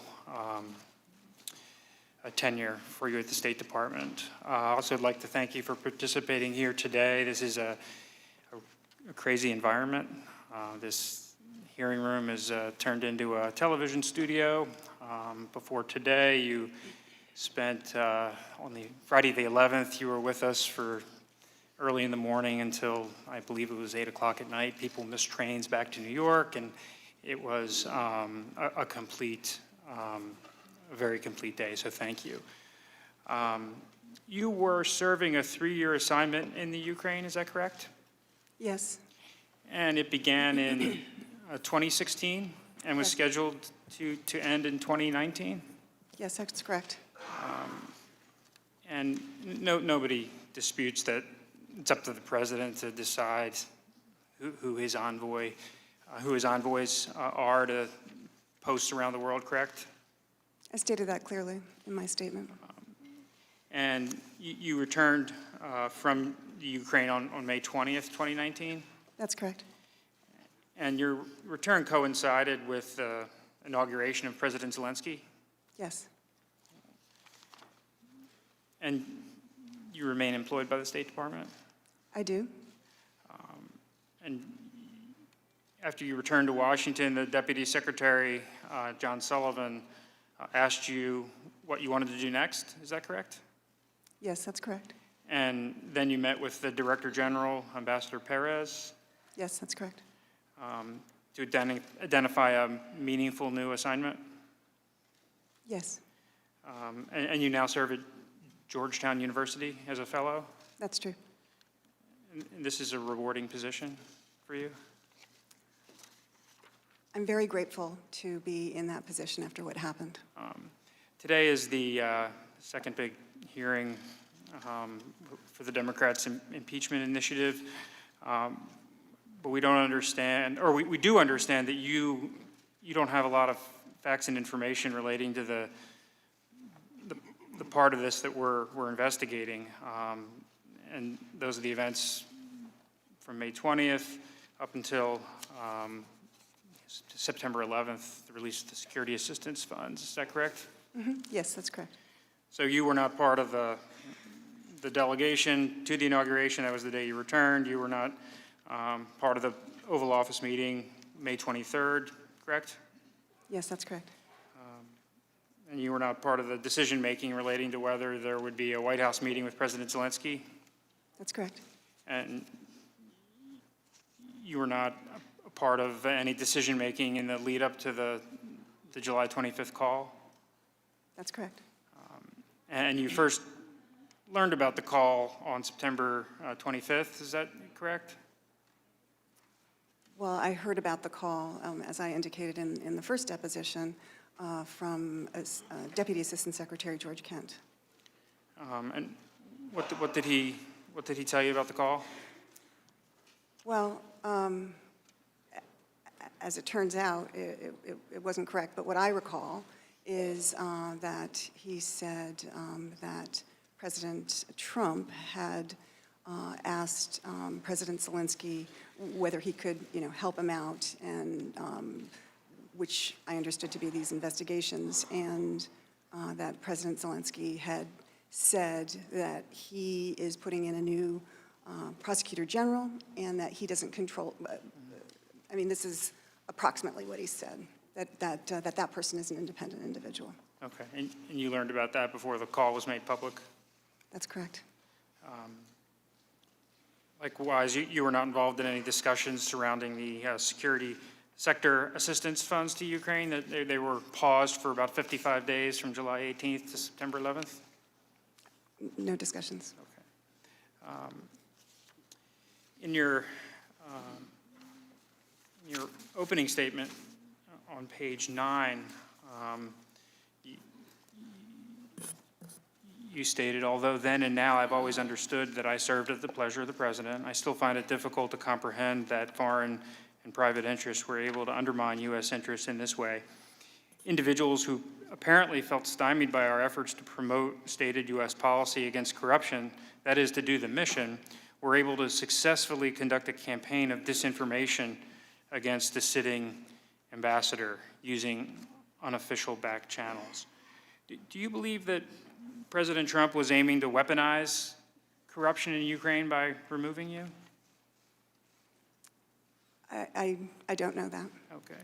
Do you believe your removal was part of some scheme to make it easier for elements of the Ukrainian establishment to do things counter to U.S. interests?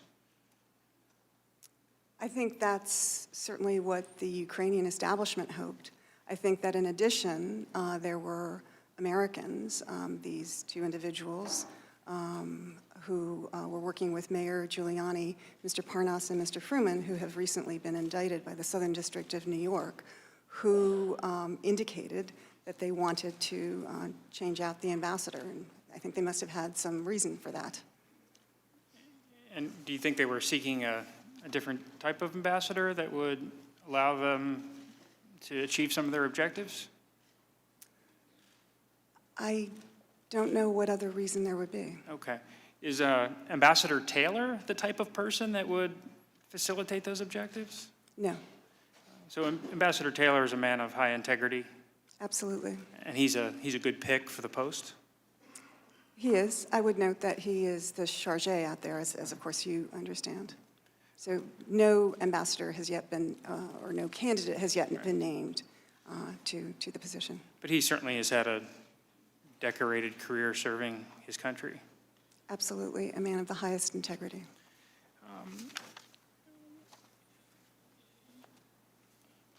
You testified about when you first learned that Mayor Giuliani and some of his associates had a concerted campaign against you. When did that first come to your attention? We were picking up rumors from Ukrainians. I think, kind of in the November, December 2018 time period. But then in January, February, and of course, March, it became more obvious.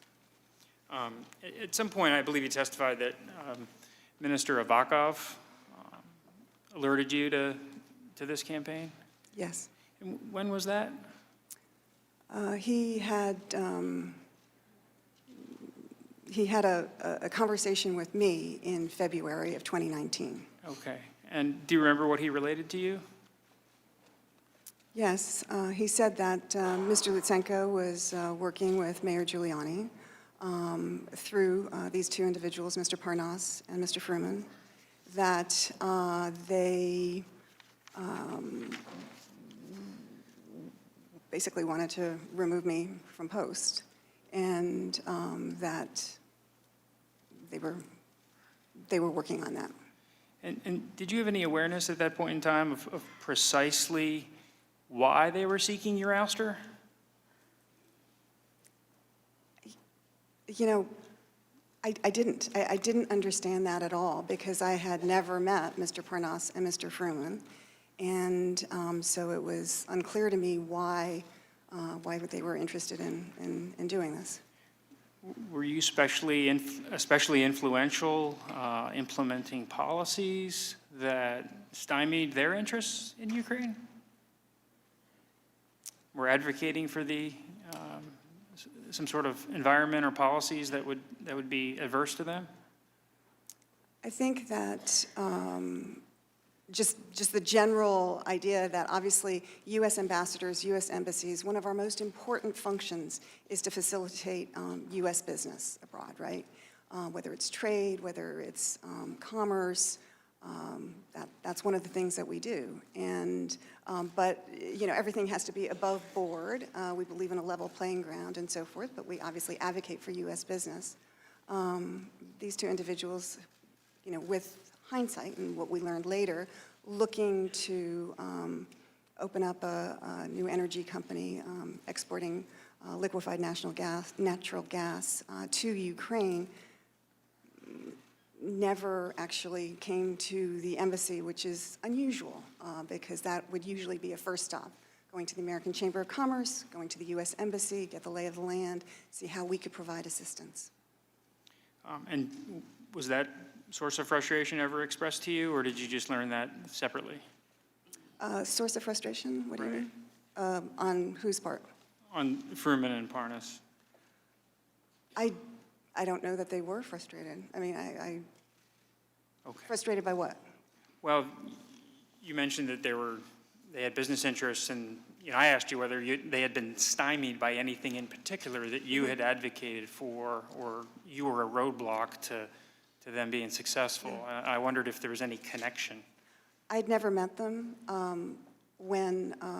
When I heard those names for the first time, which was in February of 2019, I asked my team, the econ and the commercial sections are the ones who would usually meet with American businessmen and women, and nobody had heard of them. So all I can conclude is that it was the general U.S. policies that we were implementing that might have been of concern to them. Okay. And at any point, did you ever try to reach out to the Prosecutor General, Mr. Lutsenko, and find out why he was participating in this concerted campaign?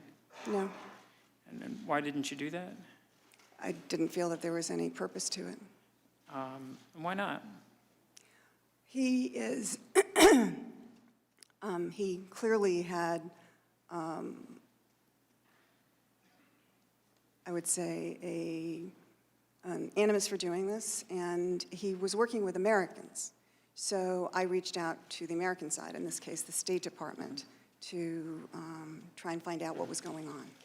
When did you first realize that your relationship with Lutsenko had reached a adversarial point? Probably around that time, maybe a little bit earlier. And this is March? Yeah, and what I would say, adversarial, that's a really strong word. We at the U.S. Embassy are visiting key people from the State Department and other agencies.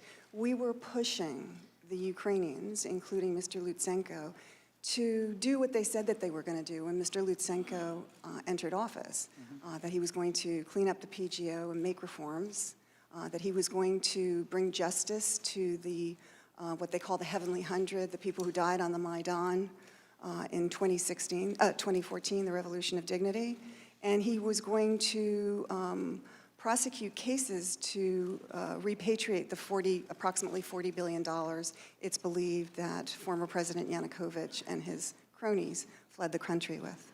And he didn't do any of that. And we, kept on trying to encourage him to do the right thing. That's what the Ukrainian people wanted him to do, and we thought it was a good plan and that he should do it. And then you mentioned you contacted the State Department in late March. Was that Under Secretary Hale? So contacted about what? About the concerns you had about the campaign against you? I contacted the State Department much earlier than that. I mean, it was an ongoing sort of discussion, makes it sound very formal. We have many ways of going back and forth with Washington. So, on phone calls or DVCs, we would have this discussion. When did you realize this? And if I could just amplify my answer, we had the discussion because we were concerned that Ukrainian policymakers, Ukrainian leaders were hearing that, I was going to be leaving, that, there was maybe somebody else waiting in the wings, et cetera. And that undermined not only my position, but our U.S. position. The Ukrainians didn't know what to think. And we need to be out there all the time, firing on all cylinders to promote our national security interests. So it was a concern. And when did you realize this concerted campaign against you was a real threat? A threat A threat to your ability to do the job in Kyiv? Well, I would say that when you go into a meeting with somebody and they ask, are you going to be leaving, that is concerning. So that probably, I don't know exactly when that started happening, but in that time frame. And did you undertake any efforts to push back on this narrative, either inside the State Department or publicly? Well, certainly with the Ukrainians, I said, there's nothing to this. This is, a distraction, and we are focused on the job. Our policy remains the same. Yes, we had discussions in the State Department about this. In hindsight, do you think you did enough inside the State Department to alert them to this mounting campaign against you? I did what I could. And what was that? Reached out to the European Bureau. I think you've also heard that Dr. Fiona Hill was aware of this as well, so the NSC, and they had other discussions with more senior people. Okay.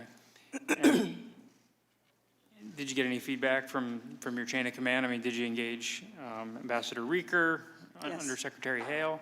Yes. And yes. Did you develop sort of a game plan to push back against these allegations?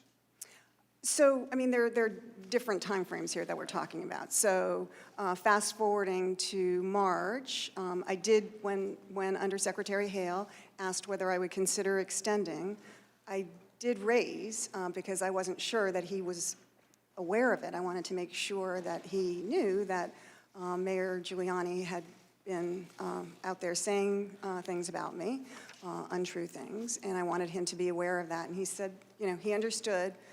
He still was hoping that I could extend for another year. So that was early March, and then fast forward to late March. And, the discussions about this issue continued, but obviously once it became a public political story here in the United States, the tenor of everything changed, because I think that the State Department felt that it wasn't manageable anymore, and that the more prudent thing would be for me to come back in July. Do you think there was anything you could have done differently to get ahead of the story and to lobby the secretary and his counselor, Mr. Breckbuell, that there was a concerted campaign against you, that you didn't believe the allegations lodged were accurate and you needed their assistance? I think that, sure, maybe I could have done that, but I think they were aware, and as I subsequently learned from Deputy Secretary Sullivan, the Secretary of State had been well aware of this since the summer of 2018. The corruption's endemic in the country of Ukraine, right? I would say that corruption is a serious issue everywhere in the former Soviet Union. It's a post-Soviet legacy, and we talk about it a lot in Ukraine because there's actually an opportunity to do something, to actually help the Ukrainians tackle the issue. They want to tackle the issue. In other countries, like Russia, you can't even talk about it. So I think it's a post-Soviet legacy, and it's important to deal with it. And that you testified rampant corruption has long permeated Ukraine's political and economic systems? Yes, that's a fair statement. And it's your belief that it should be the U.S. foreign policy to help Ukraine curb its corruption problem? Yes, because it's good for the Ukrainians, but it's also in our interests. And anti-corruption efforts, you mentioned, serve a national security purpose? I believe that to be true. Are oligarchs a big part of the problem in Ukraine? Probably, because so much wealth is concentrated in the hands of a very, very few, 6 or 7 individuals, and they also have political power and control the media. And a lot of their power has been acquired through what we here in the U.S. would consider improper ways? Yeah, I think that's a fair comment. The head of Burisma, Mr. Zochevsky, you familiar with him? I don't know him, but I know who you're talking about. George Kent testified a couple days ago that he was investigating for stealing millions and millions of dollars, some of which had been supplied by the U.S., Great Britain. He was subject to an investigation, trying to get the money back. That was a big part of Mr. Kent's initiatives when he was there. That a bribe was paid to the prosecutors, and Zochevsky was let off the hook. This was in 2014. Is this something that you're familiar with? I've heard about it. This was before my arrival. And I would just say my understanding, but please correct me if I'm wrong, is that the U.S. money that you're referring to was the money that we used to fund an FBI team that was embedded with the Prosecutor General's office to go after, not to go after, but to do the investigation of Burisma and Zlochevsky. Mr. Kent testified that this bribe was paid, the prosecution went away, and essentially nothing has been further done with regards to Burisma. During your tenure in Ukraine, has there ever been any focus on re-examining allegations, whether it's at Burisma or other powerful interests like Zlochevsky, re-examining it? Is that on the part of the Ukrainian government? Is that what you're talking about? Trying to lean on the various prosecutors general to clean up the oligarchical system? I think, yes, there have been some efforts, and as I mentioned earlier in my testimony, the U.S. was welcoming of Mr. Lutsenko's nomination to the position of Prosecutor General, because we were hoping he would clean that up. That, in fact, is not what happened. And because, you know, it's kind of hard to explain to a U.S. audience, but in Ukraine, in the former Soviet Union more broadly, including in Russia, the justice system, whether it's you know, cops on the beat, whether it's investigators, whether it is prosecutors, whether it is judges, are used as a tool of the political system to be used against your political adversaries. And so I think that, going back to your question about Burisma and Zlochevsky, my understanding, this was, as I told you earlier in the previous deposition, this did not loom large when I arrived. I arrived in 2016, August 2016. But over time, my understanding was that the case was basically sort of on a pause, that it wasn't an active case, but it also was not fully closed. And that is a way, as I mentioned before, for those in power to keep a little hook in to Burisma and Mr. Zlochevsky. And right around the time the bribe was paid, Burisma undertook an effort to spruce up their board, and they added, I believe, the President of Poland and some other luminaries. Are you familiar with that? Yeah, I don't exactly know what the timing of all of this was. Okay. But yes, I mean, to the elements. And, you know, one of the folks they added to the board was the Vice President's son, Hunter Biden, which, you know, raises questions. Is he a genius on the corporate governance front? Is he a genius with the Ukrainian oligarchical systems and cleaning that up, or was he just added to the board because he's the Vice President's son? Was that ever, you know, a concern, or at least the perception of that concern addressed? As I said, I arrived in August of 2016, you know, several months before the elections and several months before President Trump took office. And it was not a focus of what I was doing in that 6-month period. Okay. Was the issue ever raised at all? You know, not. He was still on the board, I think, at the time. Yeah, my understanding from newspaper accounts is that he just recently left in 2019. I never met him, never talked to him. And I'm sorry, what was your question? He was still on the board when you arrived at Post, and was just wondering if at least the perception problem was brought to your attention as the ambassador. I was aware of it because, as I told you before, in the deposition, there had been in terms of the preparation for my Senate confirmation hearings for Ukraine, there was a question about that and a select answer. So I was aware of it. Okay. Yes. In your deposition, you acknowledged that the president has longstanding concerns about corruption in Ukraine. Is that true? That's what he says. Well, going back to, there was a meeting with President Poroshenko in September of 2017 in the Oval Office, and I believe you testified that, you know, he expressed his concerns then. Yeah, he said that a friend of his had told him that Ukraine was the most corrupt country in the world. Okay.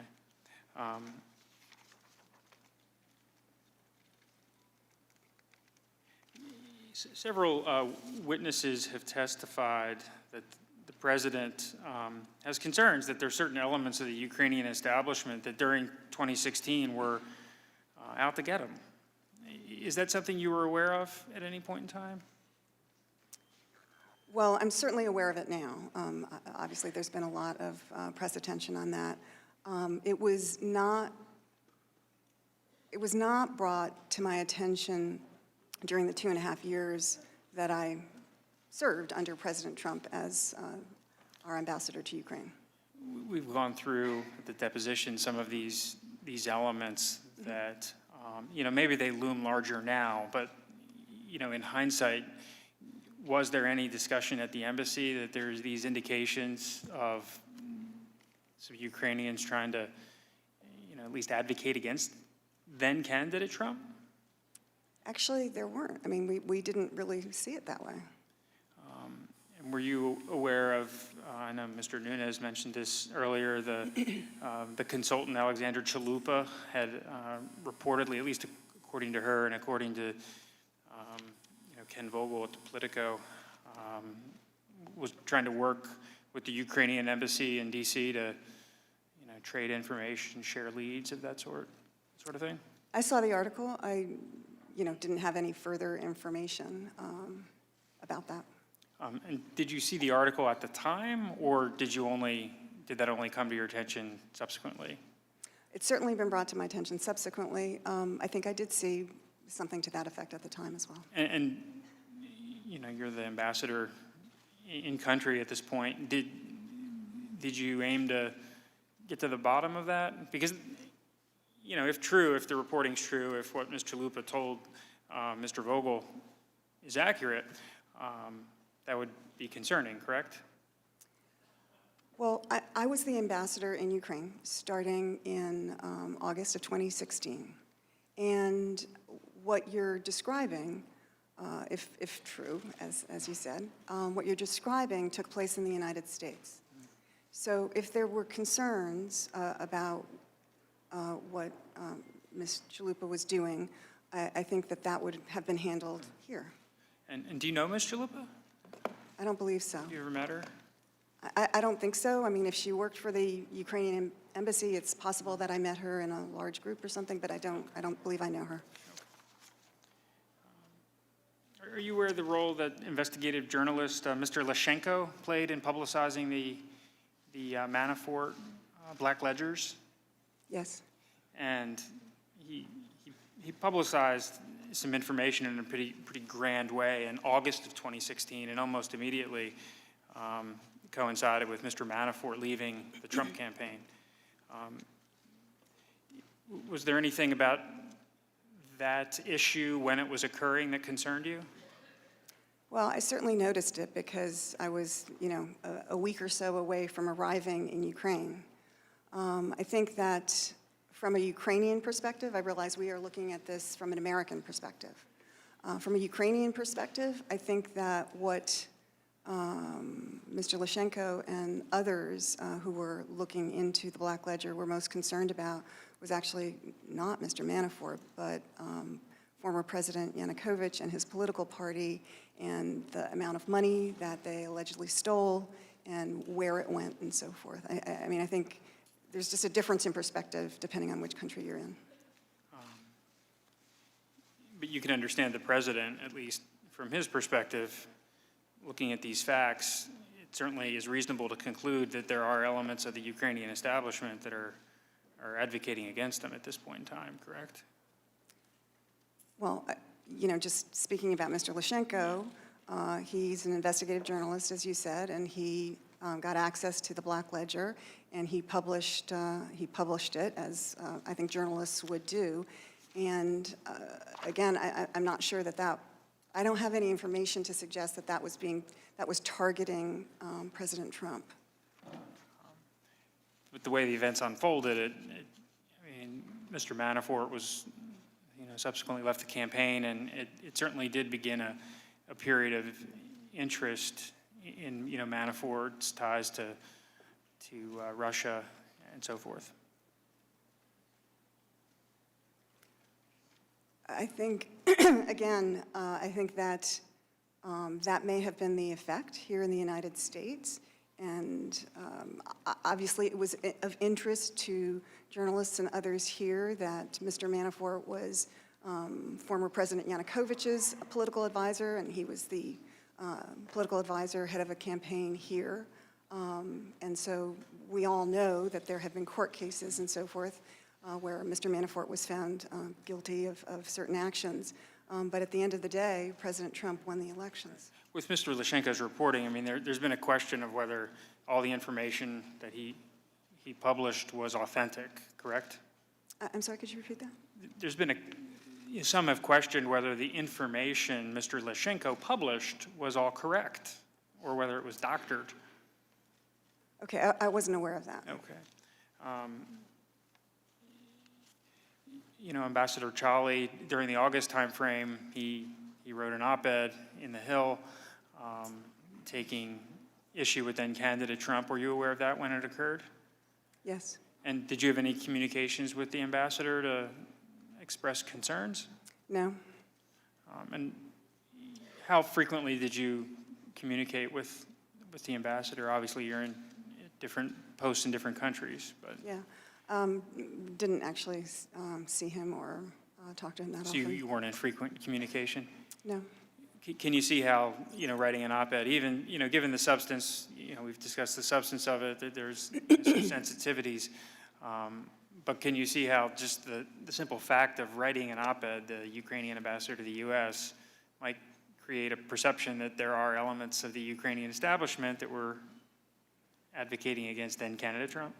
My recollection of that op-ed was that he was taking he was critical of a policy position that President Trump had with regard to Crimea, and whether Crimea was, you know, a part of Ukraine or a part of Russia. That's a tremendously sensitive issue in Ukraine, and my recollection is that that is what Ambassador Chali was writing about. And do you know whether the ambassador or anybody from the embassy tried to make contact with the Trump camp to talk about their concerns before lodging an op-ed? I don't know. Okay. You know, during the same time period of the run-up to the election, the Minister Avakov had said some especially candid things about then-candidate Trump on some various social media platforms. Are you aware of that? Yes, as a result of the deposition, the previous deposition. But during the relevant time period when it was happening, you weren't aware of that? You know, I don't recall it. Okay. He's one of the more influential officials in the Ukraine, correct? He is. And I believe he's one of the few that span both the Poroshenko administration and the Zelensky administration. Yes, that's correct. Looking back on his comments in hindsight, do you see how that might create a perception that a very influential Ukrainian was you know, advocating against then-candidate Trump? That he was doing what? I'm sorry? Just advocating. He was out to get him. I mean, he said some real nasty things. Well, you know, sometimes that happens on social media. And you know, are you asking me whether it's appropriate? Probably not. But I would say that Minister Avakov has been, as well as others, both in President Poroshenko's administration as well as in the Zelensky administration, has been a good partner to the United States. As I think I told you before, he's a very practical man and looking for partners and getting the job done. I'm shocked that social media would be the site of negative comments.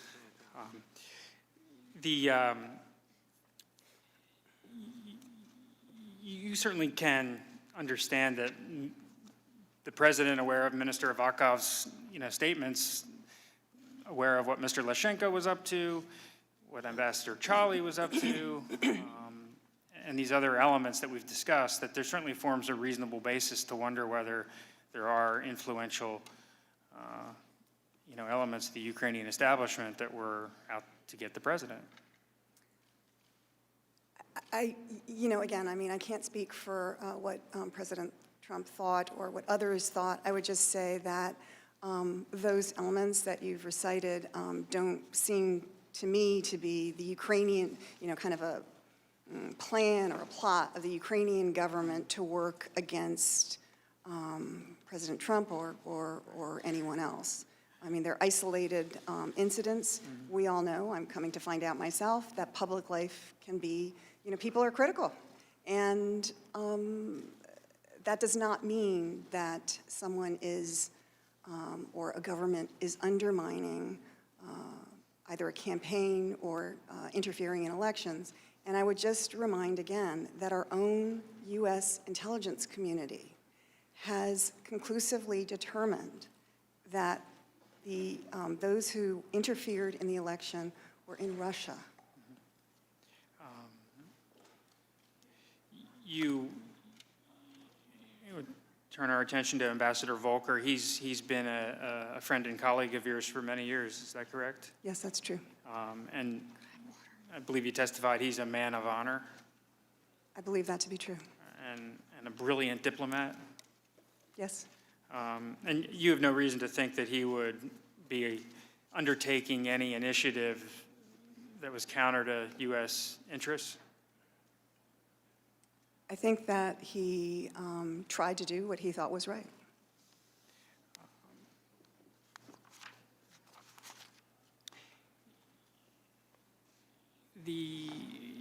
Turning our attention to the Trump administration's policy of aid, the aid package to Ukraine, you've testified that during your tenure as ambassador, America's policy actually got stronger toward Ukraine. Is that accurate? With the provision of javelins to the Ukrainian military, yes, that was really positive. And why was that important? Well, two things. They are obviously tank busters, and so if the war with Russia all of a sudden accelerated in some way and tanks come over the horizon, javelins are a very serious weapon to deal with that. That's number one. But really the more important issue is the symbolism of it, that the United States is providing javelins to Ukraine. That makes Ukraine's adversaries think twice. And the provision of javelins to Ukraine was blocked during the previous administration. Is that correct? I think they made a determination. I was not a part of those discussions, but obviously they had not yet made a determination about whether to provide javelins. But do you have any understanding of what the interagency consensus was with regard to javelins during the previous administration? I think that most in the interagency wanted to provide javelins to Ukraine. And so in the new administration under President Trump, the ability to afford Ukraine this weaponry is a significant advantage, significant step forward? We thought it was important. And has it played out that way? Well, it has, because it's a symbol of our strong support for Ukraine. But when then, this year there are questions as to whether or not our security assistance is going to go through, that kind of undermines that strong message of support.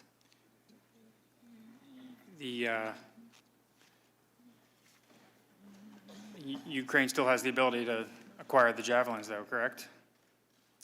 Are you now talking about purchasing javelins? Purchasing? By the Ukrainian government? Yeah. Yeah, they do. Is my understanding. The security sector assistance did go through. It was paused for 55 days from July 18th to September 11th, but it ultimately went through, correct? It's my understanding. Okay.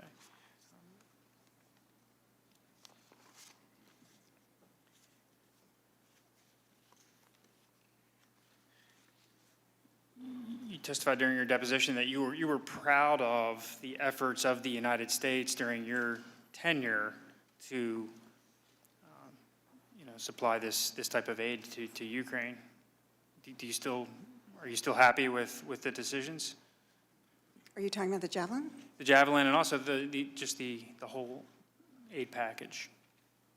Yes. Do you think it's sufficient? Do you think we're giving Ukraine enough money? That's a hard question because one can always use additional funding. That said, I think that that the Congress has been very generous in voting for security assistance and other forms of assistance for Ukraine. My time is coming to an end, Mr. Chairman. Thank the gentleman. We'll now go to member 5-minute rounds. I recognize myself for 5 minutes.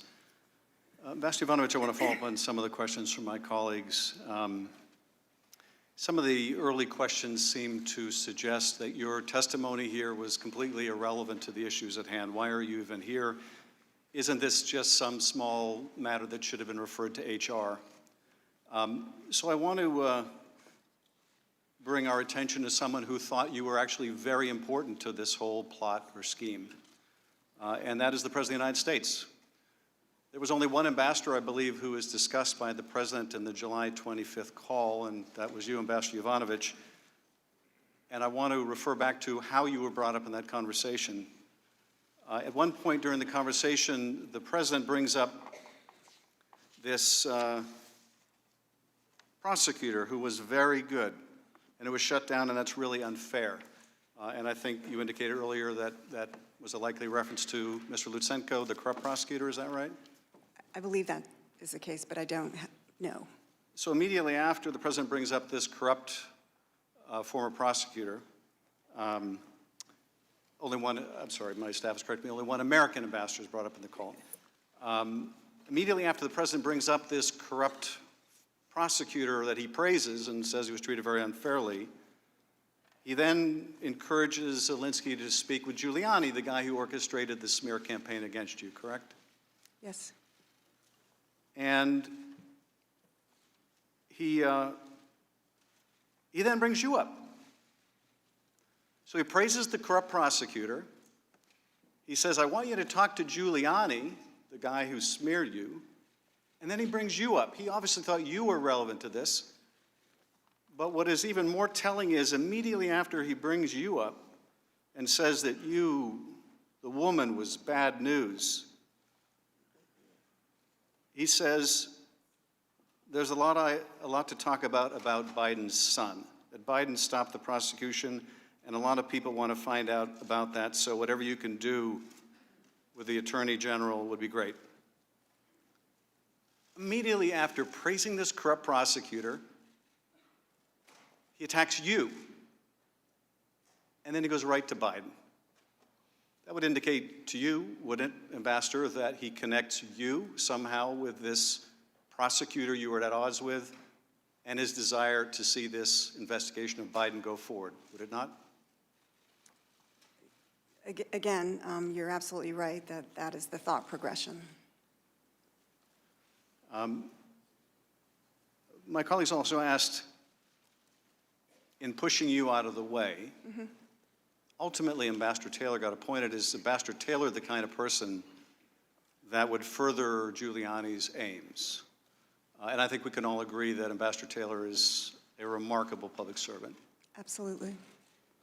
But what if the President could put someone else in place that wasn't a career diplomat? What if he could put in place, say, a substantial donor to his inaugural? What if he could put in place someone with no diplomatic experience at all? What if he could put in place someone whose portfolio doesn't even include Ukraine? Might that person be willing to work with Rudy Giuliani in pursuit of these investigations? Yeah, maybe. That's exactly what happened, wasn't it? Yes. And my colleagues also say, well, the security assistance ultimately went through. So if they sought to condition or bribe Ukraine into doing these investigations by withholding security assistance, they ultimately paid the money. Are you aware, Ambassador, that the security assistance was not released until after a whistleblower complaint made its way to the White House? Yes, I'm aware of that. Are you aware that it was not released until Congress announced it was doing an investigation? Yes, I'm aware of that.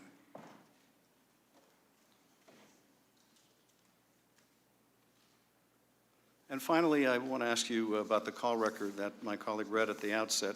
I'm curious about this. And just for people watching at home so they're not confused, there are two calls here.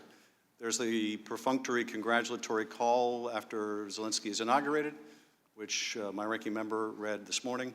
And then there's, of course, the very problematic call in July.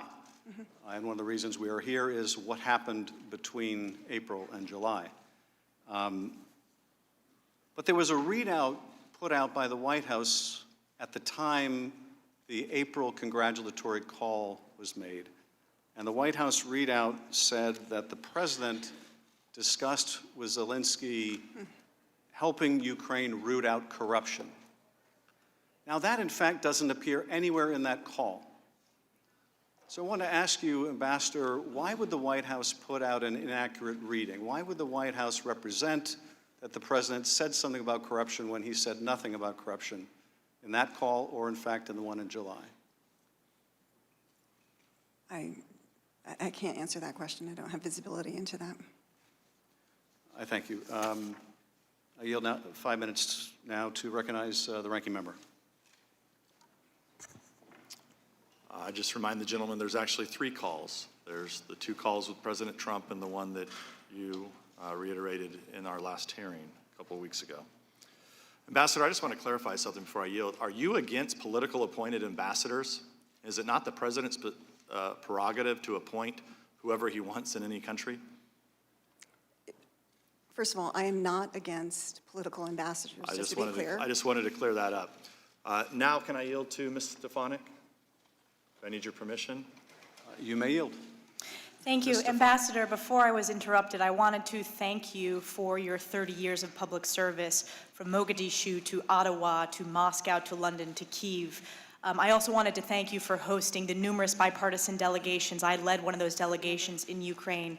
My questions today will focus on 3 key themes. The first is the role of the president when it comes to appointing our ambassadors. The second is long-standing corruption in Ukraine. And the third is aid to Ukraine. Earlier this week, as you know, we heard from George Kent. And I know that Mr. Kent is a colleague, a friend, and someone who you deeply respect. In his testimony, he stated, all ambassadors serve the pleasure of the president. You would agree with that statement, correct? Yes. And in fact, he elaborated and went on to emphasize that this is without question. Everybody understands that. You would agree with that? I would agree with that. And in your own deposition under oath, you stated, quote, although I understand, everyone understands that I serve at the pleasure of the president. Is that correct? Yes. And just so there's no public confusion, you are still an employee of the State Department, correct? Yes. And in the deposition, you say that you personally asked whether it would be possible to be a fellow at Georgetown University, and that was arranged for me, and I'm very grateful. That's where you're posted today, correct? Yes. Georgetown students are lucky to have you. We are lucky to have you in Foreign Service, and I again want to thank you for your tremendous public service. Shifting gears to corruption in Ukraine, in your powerful deposition, you described, quote, we have long understood that strong anti-corruption efforts must form an essential part of our policy in Ukraine, and now there is a window of opportunity to do that. And so why is this important, and why is this important to us? Put simply, anti-corruption efforts serve Ukraine's interests, but they also serve ours as well. Is that still your testimony? Yes. And particularly at the critical time in 2014, after the Ukrainian elections, you testified that the Ukrainian people had made clear in that very election that they were done with corruption, correct? Yes. And you also testified that the Ukrainians thought it would be a good idea to set up this architecture of a special investigative office that would be all about the crimes of corruption, correct? Yes. And I know this was before you arrived in Ukraine, but you are aware that the first case that the US, UK, and Ukraine investigators worked on was in fact against the owner of Burisma. Yes. And that was during the Obama administration. Yes. And in your testimony, you said today, the investigation was never formally closed because, quote, it's frankly useful to keep that company hanging on a hook, right? That's your quote. Yeah, the Ukrainian investigation was never closed. Partnered with the US and the UK. As I understand it. Yeah, although because we didn't see the Ukrainians moving forward on that, we no longer partner with them on that case or in that way.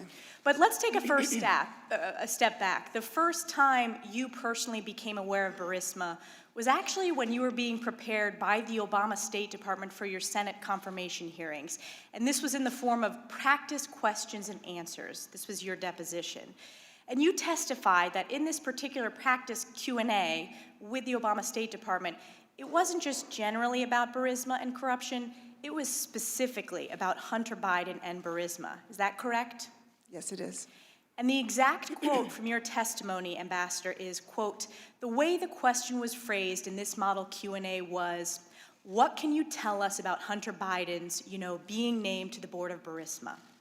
So for the millions of Americans watching, President Obama's own State Department was so concerned about potential conflicts of interest from Hunter Biden's role at Burisma that they raised it themselves while prepping this wonderful ambassador nominee before her confirmation. And yet our Democratic colleagues and the chairman of this committee cry foul when we dare ask that same question that the Obama State Department was so concerned about. But we will continue asking it. And lastly, in my 20 seconds left, I just want to get it on record. In terms of defensive lethal aid, which you were an advocate for, that was not provided by President Obama. It was provided by President Trump. That's correct. I yield back 5 seconds. Mr. Himes, you're recognized. Ambassador, thank you for your testimony today. Those of us who sit up here are supposed to be dispassionate and judicial and measured, but I'm angry. And I've been angry since I learned about your summary and unexplained dismissal after a lifetime of excellent and faithful service to this country. I'm angry that a woman whose family fled communism and Nazism, who served this country beautifully for 33 years, not in Paris or in Rome, but literally under fire in places like Mogadishu and Kyiv. I'm angry that a woman like you would be not just dismissed, but humiliated and attacked by the President of the United States. And I'm not just angry for you, I'm angry for every single Foreign Service officer, for every single military officer, for every intelligence officer who right now might believe that a lifetime of service and sacrifice and excellence might be ignored by the President of the United States, or worse yet, attacked in language that would embarrass a mob boss. Now, it's the President's defense, and it's emerging from my Republican colleagues today, that this is all okay, because as the President so memorably put it in his tweet this morning, it is a U.S. President's absolute right to appoint ambassadors. I'm a little troubled by this idea of an absolute right, because that doesn't feel to me like the system of government we have here. I think that how and why we exercise our powers and rights matters. Ambassador, when you're ambassador somewhere, do you have the right to ask the intelligence community, the CIA in an embassy, what operations they're doing? We talk about these things collaboratively. There's some things that, in short, yes. So you have the right to ask the intelligence community in your embassy what they're doing. Why might you do that? Because sometimes operations have political consequences. Right. So the performance of your duties in the interests of the United States gives you the right to ask very sensitive questions of our intelligence community in your embassy. But what if instead of working through the issues that you just described, you went to dinner that night and handed over that information to a Russian agent for $10,000? Would that be an appropriate exercise of your right? No, it would not. It would not. And what would happen to you if you did that? Well, I can't even begin to imagine, but I would imagine that I would be pulled out of post. Right. And this is not about ambassadors, right? A police officer has the right to pull you over. But if the police officer pulls over his ex-wife because he's angry, that's probably not right. I have the right. In fact, today, I cast a bunch of votes.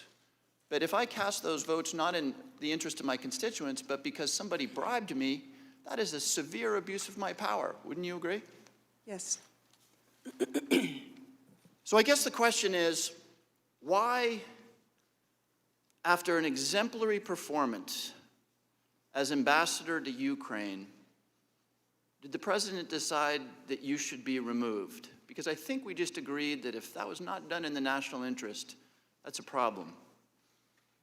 Ambassador, if you had remained ambassador to Ukraine, would you have recommended to the President of the United States that he asked the new Ukrainian president to investigate, and I'm quoting from the transcript here, CrowdStrike or the server?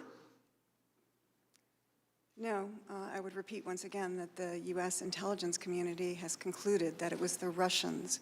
Okay, so Ambassador, if you had remained as ambassador and not been summarily dismissed, would you have supported a 3-month delay in congressionally mandated military aid to Ukraine? No. Ambassador, if you had remained as ambassador of Ukraine, would you have recommended to the president that he ask a new president of Ukraine to, quote, find out about Biden's son? No.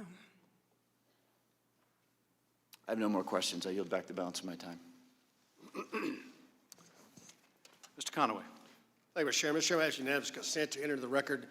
Dear colleague, letter from Speaker Pelosi dated September 23rd. Relevant part reads, we also expect that he will establish a path for the whistleblower to speak directly to the House and Senate Intelligence Committees as required by law. Without objection.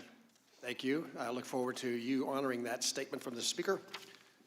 Attorney Ambassador, I, for one, want to thank you so very much for a long service, exemplary service for, to our country and on behalf of our nation.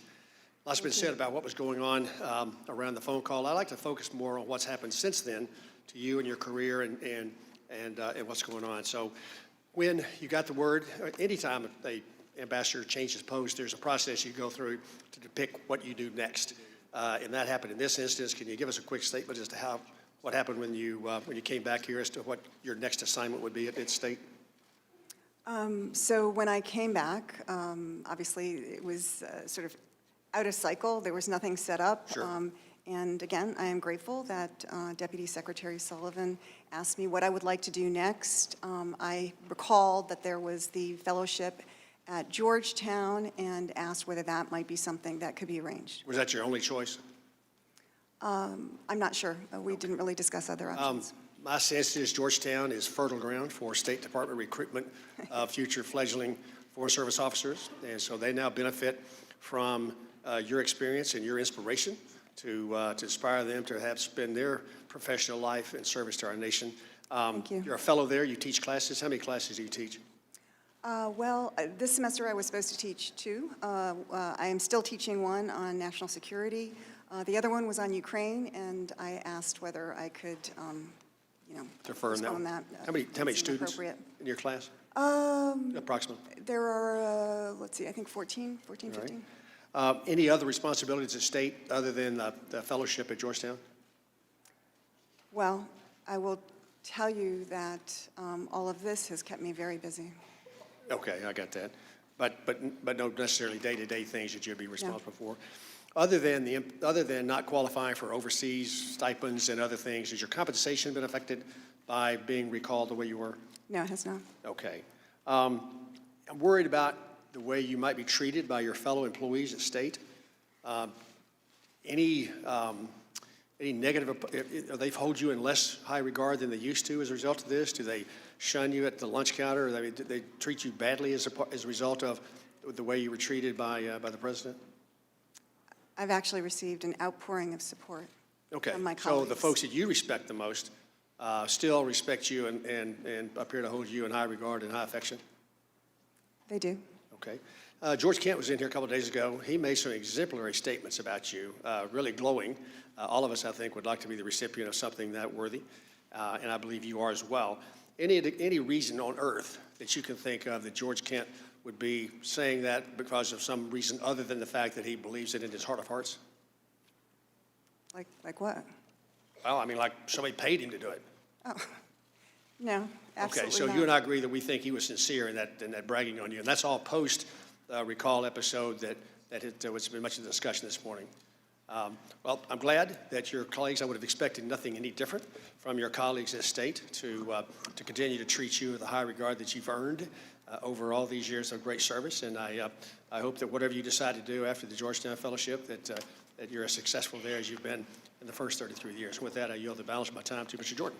I have a unanimous consent request that an article entitled "Whistleblower is Expected to Testify Soon," House Intelligence Chairman Schiff says, Wall Street Journal, September 29th, 2019, be included in the record. Without objection.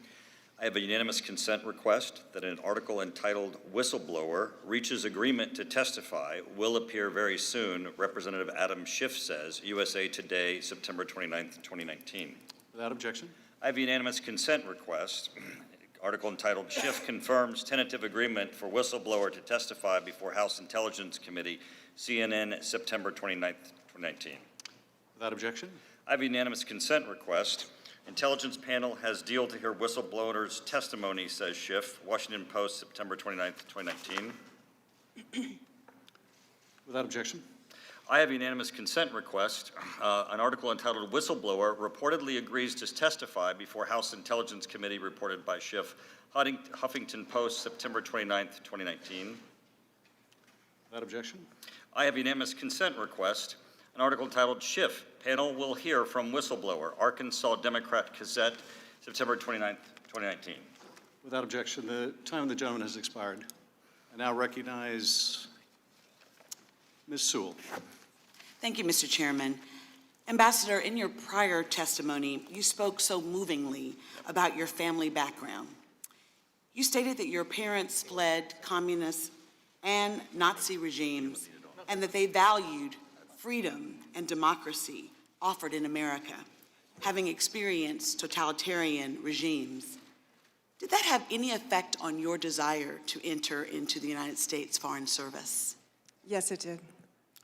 Did you always know that you wanted to be in the Foreign Service? I look at your background, and it is perfectly suited for what you're doing. I note that you have studied at the Pushinsky State Russian Language Institute in Russia to learn Russian. Yeah. That you have do you also have an MS from the National Defense University National War College? Yes.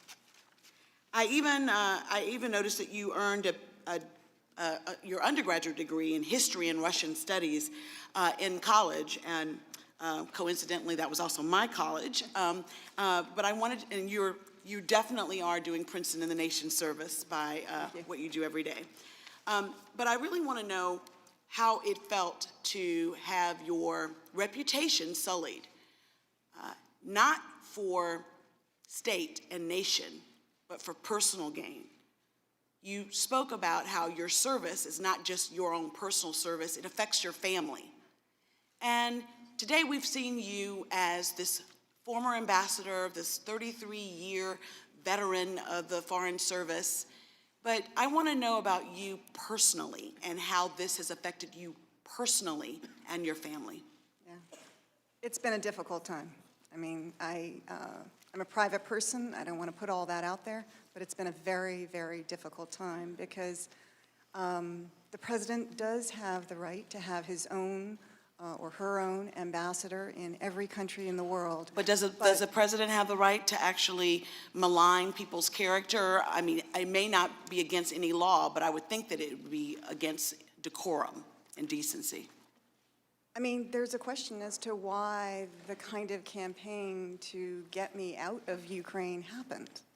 Because all the president has to do is say he wants a different ambassador. And in my line of work, perhaps in your line of work as well, all we have is our reputation. And so this has been a very painful period. How has it affected your family? I really don't want to get into that, but thank you for asking. Because I do care. I also want to know how you think it affected your fellow colleagues in the Foreign Service. My Republican colleagues have said that since you received such adulation from and embracing from your own fellow colleagues, that what occurred, the incident that occurred with the president and his cronies, you know, maligning your reputation, how has that had a chilling effect on the ability and the morale within the Foreign Service? Can you speak to that?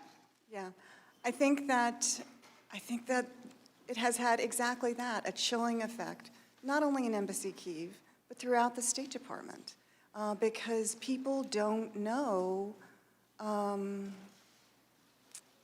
of whether their efforts to pursue our stated policy are going to be supported. And that is a dangerous place to be.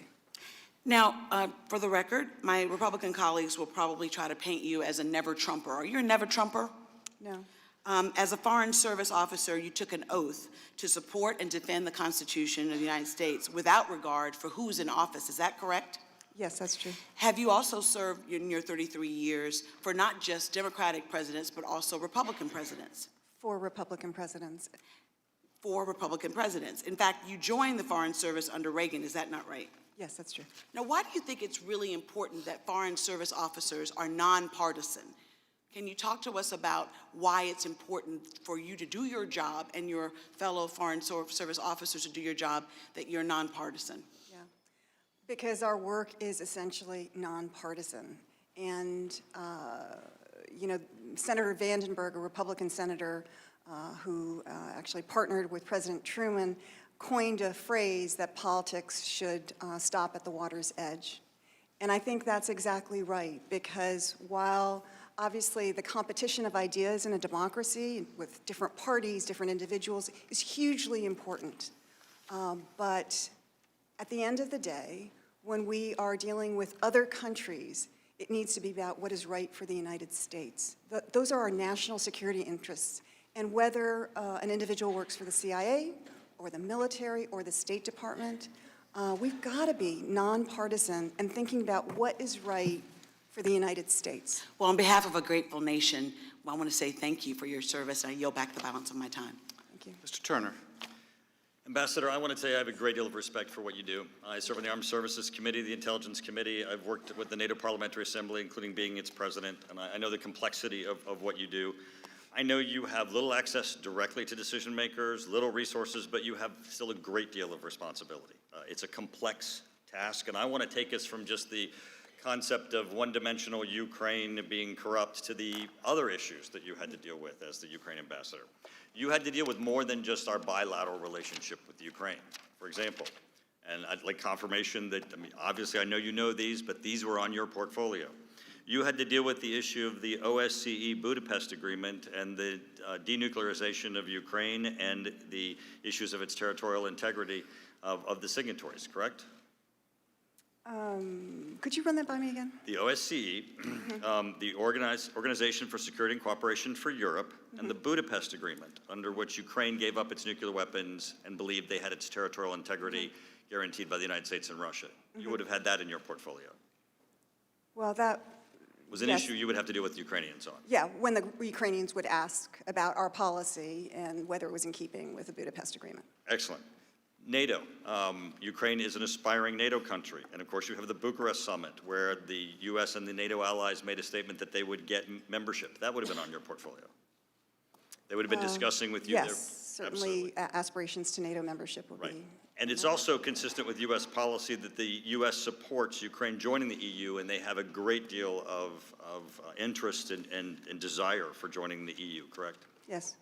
And they just had a summit in Ukraine in July where they talked about the associated agreement on economic integration between the Ukraines and the EU. And they also had a discussion about the illegal annexation of Crimea and the blocking by Russia of the Ukrainian sailors that came out of the Azov Sea and that were captured. Those would have all been issues that would have been in your portfolio and that were consistent with what the EU's issues are, correct? Yes, we work closely with our EU partners. In addition to Ukraine, you'd have to work with France and UK and Germany, all of which would have different ideas of those.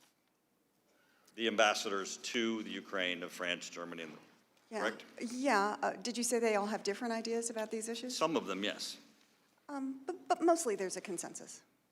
You'd have to work with NGOs, non-governmental organizations, on issues that we heard about: legal aid, human trafficking, building democratic institutions, and even HIV/AIDS, right? Yes. And you've spoken at several NGOs while you were the ambassador to Ukraine. Yes. Now, the U.S. ambassador to the EU, they would have under their portfolio aspiring nations to the EU, would they not? Yeah. Okay, so EU Ambassador Sondland then would have had Ukraine in his portfolio because they're an inspiring nation and he's our U.S. ambassador to the EU, correct? I think he testified that one of his first But discussions you agree that it's was within with his Ukraine. portfolio, correct? You would agree that it's in his portfolio, would you not? Yes. I would agree. Yes, that thank you. Now, I want to go to the next. I'm slide. sorry, I'd can like you to finish your answer, Richard please? Holbrooke is The a person gentleman- which gentleman I have suspend. a great deal of Gentleman will suspend. reverence for. I'm not Ambassador going Yovanovitch should not finish her answer. You may finish your answer, Ambassador. Not out of my time. You're done. Nope. Right? Ambassador? The ambassador will be recognized. I would say that all EU ambassadors deal with other countries, including aspiring countries, but it is unusual to name the U.S. ambassador to the EU to be responsible for all aspects of Ukraine. I'll take your additional answer. It's still in his portfolio, which was my question. You knew Ambassador Holbrooke probably. I did. He's a man of great integrity, one of our most successful ambassadors. You know him probably by his reputation. You would agree that he was a man of great reputation, right? Yes. Yes. Madam Ambassador, would it surprise you if in 2004 John Kerry had a member of his campaign who was a foreign policy advisor who traveled to the Ukraine in July and met with Ukrainian officials and the U.S. ambassador? Would that surprise you? And a member of John Kerry's campaign team for President of the United States in 2004 traveled to Ukraine, met with the U.S. ambassador in July. Not necessarily. What Would was you the have taken that context? meeting if a member of John Kerry's campaign traveled to the Ukraine? Would you have taken that meeting? I guess it would depend on what the purpose of the meeting was. Well, that meeting actually occurred, and it was with John Holbrooke. John Holbrooke was a private citizen, traveled to Ukraine, met with the U.S. ambassadors, met with Ukrainian officials. He was also there on about HIV/AIDS, which was, in addition, something that the Clinton Foundation was working on. So we have a official of the John Kerry campaign in 2004 as a private citizen meeting with our ambassador in Ukraine. Time of the gentleman's expired. Is that unusual? We meet with private individuals all the time. It probably wasn't unusual for Giuliani. Gentleman's time has expired. Mr. Carson, you're recognized. Thank you, Chairman. Thank you, Madam Ambassador. Madam Ambassador, returning to the topic of corruption, we heard evidence that you were successful at promoting efforts to address corruption. On Wednesday, in testifying about your very sterling career as a champion of anti-corruption efforts in Ukraine, Deputy Assistant Secretary George Kent said, quote, "You can't promote principled anti-corruption action without pissing off corrupt people," end quote. It seems that your efforts as ambassador to essentially reform the powerful prosecutor general's office in Ukraine did exactly that.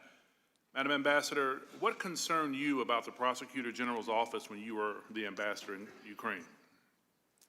What concerned us was that there didn't seem to be any progress in the three overall objectives that Mr. Lutsenko had laid out, most importantly for the Ukrainian people, but also the international community. So the first thing was reforming the Prosecutor General's office. It's a tremendously powerful office where they had authority not only to conduct investigations, so an FBI-like function, but also to do the actual prosecution. So very, very wide powers, which is part of that Soviet legacy. And there just wasn't a lot of progress in that. There wasn't a lot of progress in handling personnel issues and how the structure should be organized and who should have the important jobs, because some of the people in those jobs were known to, were considered to be corrupt themselves.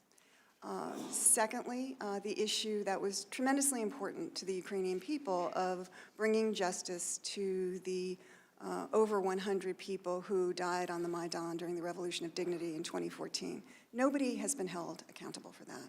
And that is, kind of an open wound for the Ukrainian people. And thirdly, Ukraine needs all the money that it has. And there is a strong belief that former President Yanukovych and those around him made off with over $40 billion. $40 billion, that's a lot in the US. It's a huge amount of money in Ukraine.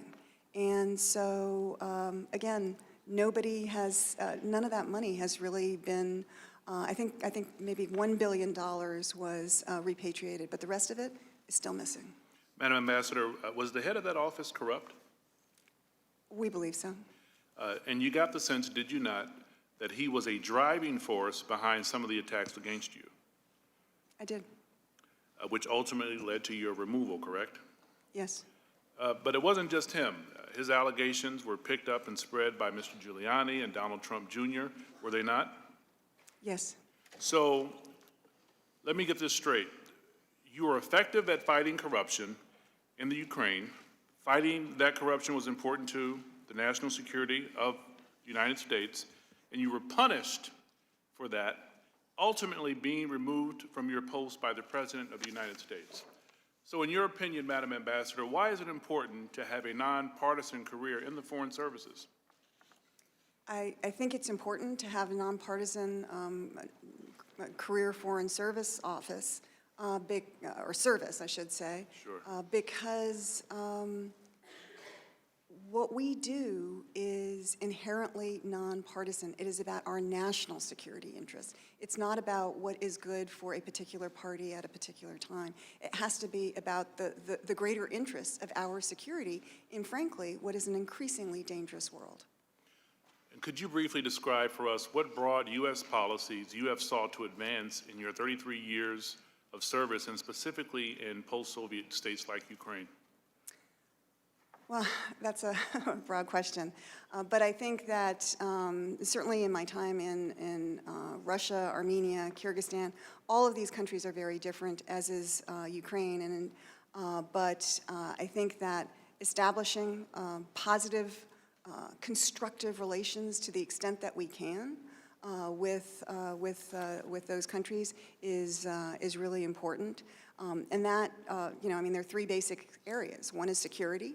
The second is economic, and the third is political. And so working all the sub-issues, your colleague mentioned many of them, we certainly did that in Ukraine as well. Thank you for your service. I yield to the chairman. Thanks. Dr. Wenstrup. Thank you, Mr. Chairman, and Madam Ambassador, thank you very much for being here. And I just want to start by saying I appreciate your years of service and enduring years of moving around the world to dangerous places.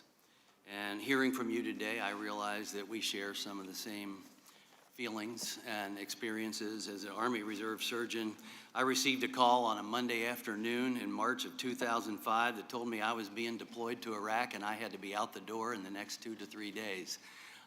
I had patients scheduled for months. I had surgeries scheduled and had to go. So I understand that shocking feeling that can come with some abrupt change like that. And I was at processing a few days later, and I was told my orders would say you're going for 18 months, but it may be a little shorter than that. But I served a year in Iraq, 2005, 2006, one of the bloodiest times of the war.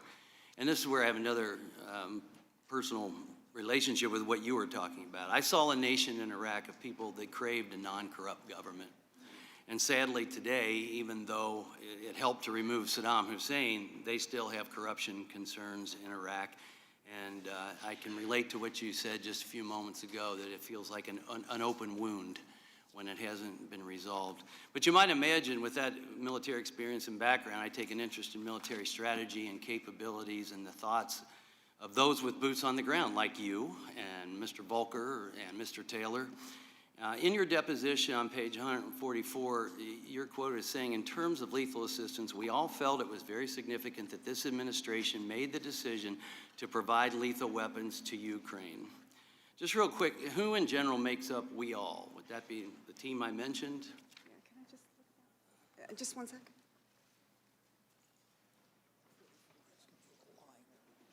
What line is that? Well, I have to move on. So you said we all felt it was very significant that this administration made the decision to provide lethal weapons to Ukraine. I assume that is those that have boots on the ground. And then this administration, I assume you meant the Trump administration. Yes. Yeah, okay. In your deposition, also on page 144, you spoke about the generosity of Congress. You mentioned it today, increasing aid to Ukraine. And part of your deposition, after that statement that I quoted before, you were asked, did you advocate for that? You responded, yes. Then you were asked, did you advocate for that prior to the new administration in 2016? And you responded, well, yeah. On page 148, the question was, were you satisfied that the administration was doing what was necessary to support Ukraine? You said, in what respect? And they said, in, helping them deter Russian aggression, helping them with foreign aid and foreign assistance. And you said, yeah. And I agree that lethal assistance was very significant, as you said. And I thank you for that. And I thank Mr. Volker, and I thank Mr. Taylor. Acting Ambassador Taylor was here Wednesday. He testified about the president's decision to withhold lethal aid. And he said the president felt it might provoke Russia. And Mr. Taylor contested then that Russia has already been provoked and they have invaded the Ukraine. You know, President Obama had the right to make his own foreign policy and make his own decisions as President of the United States, correct? Yeah, I mean, there's an interagency process, and obviously Congress But has a role as well. he has the right as president. I respect the interagency process. I'm getting to that, actually. But he has the right to make his own foreign policy and make his own decisions as president of the United States, as do all presidents, correct? Yes. So we have one president, Obama, who denied lethal aid altogether, in spite of ambassadors and other boots on the ground making that recommendation, such as you did. We have another president, Trump, who vetted those that were going to receive the aid and provided it consistent with your intra-agency recommendations and that of your colleagues. Let me just ask you from a military standpoint, without javelins, would you agree the Russians had much greater military offensive options and flexibility in their effort to attack the Ukraine without the Ukraine having javelins?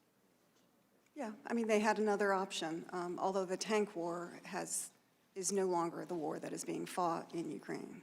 But I'm just saying with the javelins. Yeah, it's another option. And there's a reason for that, because the javelins are there.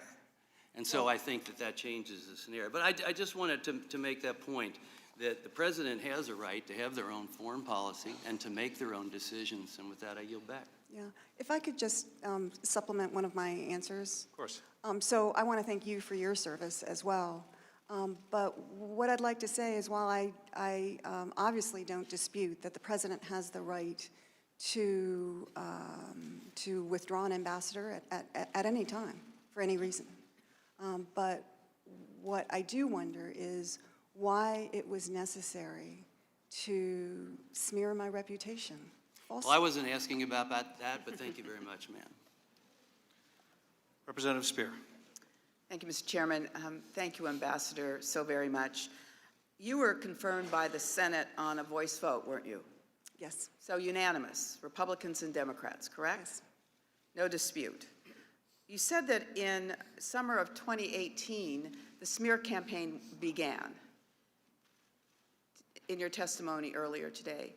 Did Secretary Pompeo at any time come to your aid? Well, my understanding from Assistant Secretary Phil Reeker and Deputy Secretary Sullivan is that, this sort of the rumors about me, if, for lack of a better word, the smear campaign, which was behind closed doors at that point, that there were a number of discussions between the President and Secretary Pompeo, and that he actually did keep me in place for as long as he could. That's what I was told. So it appears that back in 2018, the President was already making noises that he wanted you out of there. It appears that as early as April of 2018, Mr. Parnas was at a fundraiser for the President and recommended that you be removed. And then subsequently, in May of 2018, was pictured at a White House dinner with the President. And then later in May, made a contribution of over $325,000 illegally to the President's reelection campaign. Are you aware of that? I'm aware of the press about those things. Does that help you understand a little bit more why this smear campaign was underway? Yes, I mean. All right, you made some very riveting comments in your statement this morning that I just want to repeat because I think we should have you expand on it. You said, "I've always understood that I served at the pleasure of the President. I still find it difficult to comprehend that foreign and private interests were able to undermine U.S. interests in this way. Individuals who apparently felt stymied by our efforts to promote stated U.S. policy against corruption, that is, to do our mission, were able to successfully conduct a campaign of disinformation against a sitting ambassador using unofficial back channels. Now, as I listened to you make that statement, I was thinking of all the other persons in the Foreign Service who now have to be concerned that it's not good enough to follow the stated U.S. foreign policy, but also to be aware that maybe the president has a back channel of interests that he is promoting that is diametrically opposed to our stated foreign policy. Can you expand on that, please? Well, I think that it's important that whoever is representing the president, an ambassador, speaks with the full authority of the president and our foreign policy establishment. And if there are others who are also helping with the responsibilities in that country, for example, Ambassador Kurt Volker with his important mission to bring peace to the Donbass, that we all speak with one voice, that it's all about our common security interests, and that it's not about, personal gain or commercial gain or anything else, that it's about our national security. But in this case, the Tres Amigos appeared to be more interested in getting an investigation than into promoting an anti-corruption effort in Ukraine. Is that correct? That appears to be the case. You were told at one point in 2019, in February of earlier this year, you spoke to a minister in Ukraine who warned that when it came to Rudy Giuliani, you needed to, quote, watch your back. What did you understand him to mean? I didn't exactly know, but the rumor was out there at that time, and in fact, I think this minister also shared that information with me that the mayor was working to have me removed. Let me just say, to conclude, that you have endured an orchestrated character assassination, that it was hatched over a year and a half ago, and that it's laced with enormous campaign contributions to the president's reelection campaign. And you deserve more from the American people, and you deserve more from Congress in supporting you. I yield back. I have unanimous consent. Mr. Stewart, you're recognized. I have unanimous consent, Mr. Chairman. We could take that up later. Mr. Stewart, you're recognized.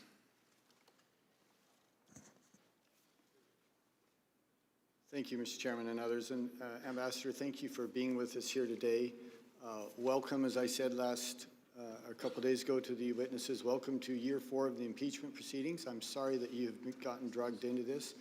For 3 years, we've heard these outrageous and frankly unbelievable accusations regarding Russian collusion. Accusations that we now know are absolute nonsense. There was no basis at all, despite promises from some members of this committee that they had secret proof that would prove this collusion, and again, we know that it was nonsense. But now in year 4, we apparently move on to Ukraine and quid pro quo, culminating yesterday when the Speaker announced that the President would indeed be impeached and removed for office for bribery. And with that statement, I would now feel compelled to ask you, Madam Ambassador, as you sit here before us, very simply and directly, do you have any information regarding the President of the United States accepting any bribes? No. Do you have any information regarding any criminal activity that the President of the United States has been involved with at all? No. Thank you. Thank you for answering that directly. The American people know this is nonsense. The American people know this is unfair. And I have a prediction regarding this. I think that public support for impeachment is actually going to be less when these hearings are over than it is when the hearings began. Because finally, the American people are going to be able to see the evidence. And they're going to be able to make their own determination regarding that. Now, I want to ask you one thing very quickly, and you've been asked this again and again, but my question is slightly different. You've been asked, as you recognize, that the president, any president, has the ability to ask his ambassadors to serve at will. I'm curious, do you think that's the right policy? Yeah, I probably think it is. I do as well. It may be imperfect. There may be times when it's not used perfectly, but I agree with you. It is the right policy. I don't think that we should change that. Now, I'd like to read from some previous statements, including one of your own as well as others, regarding the appropriateness of investigating corruption in the UK. From Ms. Fiona Hill. So again, the fact that there are investigations into corruption in the energy sector in Ukraine, as well as Russia and many other countries, is not a surprise. From yourself, your previous testimony. Question, was it the general understanding that Burisma was a company that suffered from allegations of corruption? Your answer was yes. From Ambassador Sondland, I just am generally aware that Burisma is considered a potentially corrupt company. Would you agree then that it's appropriate to investigate corruption? I think it's appropriate if it's part of our national strategy. What I would say is that we have a process for doing that. It's called the Mutual Legal Assistance Treaty. We have one with Ukraine, and generally it goes from our Department of Justice to the Ministry of Justice in the country of interest. Okay, and that's the usual path. And I appreciate that. Regardless of the process, though, it's appropriate for us to investigate potential corruption. And especially, look, we're about to give some of these countries hundreds of millions of dollars. The U.S. taxpayer said, here's $1 of mine, go ahead and give it to this other country. But please only do it if you know it's not going to be used for corrupt purposes or against our national interest. And I'll conclude with this, because I promised my friend, Mr. Jordan, I would save him a little bit of time. We mentioned earlier that the Vice President, when he went to the Ukraine and called for the specific firing of a specific prosecutor, that he was, as they say, completing official U.S. policy. But the interesting thing is this. The Vice President had exactly 2 countries that were his responsibility at that time, China and the Ukraine. And he has bragged and been very proud of his influence in the previous administration. He says again and again that the Obama administration listened to him, so it doesn't surprise me that they would be fulfilling a policy that this Vice President certainly helped to formulate. Mr. Jordan, I leave you. In Cyprus, I'm sorry. Thank you. Clarification, and I will yield for unanimous consent. I have unanimous consent, Mr. Chairman, that doesn't involve you this time. It's 3 articles, the New York Times article 2004 campaign, the advisors, Kerry Foreign Policy Crew has a Clintonian Time of the gentleman has expired. Kiev Post, Holbrooke to visit Kiev, July 2004, and the I may Brahma News, recognize you Richard later. Holbrooke meets with one Ukrainian Gentleman's American time has expired. organization. I'd like to have that unanimous Mr. Quigley, consent, you're Mr. recognized. Chairman. Mr. Quigley, you're recognized. Thank you, Madam Ambassador. It's like a Hallmark movie. You ended up at Georgetown. This is all okay.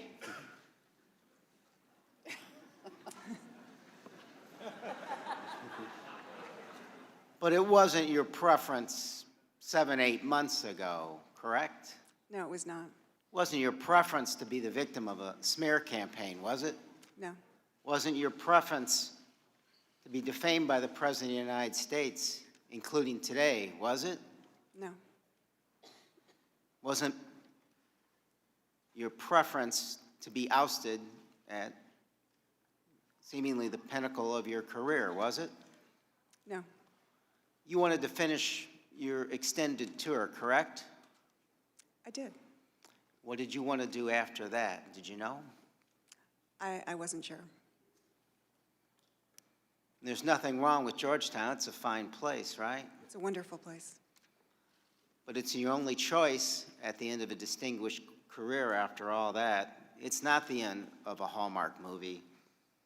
It's the end of a really bad reality TV show brought to you by someone who knows a lot about that. Why did you previously testified that you sought advice from Ambassador Sondland at this time about what to do. Is that correct? I did. And why did you reach out to the ambassador? Because this was clearly so political and was not going to be, you know, the State Department was not in a position, shall we say, to manage the issue. It didn't appear to me. And so I asked Ambassador Sondland, who said that he he was a political appointee. He said he was close to the president. And so he had just been in Ukraine for a ship visit with some of his EU colleagues from Brussels.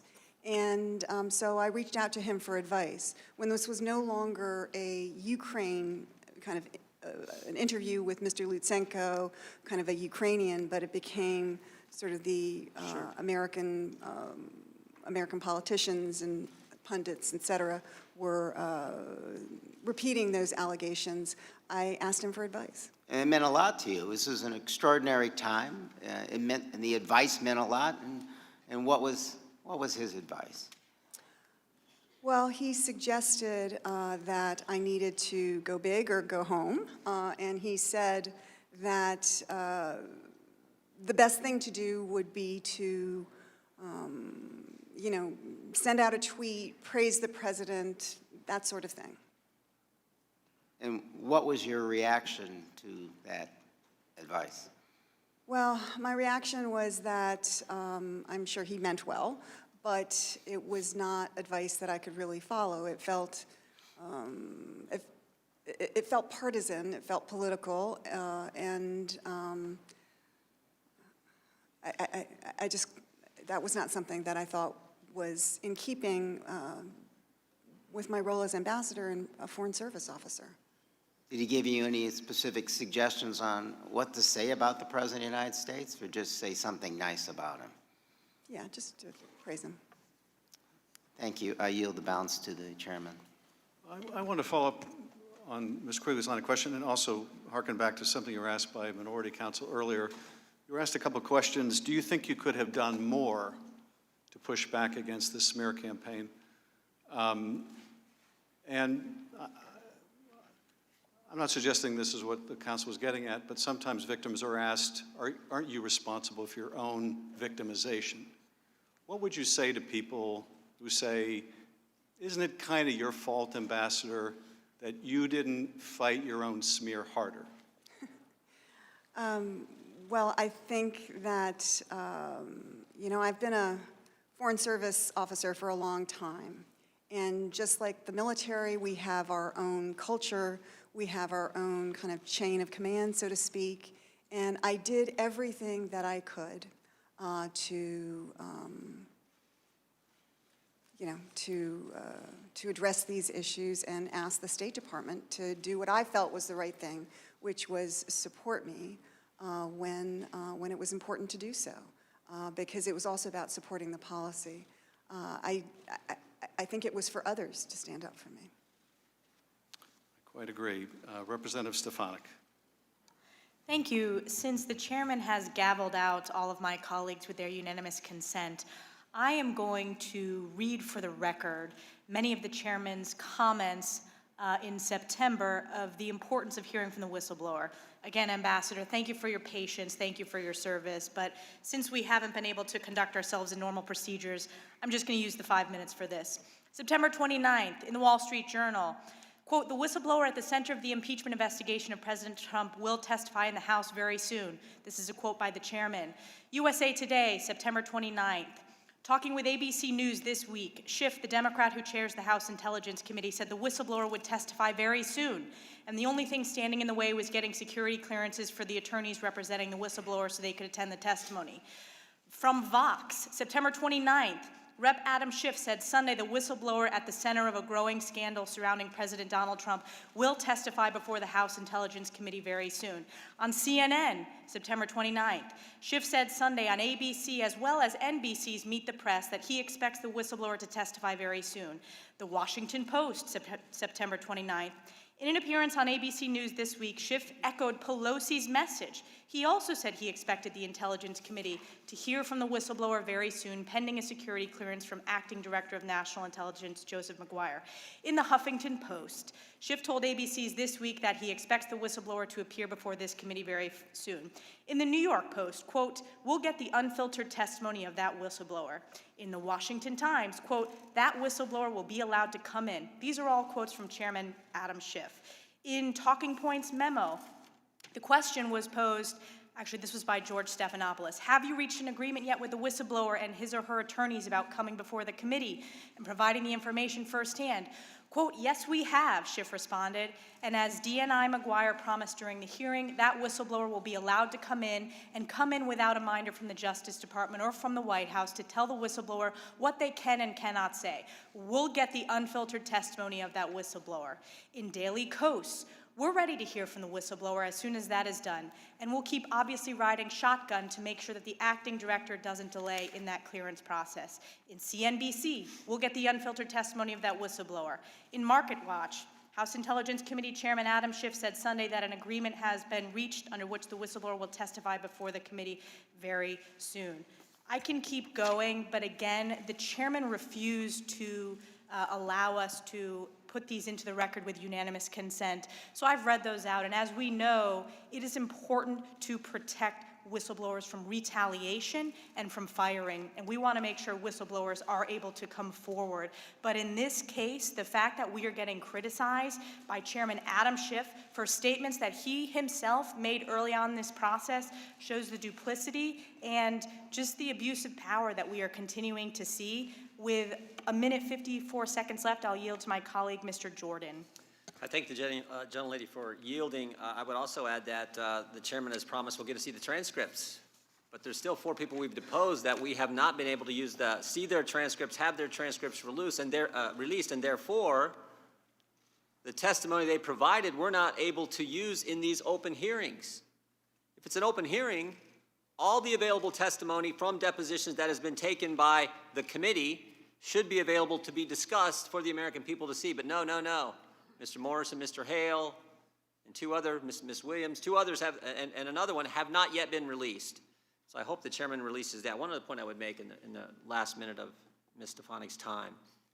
The Democrats have asserted that this whole thing with Ambassador Yovanovitch was part of some sinister scheme by the White House to get Mr. Zelensky to do an investigation, President Zelensky to do an investigation. If recalling Ambassador Yovanovitch was part of some scheme by Trump and Pompeo and Giuliani to get President Zelensky to do an investigation, why would they replace her with the Democrats' first witness, their star witness, Bill Taylor? I mean, if that's the plan, not the best plan I've ever seen put together. Their star witness, their first witness, Mr. Taylor, was here Wednesday. That's what they were up to? I think it just demonstrates that is not what went on here. Mr. Zelensky never undertook any investigations, and the reason the aid was released, as we discussed on Wednesday, was because Vice President Pence, Ambassador Bolton, and U.S. senators all talked with President Zelensky, and they were convinced he was the real deal, as the ambassador has alluded to in her testimony. That's why the money was released. That I yield back. Mr. Swalwell. Mr. Chairman, a lot has changed since the whistleblower came forward. 2 things in particular. First, most of what the whistleblower has alleged has been corroborated by the witnesses that we have heard from. Second, the president, who my colleagues so shamelessly continue to defend, continue to pressure, threaten, and intimidate the whistleblower. So I'd like unanimous consent to put into the record a September 26, 2019 article from Business Insider. Trump suggested the whistleblower who filed a complaint against him is guilty of treason, which is punishable by death. Without objection. How about September 26, 2019, Vanity Fair? Trump suggests executing the whistleblower's sources, like, quote, in the good old days. Third, without objection. September 29th, whistleblower's lawyer raises fear for client safety. Without objection. From Axios. Mr. Chairman, the whistleblower has an absolute right to anonymity.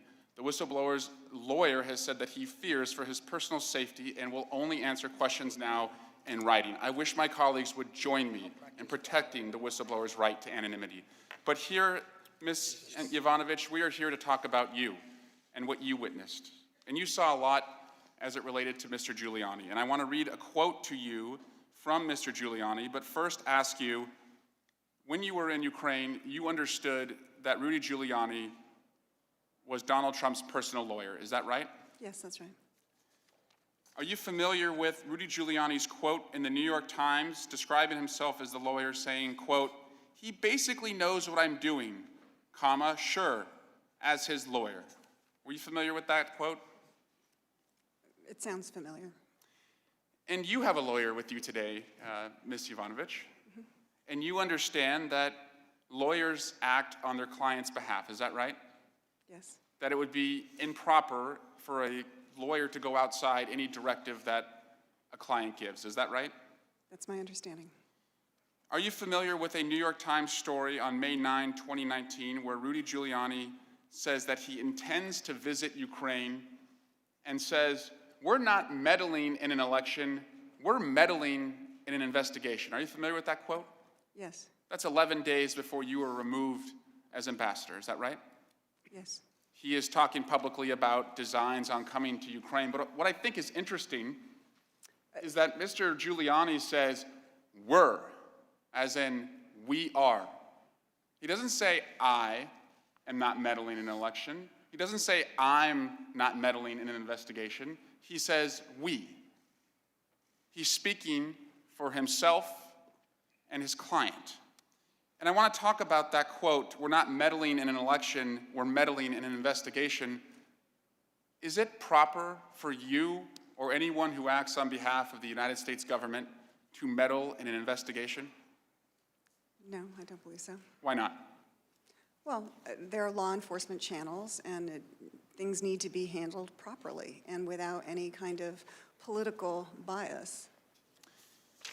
Now, this anti-corruption crusader, President Trump, who my colleagues have touted out as having such a great interest in anti-corruption, in both the calls that have been referenced today, the August 21 call and the July 25 call, isn't it true that President Trump never mentions the word corruption? Yes, that's true.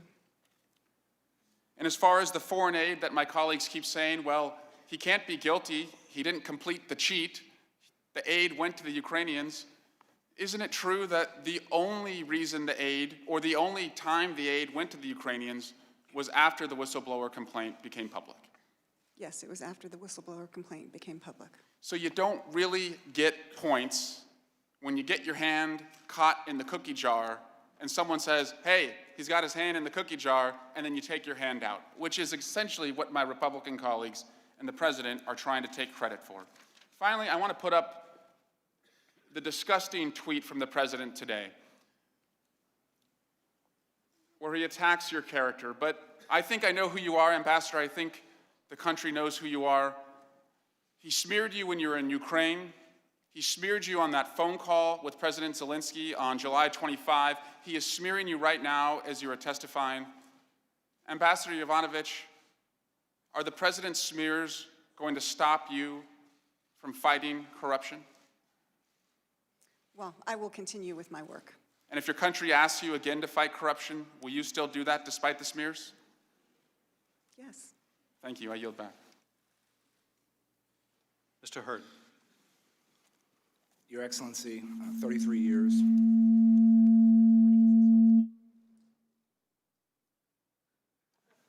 We'll move over here. 33 years, 6 Senior Foreign Service Performance Awards, 5 State Department Superior Honor Awards, the Presidential Distinguished Service Award, and the Secretary's Diplomacy and Human Rights Award. You're tough as nails, and you're smart as hell. And you're a great example of what our ambassadors should be like. You're an honor to your family. You are an honor to the Foreign Service. You are an honor to this country. And I thank you for all that you have done and will continue to do on behalf of your country.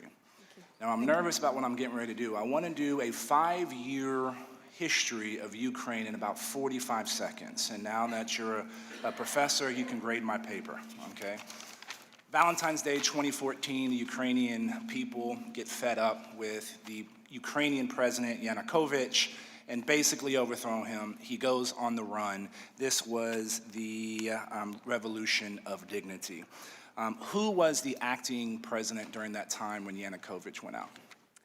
I think it was... Turchinov, is that how you say it? Turchinov, thank you for helping me. Turchinov, okay, excellent. Then in March of 2014, That is when we saw little green men coming into Ukraine, and ultimately the Russians invade the Ukraine and not only try to annex Crimea, but also they invade the entire country in the eastern Donbass as well. Yes. Then there was an election, and the Ukrainian president was Poroshenko. That was in June of 2014. Then you came to post in 2016 of August, is that correct? 2 years later. January 2017, Trump was elected. And in December of 2017 is when the Javelins were approved, right? And we saw those Javelins delivered in April of 2018 to be put to first use. Then we had Zelensky elected in 2019, April, correct? Now, the Zelensky defeated the previous president, Poroshenko. Yes. There's no love lost between those two dudes, is there? I don't think so. Okay. And then in May of 2019, Zelensky is sworn in. Yes. So my questions, we talk a lot about Rudy Giuliani. Do we know what officials within the Zelensky regime he actually met with? I know two. A gentleman named by Yermak, who was one of Zelensky's senior advisors. And then we also know of the former attorney general that we've already established here, was corrupt, Lushenko, right? And Mr. Lushenko served under Zelensky for a couple of months, up until August, is that correct? Yes, that's right. And their parliament basically voted him out, is that correct? Yes, that's right. So if Rudy Giuliani is trying to influence the Zelensky regime, would a guy that worked under the previous regime, under Poroshenko, be the right guy to do it? So are you saying Mr. Lutsenko? Yes. That he, could you? So did Mr. Lutsenko have much credibility within the Zelensky regime, the current regime? I don't think so. He didn't. Now, Mr. Yermak, do you know of any other Ukrainians that Mr. Giuliani was meeting with that was part of the Zelensky regime? Well, just to remind, I would have already have left Ukraine by that point. But there was no, I'm not aware. Even with the administration to come, right? Zelensky won the election. There was a 2-month period of preparing to be installed as president. Even during that time, were you aware of any contact? There was, so there is one of the oligarchs, as we've heard about. One of the oligarchs is named Mr. Kolomoisky, and he met with Mr. Fruman and Mr. Parnas, and that was apparently to get a meeting for Mr. Giuliani. And but those are not people that were actually in government or became in the Zelensky regime, is that correct? No. Okay. Mr. Chairman, I yield back. Thank you. Mr. Castro. Thank you, Chairman, and thank you, Ambassador, for your 33 years of service to our nation. A big question here today is why you were pushed aside as ambassador. For example, Americans know that an employer has a right to fire an employee, but they shouldn't do it for certain reasons. You shouldn't be fired because you're disabled, because you're a woman, because you're black, and for other reasons. And I think most Americans agree that a president shouldn't fire an ambassador or recall an ambassador because the ambassador is standing in his way of doing a corrupt act. So I want to ask you, did the president ever tell you why he was recalling you? No. Did anybody at the White House ever tell you why you were being recalled? No. Did the president ever consult you about who the good guys and the bad guys were in the Ukraine? No. Did Secretary Pompeo ever tell you why you were being recalled? No.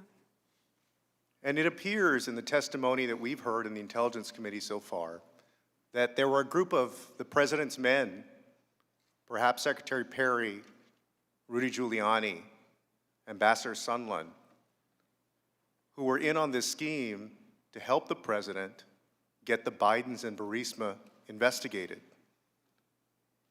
And I want to put aside President Trump for just a second and ask you, in all of your years of service, have you ever come across a president, been asked by a president, or known of colleagues who were asked by an American president to help that president get an American investigated overseas? I'm not aware of that. And if a president asked you to investigate a former vice president for this purpose, what would you have said? I mean, with what I know today, I would have said no. And would you have considered it an unlawful act?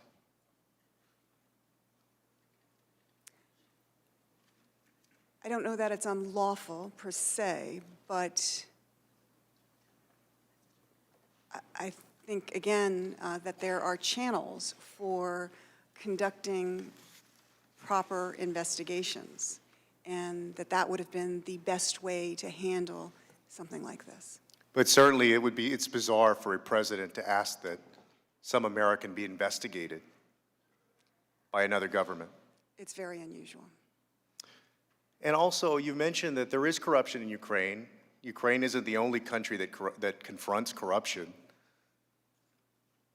If the people in power in a country where corruption is rampant are being asked by a foreign leader who's got a lot of leverage over them to conduct an investigation, could that be dangerous because they could trump up charges against someone if they wanted? They could. And I also want to ask you, I spoke to Ambassador Kent. He made a comment yesterday about selective prosecutions and what it means going forward, what kind of precedent it sets. And you've spoken about a dangerous precedent for the State Department and for diplomats. But I want you to help us consider the precedent going forward. If there's no consequences for President Trump, or really any president who does this, what are the consequences for this country and for any American, not just a former vice president or a presidential candidate or even somebody in politics, but a person in business who does business in Saudi Arabia or some other country? If a president is going to speak to another head of state or some foreign official and try to get that person investigated, what does that mean for the future of the country and for Americans? Well, I think that investigations, prosecutions, judicial decisions properly should remain with investigators, prosecutors, and the courts. And I think that, as I said before, I think Senator Vandenberg, when he said that politics needs to stop at the water's edge, I think he was right in that. I'll yield back to the chairman. Mr. Ratcliffe. Thank the chairman, and Ambassador Yovanovitch, I'd like to join all of my colleagues on both sides of the aisle in thanking you for your service. I'd like to ask you about your earlier testimony about your Senate confirmation, and Congresswoman Stefanik had asked you how the Obama-Biden State Department had prepared you to answer questions about Burisma and Hunter Biden specifically. You recall that? Yes. And yes. She mentioned that you had been asked or been prepared for a question about Hunter Biden's role on the board of Burisma, but I don't think that you gave us the answer or answers that the Obama-Biden State Department prepared you to give in response to that question. Do you remember what those answers were? Yeah. It was something along the lines of, I would refer you to the Vice President's office on that.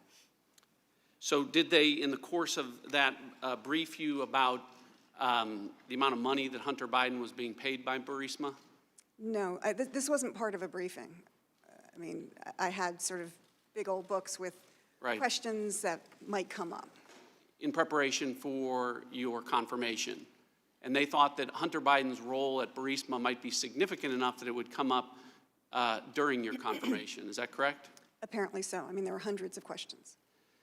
Well, hundreds of questions, but were there hundreds of companies? How many companies other than Burisma did the Obama-Biden State Department prepare you to give answers for? And if so, if there were others, which ones? I just don't recall. You don't recall that there were any other companies, is that correct? I'm quite sure there probably were some companies, but I mean, you know, this is a while ago, and I don't recall. But you specifically recall Burisma? Yes. All right.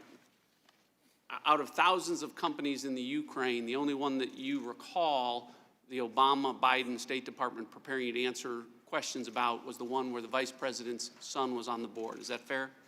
Yes.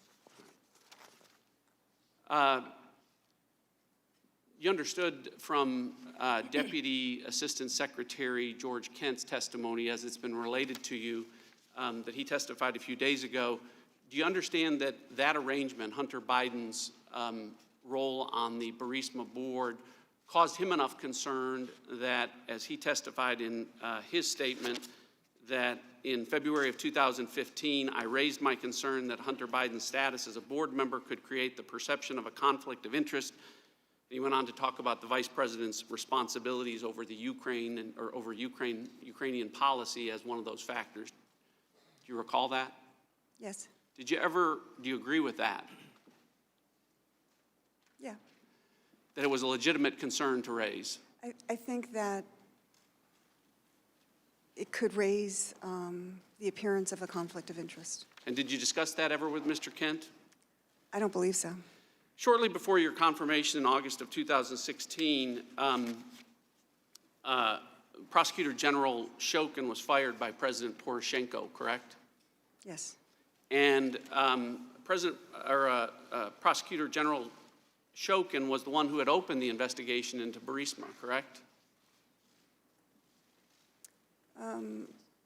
I think that's right, but I'm not actually sure. He was in charge of it, at least at that point in time, as the Prosecutor General. And are you aware of the very public statements by the Vice President that firing of the Prosecutor General occurred in March of 2016, 6 hours after the Vice President told President Poroshenko that he needed to fire the Prosecutor General or that he wouldn't receive $1 billion from the United States? Do you recall that? Yes. All right. And do you think that that raises a potential concern or conflict of interest that the Vice President of the United States was ordering the firing of the prosecutor in charge of a company that has been identified as one that is substantially corrupt? I actually don't. I don't think that the view that Mr. Shokin was not a good prosecutor general fighting corruption, I don't think that had anything to do with the Burisma case. But the legitimate concern about Hunter Biden's role was legitimate, correct?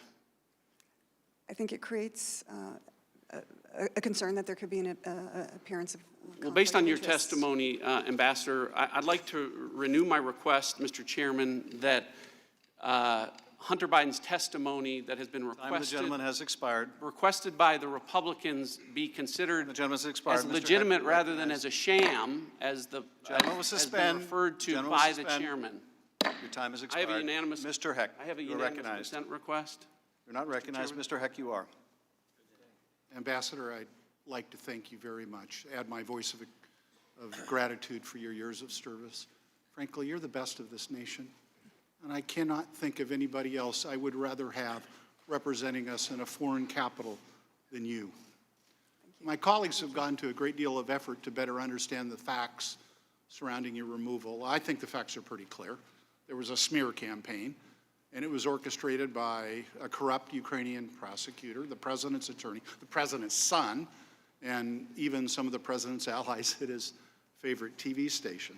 So that campaign led to your removal, despite 33 years of outstanding service, progressive responsibility, and awards. And so I kind of sit here with a mix of emotions. On the one hand, there's some pride and gratitude for all your outstanding service, and on the other hand, I'm angry, like my friend from Connecticut. In fact, I'm very angry about how it is the most powerful person on the face of the earth would remove you from office after your stellar service and somehow feel compelled to characterize you as bad news and then to ominously threaten that you're going to go through some things. So I am angry, but I'm not surprised. After all, as was suggested earlier, he said the whistleblower may have committed treason, a crime punishable by death, even though the whistleblower strictly adhered to the letter of the law as independently attested to by both the Trump-appointed Inspector General and the acting DNI. After all, he even demeaned the memory of Senator McCain after he lied in his grave at the Naval Academy grounds, despite a lifetime of public service and serving 6 years as a prisoner of war in a tiny cell in Hanoi, being beaten and tortured every day. And after all, he belittled the Gold Star Khan family, whose son, Captain Khan, gave his last full measure of devotion out of love for this country. And let me tell you, as somebody whose older brother never saw his 35th birthday because of service in the Vietnam War, those words are deeply offensive. Words matter, and the words leveled against you constitute bullying of the worst order. Your good character, your outstanding reputation have been besmirched in a way that is devoid of common decency. But here's my message to you. There is nothing, Ambassador Yovanovitch, nothing he can say or do, not a thing, that will in any way diminish the nature and quality of the service you have rendered to our great nation. Not a thing. And there is not a thing he can say or do that will diminish our gratitude to you for that service. And I thank you again for it. Thank you. So as to the larger point, I would like you to answer, what does this mean to Ukraine when the United States actually engages in the kind of behavior that we are attempting to discourage them from engaging in, namely a politically motivated prosecution? What does that mean to what does that mean to them in their struggling efforts to become a robust democracy? What's the impact in Ukraine for this behavior? Yeah. Well, I think Ukraine, like many countries, looks to us for the power of our example. And I think that when we engage in questionable activities, that raises a question. And it emboldens those who are corrupt, who don't want to see Ukraine become, a democracy,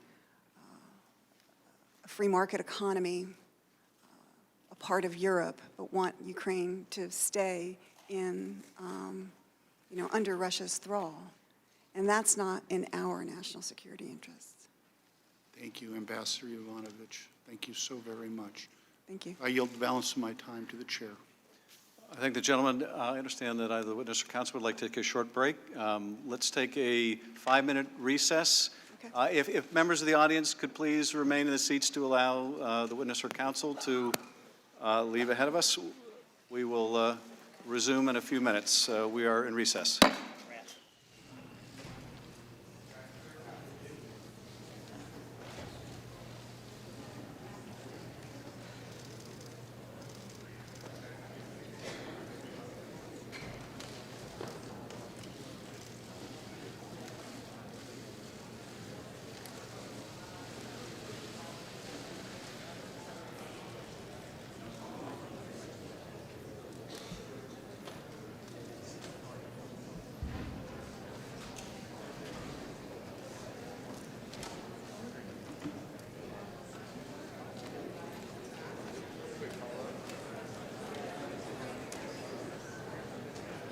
Watching live coverage from the Washington Post of this day 2, the Intel Committee hearings on whether or not to impeach President Trump.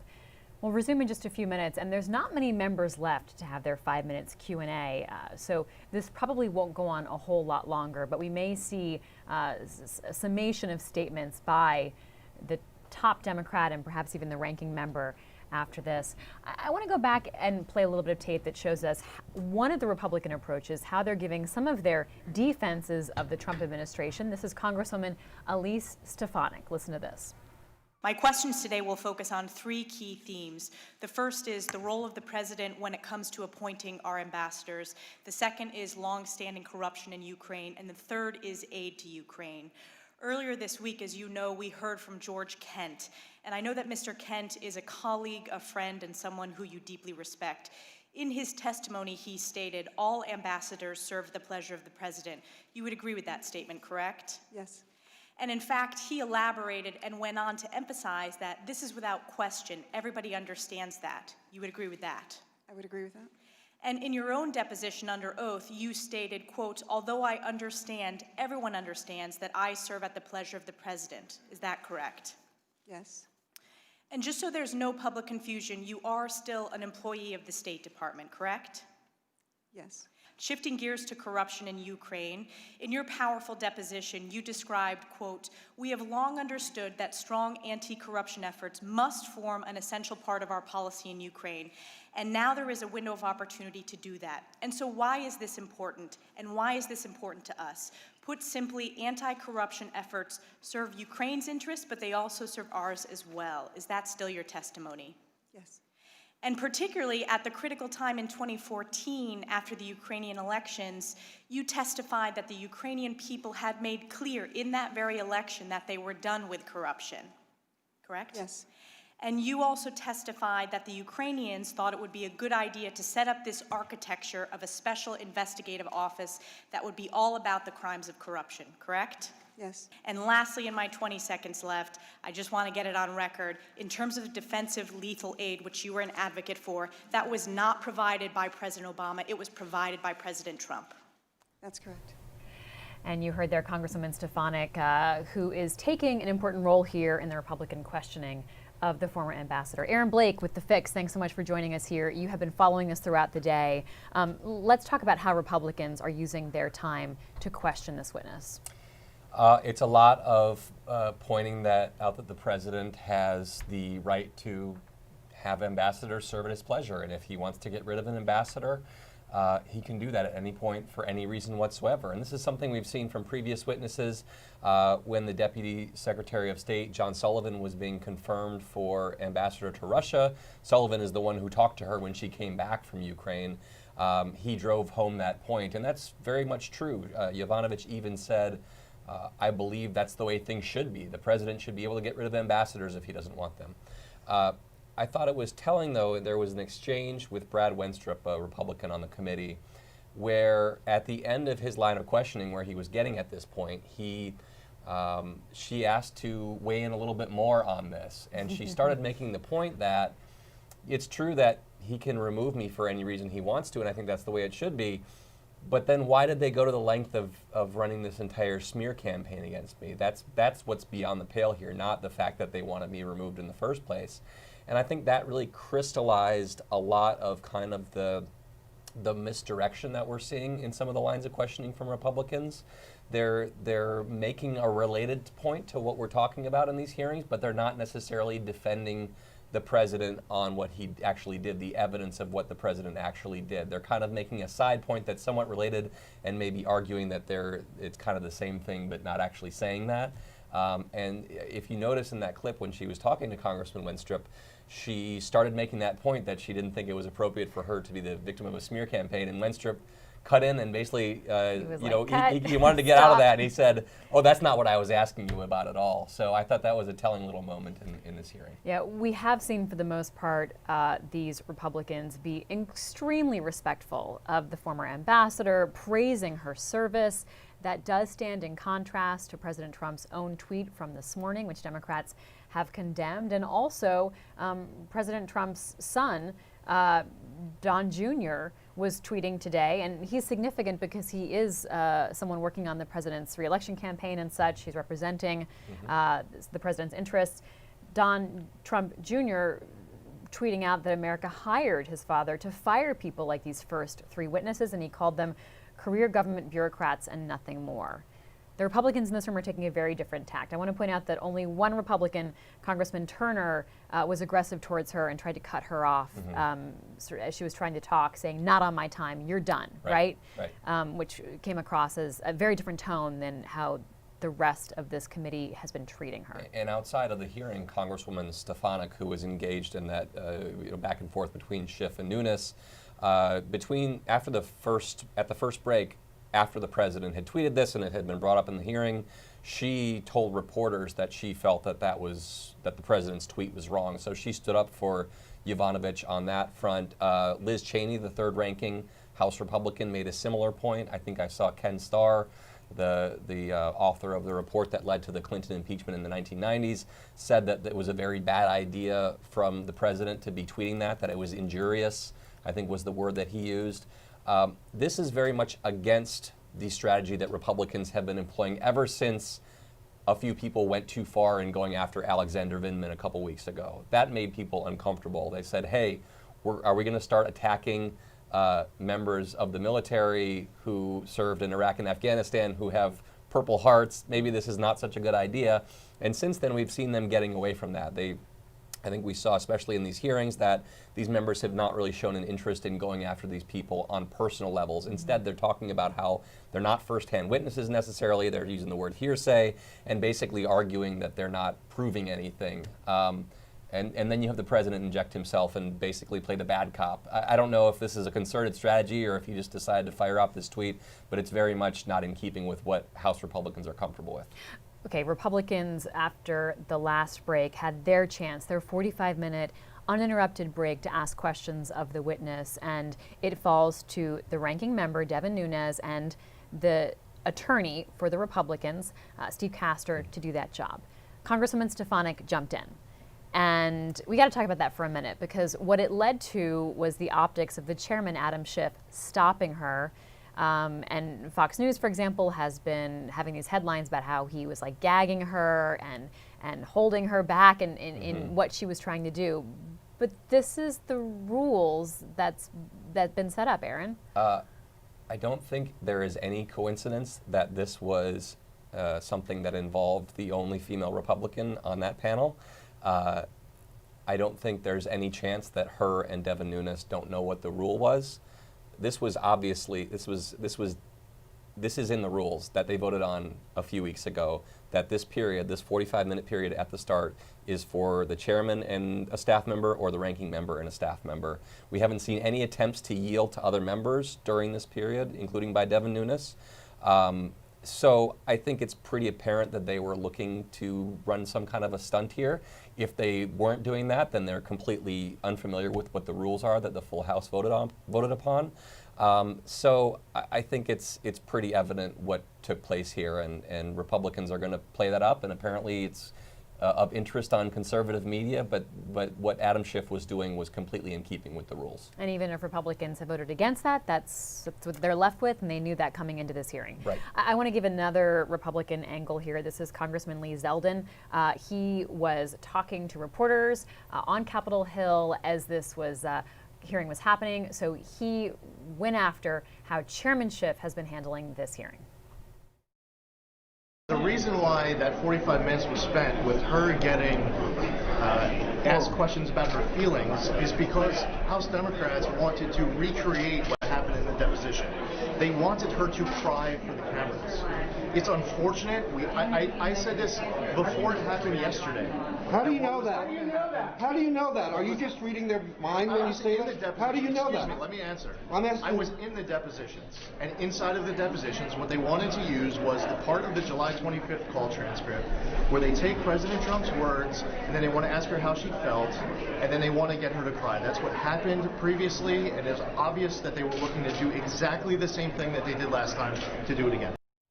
Congressman Lee Zeldin of New York, he is making that argument there that this is all done for show. Now, meanwhile, President Trump is taking questions. We're going to monitor that, see if we can bring that in to the conversation. Let's go to that live. Press is unbelievably dishonest.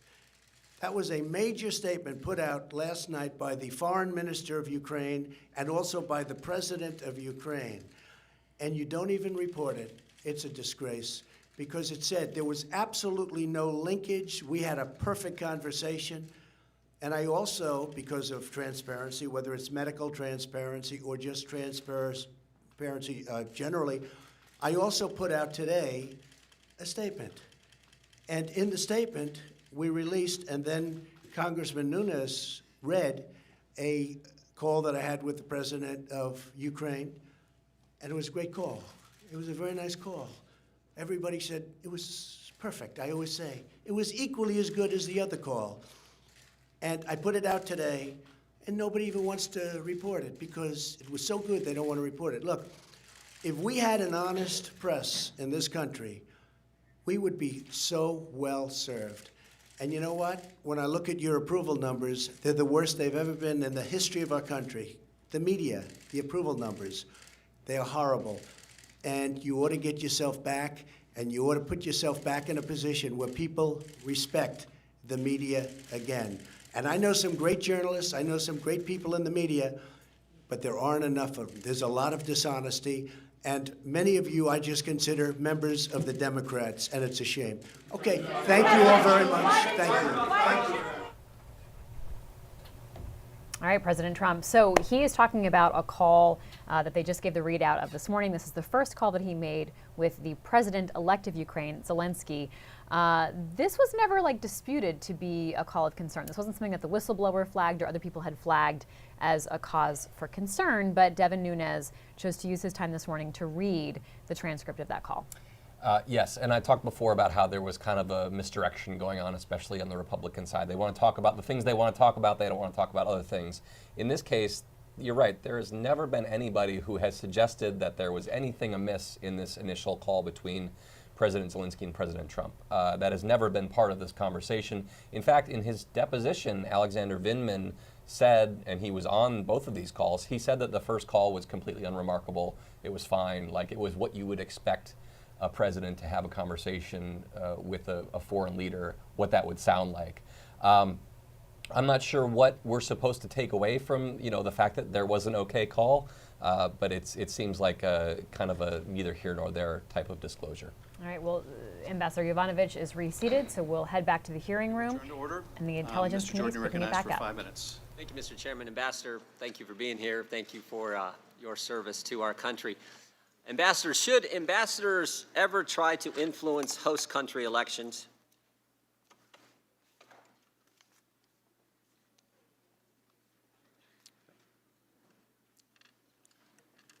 No. I think you said in your opening statement, partisanship of this type is not compatible with the role of a career foreign service officer. Is that right? Yeah. But that's exactly what happened in 2016. In August of 2016, the very month you went to Ukraine as our ambassador, the Ukrainian ambassador here in the United States, Ambassador Chali, wrote an op-ed in The Hill, said this: Trump's comments send wrong message. So the very month you're over there as our ambassador to Ukraine, Ambassador Chali writes that op-ed, and it wasn't just that attack, as Mr. Castor got into earlier, it wasn't just that attack on the president. We had former Ukrainian Prime Minister Yatsenyuk, who criticized candidate Trump. We had Mr. Avakov. I believe earlier you said, Ambassador, that Mr. Avakov was the individual who first alerted you to the efforts of Mr. Giuliani. Mr. Avakov, back during this same time period in the months just prior to the 2016 election, called then candidate Trump all kinds of names, called him a terrorist. And of course we have Mr. Lyshenko, a member of parliament, who was a source for Fusion GPS and the now somewhat famous dossier that flowed from Fusion's work. He said this in the Financial Times, again, in August of 2016, when you first arrived in Ukraine. He said this: the majority of Ukrainian politicians are on Hillary Clinton's side. So you had several high-ranking officials in the government, in the Ukrainian government, and when President Poroshenko is president of Ukraine, criticize President Trump, then candidate Trump, all in the late summer and fall of 2016. What I want to know, Ambassador, when this was all happening, did you go talk to anyone in the Ukrainian government about this? Did you go say to some of these officials, hey, you guys need to knock this off, this perception that we got, as Mr. Lyshenko said, the majority of Ukrainian politicians on Hillary Clinton's side, that's not good. Did you have that conversation? No. Didn't talk to anyone in the government? Did you talk to President Poroshenko? No. Didn't alert anyone in the government? No. Well, one of the things we've heard so much over the last 6 weeks in depositions and frankly in the hearing on Wednesday, is how important bipartisan support is for Ukraine.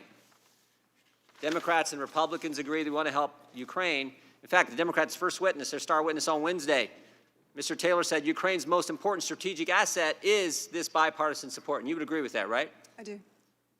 He said this in his testimony on Wednesday. On September 11th, I learned that the hold had been lifted the next day. Ambassador Taylor said, I conveyed this news to President Zelensky and the Ukrainian foreign minister, and I reminded Mr. Yarmak of the high strategic value of bipartisan support for Ukraine and the importance of not getting involved in other countries' elections. So what I'm wondering is, this is the day after the aid's been lifted that Ambassador Taylor made this statement to the Ukrainian government. And he makes this after there's nothing been done by Ukraine to influence our election. Because President Zelensky didn't announce he was doing an investigation and the aid was lifted.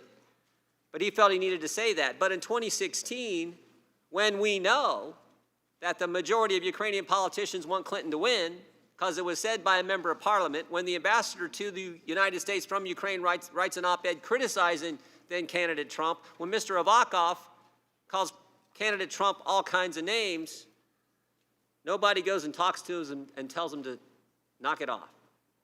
Did you have any conversations, Ambassador, with Victoria Nuland or Secretary of State Perry about what was going on in 2016 and this majority of Ukrainian politicians being for candidate Clinton and not and opposed to President Trump? No, I did not. No one did anything. No one did anything. You see why maybe the president was a little concerned about what went on in Ukraine? And you couple that with the corruption level that we know exists in Ukraine, you add to that this idea that he's not a big fan of foreign aid, why he might be a little concerned about sending the hard-earned tax dollars of the American people to Ukraine? I'm sorry, is there a question there? There was. Okay, could you repeat it, please? I'm asking.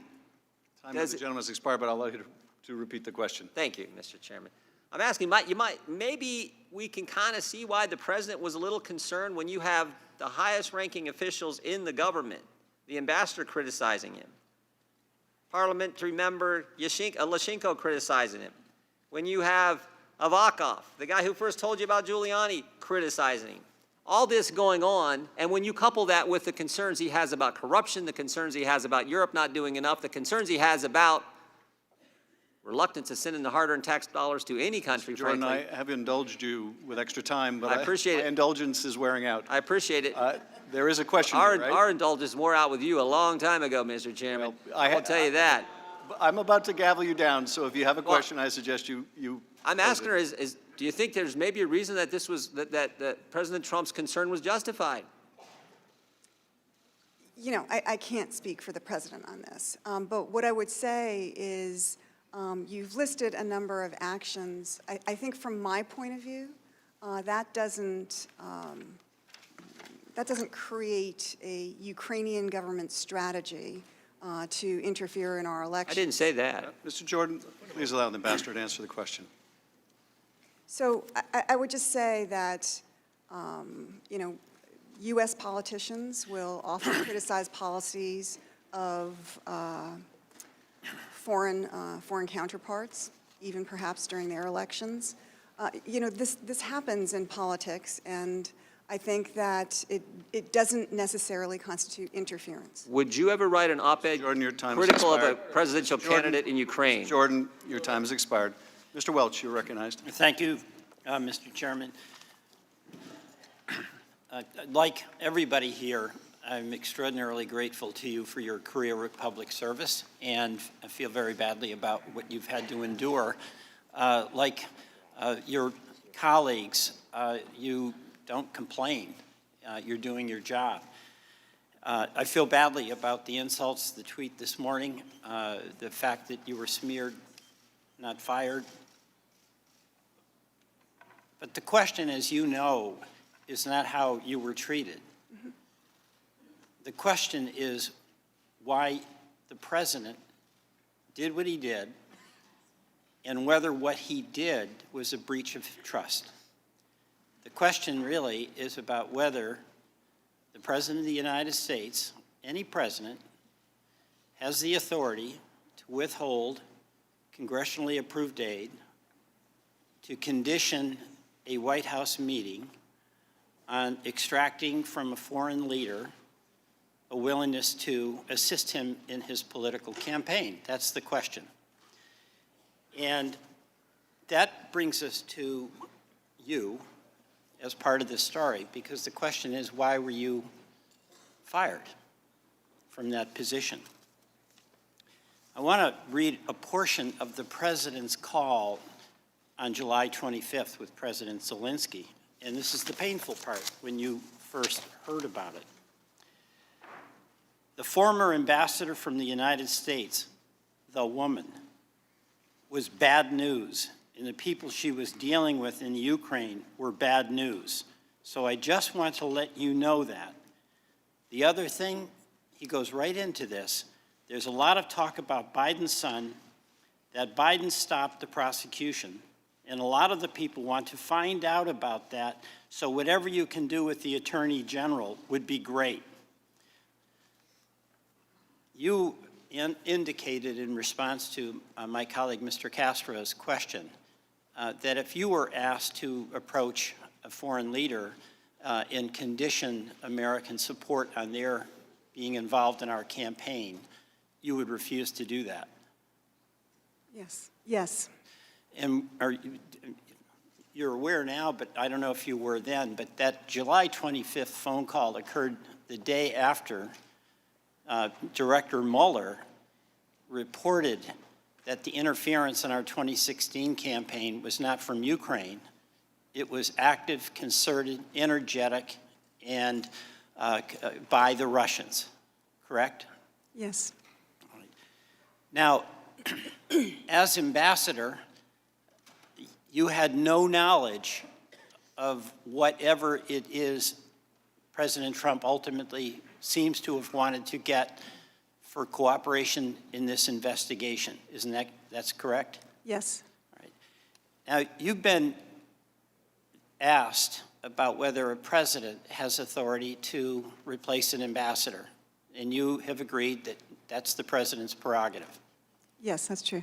But that assumes that the reasons are not related to the personal, private, political interests of the president at the expense of our national security, right?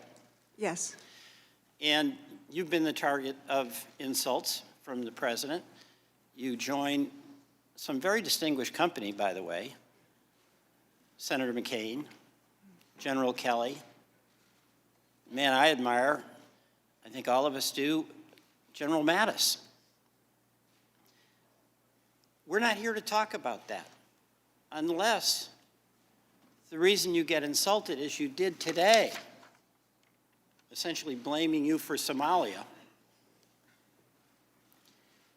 is if this is another step by the president to intimidate witnesses. He didn't intimidate you. You're here. You've endured. But there are other people out there that can expect the Trump treatment if they come forward. That's a question for us. Now, you also indicated that the president has a prerogative to appoint a non-career person, and to be candid, Republican presidents and Democratic presidents have done that. Mr. Sondland's transcript is out, and he was someone who indicated that everything hinged, the White House meeting and the release of the vital defensive aid, everything hinged on the President Zelensky being willing to do that investigation that would benefit the Trump campaign. You're aware of that? Yes. And you've indicated that's something that you would not agree to do. Yes. And Sondland was quite willing to do. Apparently so. I thank you for your professional service, and I yield back. Thank you. Mr. Maloney, Ambassador Yovanovitch, thank you for being here. It's been a long day. You know, the first time we met, it wasn't clear, and so I just want to start with a quick comment. But, you know, your testimony in this inquiry broke the dam. You were the first one through that stone wall that the president was trying to set up. And I just want to thank you for that, because others have followed your example. And there's an old expression that first person through the wall gets a little bit bloody. And I think you must understand that expression in a new way. But thank you. Thank you. I want to ask you about the day you were let go.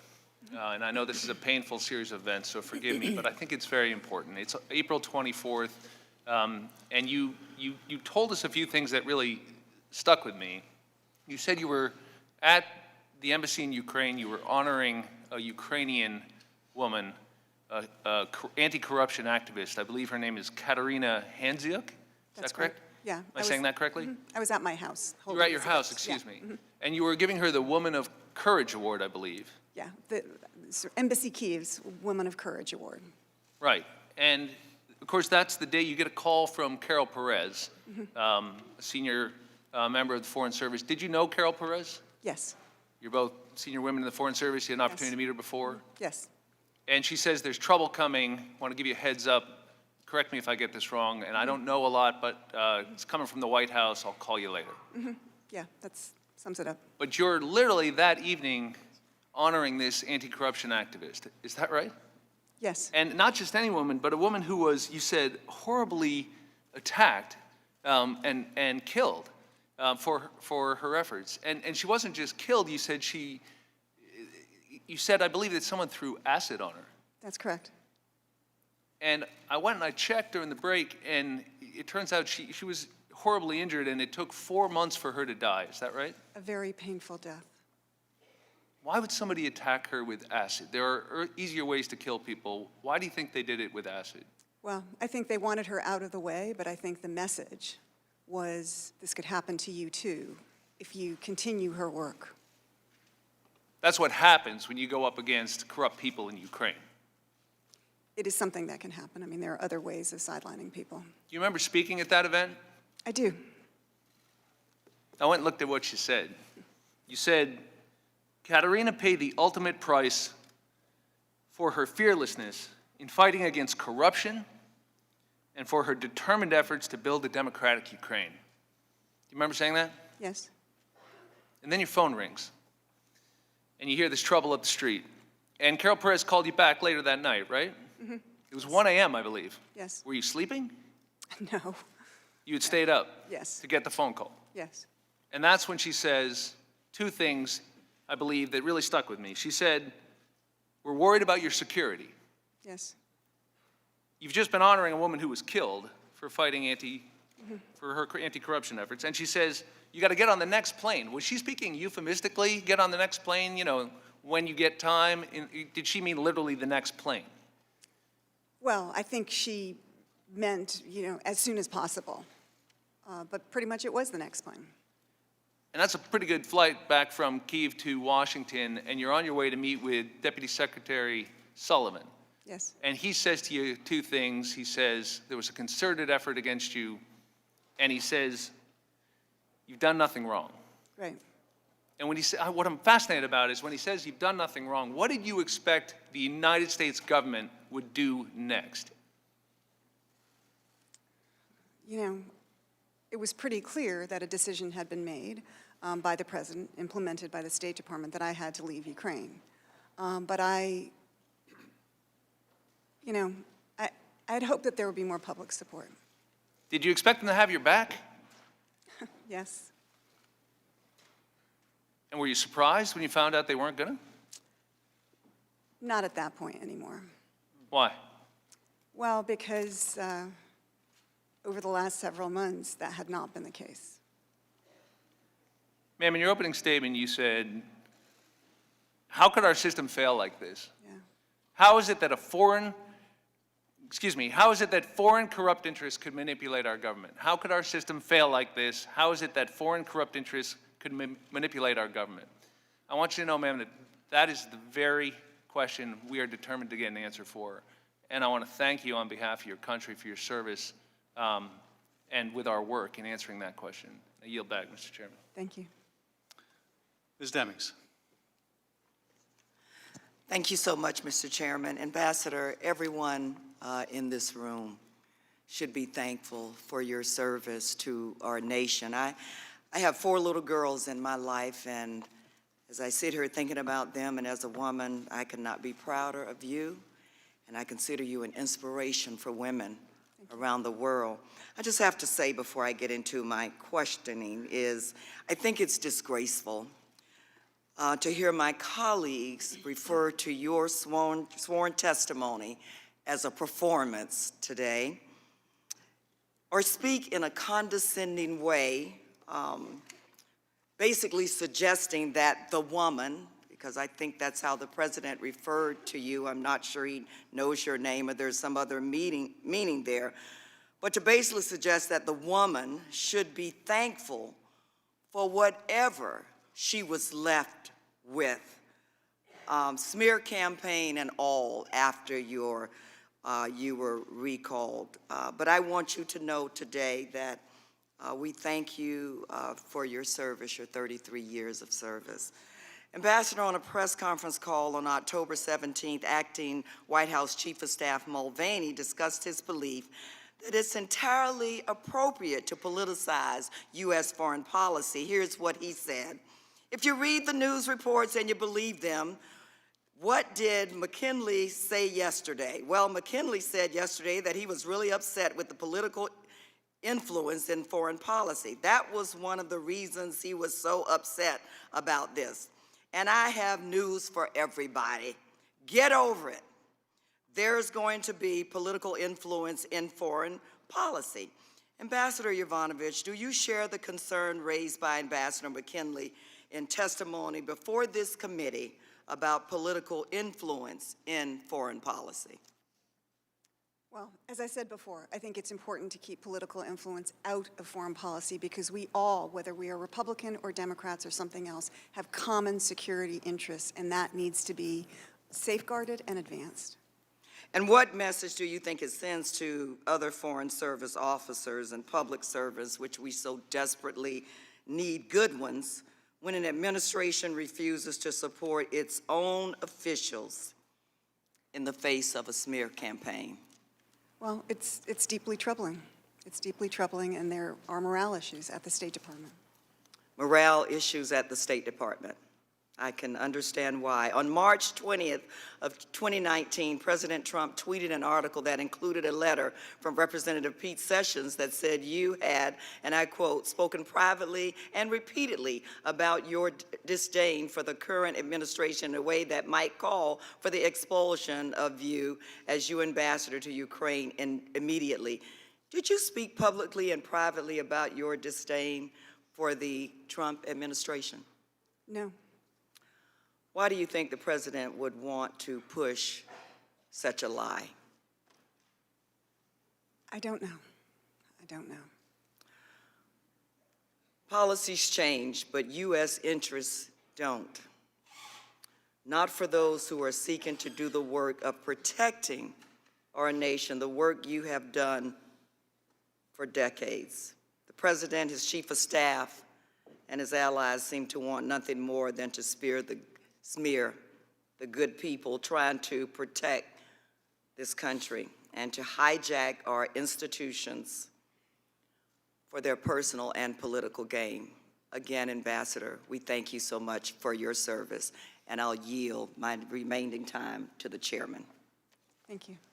I thank the gentlewoman. I'm going to go to Mr. Krishnamurthy.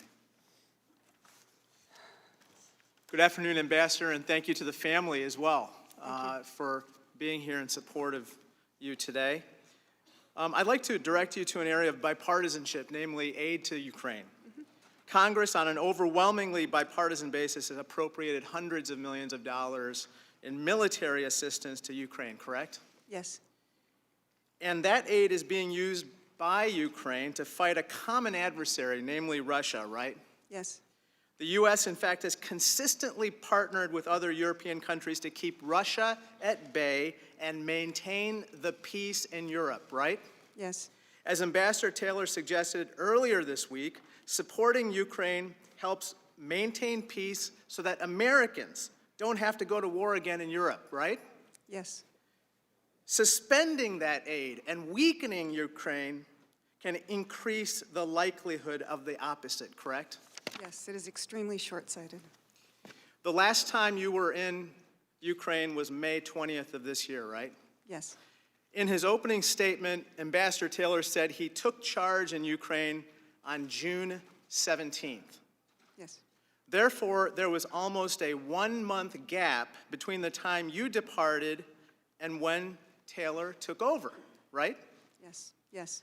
During that time, on May 20th, Ambassador Sondland, Rick Perry, and others came to the inauguration of President Zelensky, right?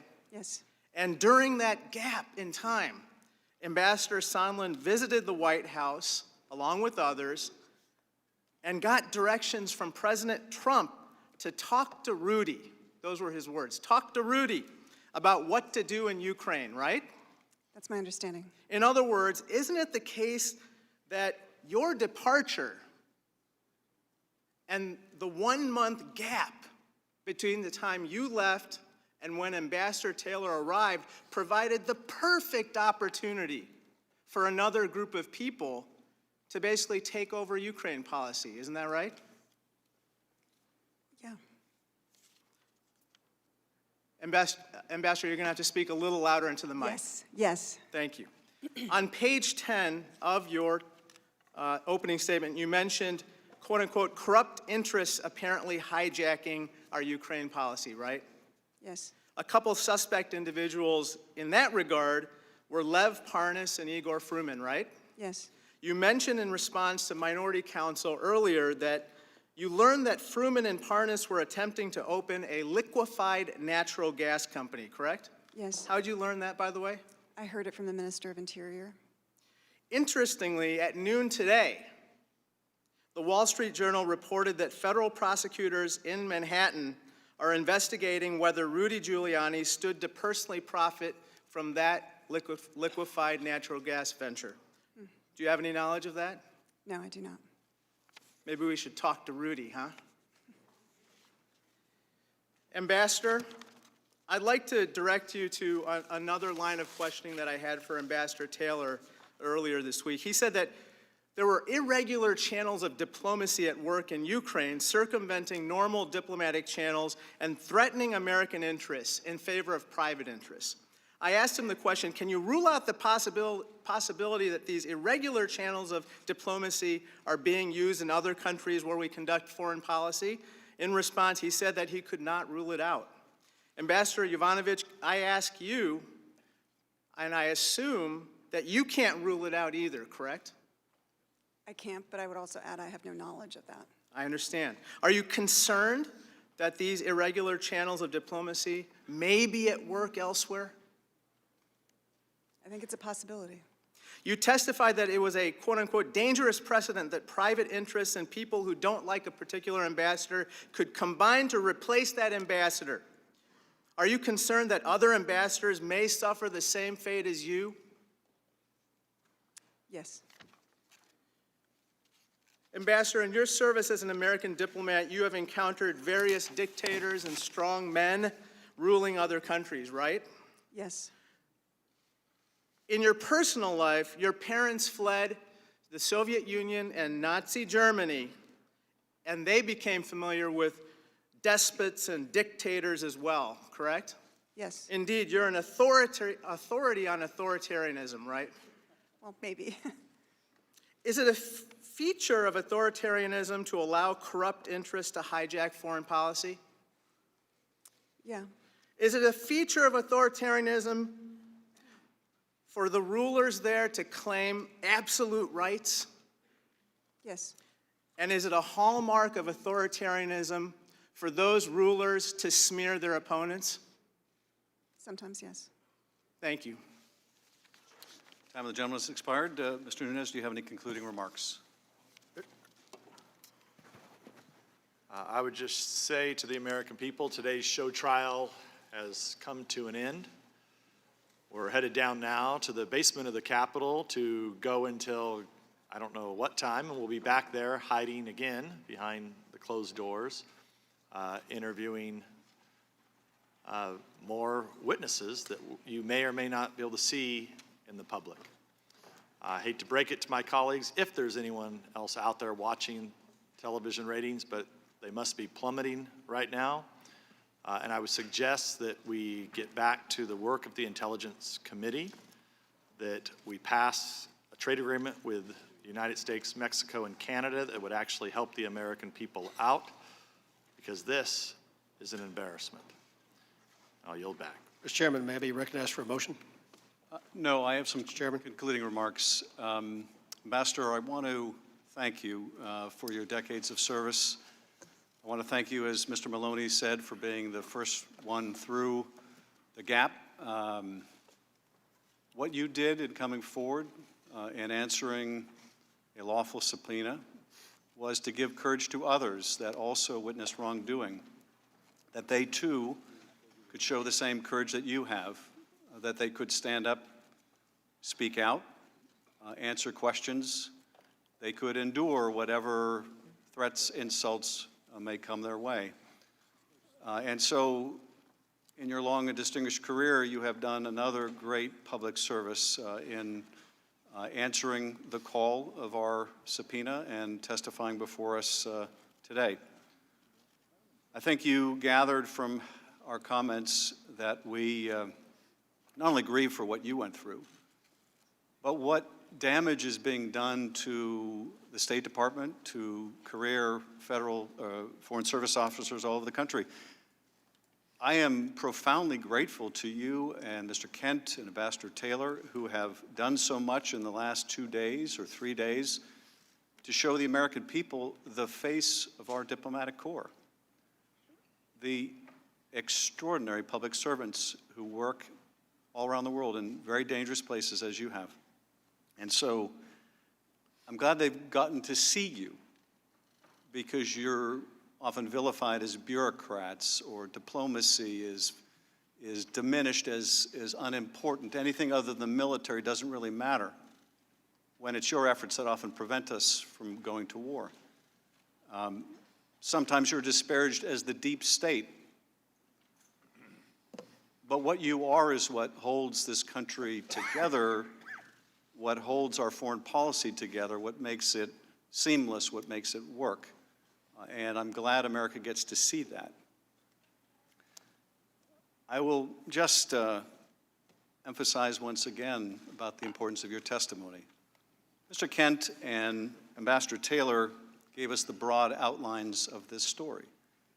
This is a story about an effort to coerce, condition, or bribe a foreign country into doing the dirty work of the president, investigations of his political rival, by conditioning U.S. taxpayer money, by conditioning a meeting that President Zelensky desperately wanted and needed to establish that relationship with the most powerful patron of Ukraine, the United States of America. The fact that they failed in this solicitation of bribery doesn't make it any less bribery, doesn't make it any less immoral or corrupt. It just means it was unsuccessful. And to that we owe other dedicated public servants who blew the whistle. Had they not blown the whistle, we wouldn't be here. And I think it is appalling that my colleagues continue to want to out this whistleblower so that he or she can be punished by this president. But let's underscore once again, while you are the beginning of this story, you're not the end of it, but nonetheless, the beginning is important, because the beginning of the story is an effort to get you out of the way, an effort by Rudy Giuliani and Fruman and Parnas and corrupt Ukrainians like Lutsenko to get you out of the way, because they felt you were an impediment to these political investigations the president so desperately wanted. Giuliani has made it abundantly clear he was in Ukraine on a mission for his client, for the president, to investigate the Bidens. And you were viewed as an obstacle that had to go, not just by Giuliani, but by the President of the United States. And if people had any doubt about it, they should do what the President asks: read the transcript. And what they'll see in that transcript is the president praises the corrupt. He praises the corrupt, Lutsenko. He condemns the just, you. And then he asks for an investigation of the Bidens. There is no camouflaging that corrupt intent. We are adjourned. Mr. Speaker, in condition. Mr. Please Chairman, allow the witness to Mr. leave. Chairman, you Please allow the disparaged witness to leave. those members on this side of the aisle. We should have a chance to respond to your disparaging remarks. Mr. Chairman, I demand or speak. Mr. Chairman, Mr. Chairman, Mr. Chairman.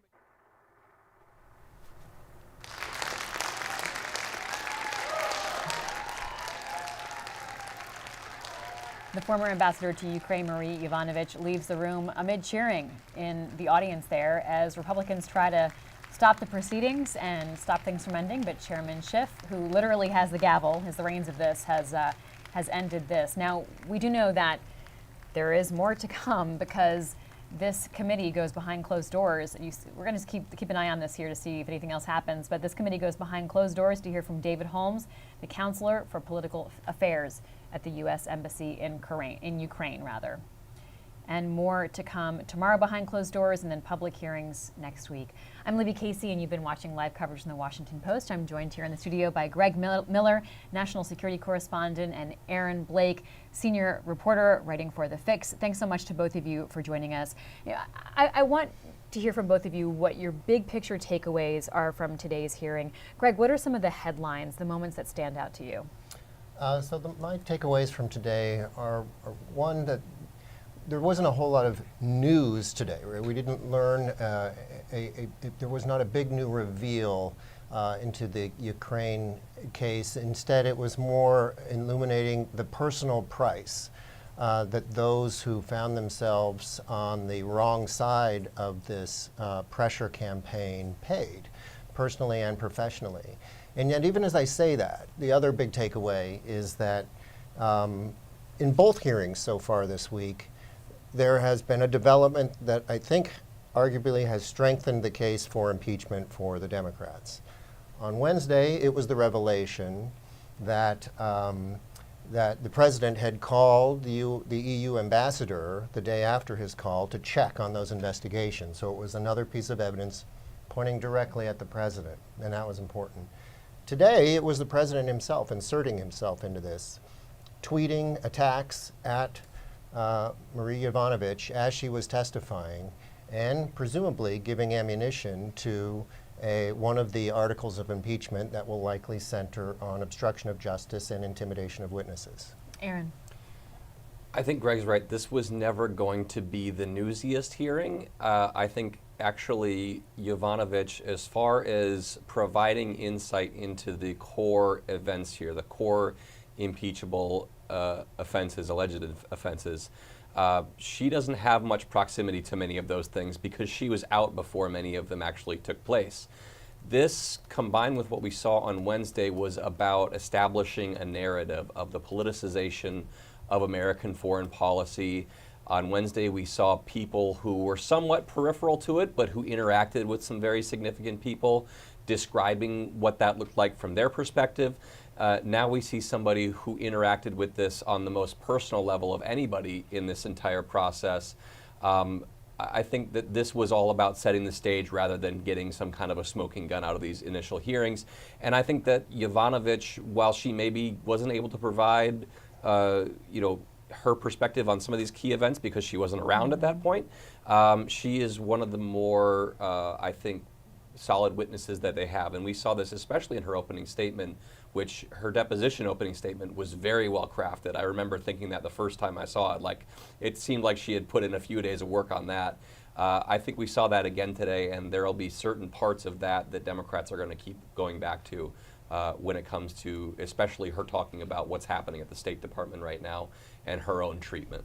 I'm going to read you a headline by Greg Miller. This comes a week ago. Former ambassador testifies she felt threatened by Trump's comments about her. So we heard that even in the deposition, Greg, but this was the opportunity to put a face, a name, a personality, a life story alongside that reporting that you had done. So this was the chance for all of us to be able to see Marie Yovanovitch and hear her talk about her experience in her own words. So I want to play a clip from today. This is the former ambassador talking about how she did feel threatened when she read about that conversation President Trump had with his Ukrainian counterpart. The call happened back on July 25th, but she's finding out about it months later when the rough transcript or summary becomes public. And here's the Democratic counsel talking to her about it. The next excerpt, when the president references you, was a short one, but he said, well, she's going to go through some things. What did you think when President Trump told President Zelensky and you read that you were going to go through some things? I didn't know what to think, but I was very concerned. What were you concerned about? She's going to go through some things. It didn't sound good. It sounded like a threat. And that wasn't the only time that the former ambassador seems to have felt threatened. If we look at President Trump's tweet from today, this garnered disapproval. Actually, I see Adam Schiff there addressing reporters. Let's see if we can get audio for this. Has done so always with great distinction, with great courage, under fire, sometimes quite literally. She showed that same, I think, level of devotion and courage and commitment to country today. So we're grateful to her. We're grateful to the other witnesses that have testified as well, who show the country what it means to be a public servant, what it means to be a career Foreign Service officer. We're enormously proud of them. That she had to endure yet another attack today, even as she was testifying for the President of the United States, is just appalling. But as we have observed so often, appalling in this administration is not the least bit surprising. Nonetheless, she endured the attack and went on. We're grateful for that. But it is quite clear that, I think from her testimony as well as others, that Rudy Giuliani and the President felt it was necessary to get her out of the way. That notwithstanding what the President and others were told about her dedication to country, her commitment to fighting corruption, if anything, her commitment to fighting corruption was part of the reason why she was pushed out. Pushing her out made it possible to put in the three amigos to conduct Ukraine policy. If there were any doubt about why she was pushed out, I think the call record eliminates that doubt. It is apparent from that call record that the President associated his bias in favor of this corrupt prosecutor, Lutsenko, with the need to push out Yovanovitch, with the need to move forward with the investigations he wanted of his political rival. That a U.S. ambassador would be so shamelessly smeared and cast aside to further this corrupt effort just adds further insult to the injury done to the country and to our national security. Thank you. Chairman, real quick question. What's your expectation for next?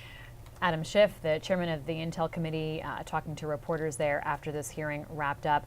He also talked about the tweet that President Trump launched as this hearing was going on. Let's take a look at this for a moment because it's gotten condemnation from Democrats, but also from some Republicans, where he tweets, everywhere Marie Yovanovitch went turned bad. She started off in Somalia. How did that go? In essence, almost blaming her in some way for the crisis in Somalia, a place that she served in reference during her testimony, Greg, in her opening statements, where she talked about some of her hardship posts, some of the patriotism and efforts the lengths that she went to as someone who worked in the diplomatic corps over the time of her service. So the president was then talking to reporters this afternoon and said, I have the right to speak. I have freedom of speech just as other people do. So Greg, break this down for us. His ambassadors serve in difficult places almost by definition, and especially good ones. You send sometimes your best people to the most difficult places overseas. And so Trump seemed to be accusing her of being the cause of those difficulties in those countries without offering any evidence of that. And I think that You know, a lot of her colleagues would strenuously dispute that. But I think that the restraint that she showed today, because there were plenty of opportunities for her to respond with emotion or outrage or hints of anything that might appear partisan, but this restraint she showed, I think, blunted that attack, because I think those watching would find it hard to perceive her as this super partisan figure out there in Kyiv undermining the president in an active way that justified his decision to remove her. Let's head back to Capitol Hill. Rhonda Colvin has been inside the hearing room. Rhonda, as the former ambassador wrapped up her testimony and we heard Chairman Schiff gavel things out, there was a lot of applause in the hearing room, in the chamber. Can you give us a sense of what it's been like inside that hearing room today? Yeah, Libby, that's one of my main takeaways from the day is, I'm not sure if you could see it on camera, but there were a lot of people from the public sitting inside. And there were a lot of people on Wednesday too with George Kent and Bill Taylor's testimony. But today you could sense that the public really wanted to hear from Yovanovitch. You could hear them commenting to themselves when she said things, and when Democrats said that she was unfairly targeted, you could hear a response from the crowd. People were really glued to their seats on this one. It was really, you know, even though it was several hours long, people still found it interesting and they wanted to hear from the witness. I saw people shaking their head in agreement with some of the things that were being said. So this was unique in terms of some of the other hearings that we've covered where we've seen the public come in. Rhonda, we're also watching to see if Republicans say anything, but while we've got you for a moment, let's just talk about next week and what to expect next week. Rhonda, what will you be watching for? All right, Libby, I lost you for a second, but I think you were asking me about next week. So next week, we have 8 witnesses. On Tuesday, there are going to be 4 all together in one day who are going to come in and finish up some of the public hearings. One of those people will be Gordon Sondland, who I think is one of the more highly anticipated testimonies that come out of next week. And out of the 8, it's also important to note that 3 of the people who will be here next week are people who Republicans requested to see. So there is at least a little bit of bipartisanship in next week's list of witnesses.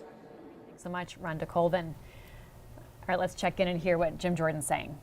The call, and most importantly, the Ukrainians, specifically President Zelensky, never took any official action to get the aid released. And so those facts never change and will never change. I'll let Ms. Stefanik say a word and then we'll take your question. Sure. So this was day 2 of an abject failure of Adam Schiff and his regime of secrecy. As we saw today, he is making up the rules as he goes. He did not let Republicans put forth any unanimous consents. He did not let us control our own time, Republican members' time. I think I was interrupted about 6 times throughout the hearing. So this is just more of the ridiculous abuse of power that we're seeing from Adam Schiff. I think one of the most important facts that came across today, Ambassador Yovanovitch testified that the president can appoint ambassadors at will. That is important. The president has a right to pick who his or her ambassadors are. And then in my line of questioning, I just wanted to highlight the Obama State Department was so concerned about conflicts of interest with Hunter Biden sitting on Burisma's board that the Obama State Department, that was the first instance where Ambassador Yovanovitch had ever heard the word Burisma. That's an important fact to note for all of the viewers here today. So we're going to continue asking about Hunter Biden's role on Burisma on behalf of the millions of Americans who want to know the answer to that question. And then on the whistleblower, it is important to note that Adam Schiff, and I listed all of the instances of this, Adam Schiff initially in September said he was adamant about hearing from the whistleblower, and it only changed when it became clear that there was coordination between Democratic staff and the whistleblower before the whistleblower complaint was issued. Let me just do 2 other real quick things. First, I thought we were in the public stage of this so-called impeachment inquiry, but yet here in just a few minutes, we're going back to the bunker in the basement of the Capitol for another deposition that the American people won't get to see. What they also haven't seen yet are 4 transcripts of people who've already been deposed, which means under House rules, we cannot use that testimony in these proceedings. We would like to use parts of the testimony from Mr. Morrison as an example in the open hearings, but we're prohibited under House rules from doing that. So a great question for you all to ask Mr. Schiff is, when is he going to release those transcripts so we can actually use that information in the public hearings? Mr. Jordan, once the president sent his tweet. All right, Republicans giving their perspective on things. You know, I find it fascinating that Republicans have chosen Congresswoman Stefanik to be someone out front in this process. She took a role on Wednesday, but she especially took a leading role today, which makes sense in terms of optics, a woman being able to interview this woman ambassador. And we have to point out, and Aaron, you've been very clear on this in Twitter and your reporting, that the rules going into this hearing were already established, that in that 45-minute chunk where the Congresswoman tried to take control and ask her own questions, it was set up so that it's the chairman or the ranking member and counsel. Right. So that's the rules, correct? Right, and she just said now, as we saw today, he's making up the rules as he goes. I can't speak to every individual interruption that she's referring to. I think she cited 6 of them, but that specific instance where she was trying to get time from Devin Nunes during the initial 45-minute period where the ranking member and the chairman each have 45 minutes, it is explicit in the rules that the only people in those situations who can ask questions are the ranking member or chairman or a member of their staff. So again, I think that was obviously something that they wanted to put out there as an optics thing. It was kind of a stunt that they ran.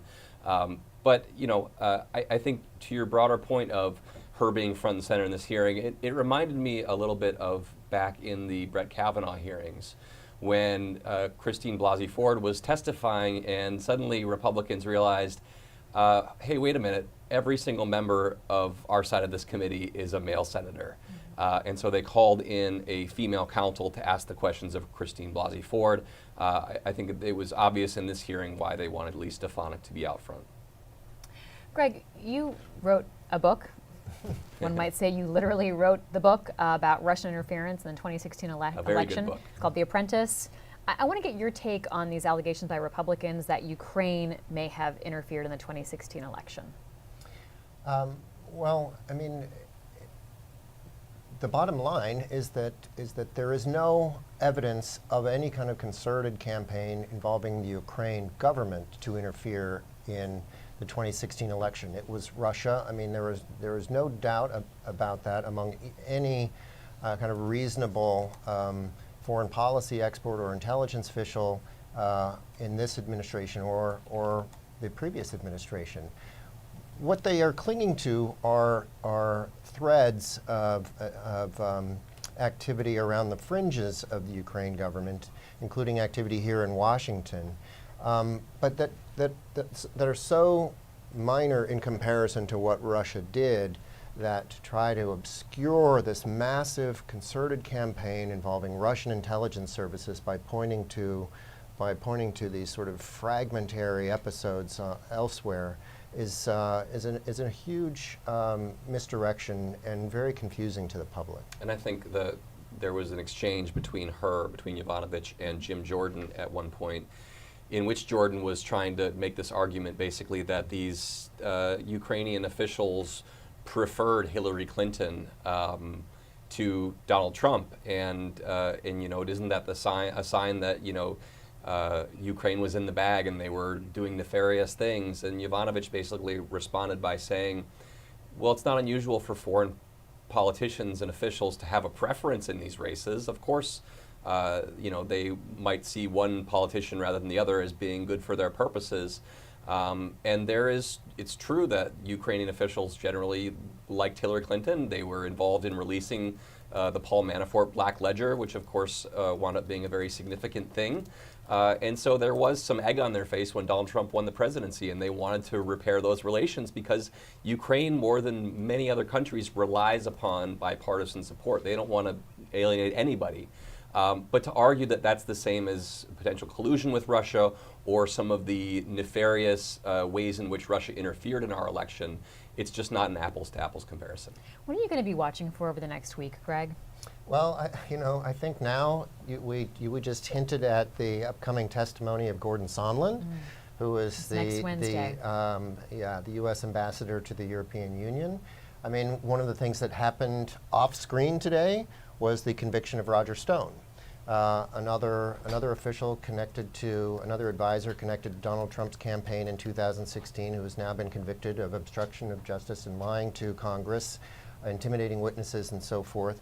And Gordon Sondland, you know, I think has to have looked at those headlines about Roger Stone today and done a bit of a gulp, right? I mean, his testimony among all of the witnesses so far is the most problematic, the most incomplete, and arguably the most intentionally misleading. I mean, Roger Stone convicted of lying to Congress. Correct, right. Even as, right, in the middle of these hearings. And so this is not amateur hour, right? This is not, this what you say here has consequences. Absolutely. And Gordon Sondland has a little bit of a mess to try to clean up next Wednesday. Talk to us more about that. Aaron, let's go into like the cleanup on aisle 5 situation, right. because so it is significant. So basically, Gordon Sondland testified before a lot of other witnesses testified, or maybe there, I don't know about the order there, but basically other witnesses pointed to this July 10th meeting in which Gordon Sondland was talking to Ukrainian officials. This was a meeting with both U.S. and Ukrainian officials, and these witnesses said essentially Gordon Sondland started talking about investigations and quid pro quos. That did not appear in Gordon Sondland's initial testimony. He added a clarification that was released on Monday of last week, essentially saying, oh yeah, now I remember this thing that other people remembered, that is basically proving the entire thing that they were trying to prove from the beginning, but I didn't remember it initially, now I do. There have been other things in his testimony that have been seeming to be omitted, that he did not recall things. Most recently, we heard on Wednesday about the July 26th call, the day after the Zelensky-Trump call, in which Sondland and Trump were talking, and according to a person who overheard it, Trump was talking about investigations. That also did not appear in Gordon Sondland's initial testimony. So I think the question, there's going to be a lot of pressure on him, not just because of those questions, but also like there's just going to be a fundamental trust factor in, is he going to be able to get through this hearing without stepping in it again or saying something that's completely implausible? It may end up working in Republicans' favor, though, that he has changed his story, because they can say he's not a credible witness in some ways. Democrats will be hoping to pin him down on an accurate timeline of what happened and what role he played. Greg, before we let you guys go, I want you to give us a sense of who else you're watching here and who Republicans might be looking to, and Democrats might be looking to as major players here, who could either be a scapegoat or could be instrumental in how this thing unfolded. How do we look at Rudy Giuliani? How do we look at someone like John Bolton? You've been reporting on him. How does he enter this drama in a way that protects himself? What is he thinking about right now? Yeah, I mean, well, it's a huge question, because there are, I think that the problem with this collection of witnesses, this slate of witnesses heading into next week, is few of them, if any, had meaningful interaction with the president. You have the record of the phone call. You now have this other call that he makes to Gordon Sondland the day after that call. But you don't have a lot of witnesses, testimony that is going straight into the Oval Office with what the president was saying or doing or thinking. And so those witnesses are not going to appear, it doesn't seem, at this stage of the impeachment inquiry, or potentially even before an eventual Senate trial if one comes to pass.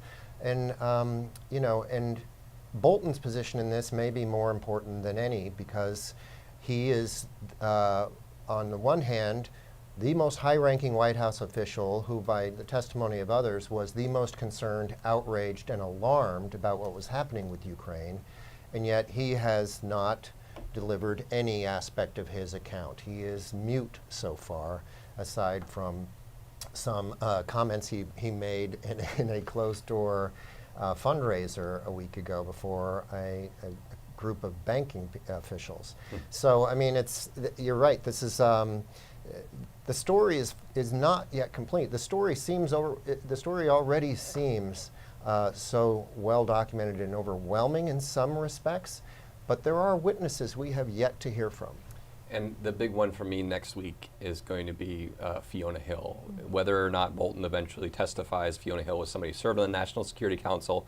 She is the only one next week who will be participating in a hearing by herself. The other days will be multiple people. I have to think that was a conscious decision by Democrats to give her that stage to herself. I have to believe she expressed a comfort level with that and the pressure that would come with it.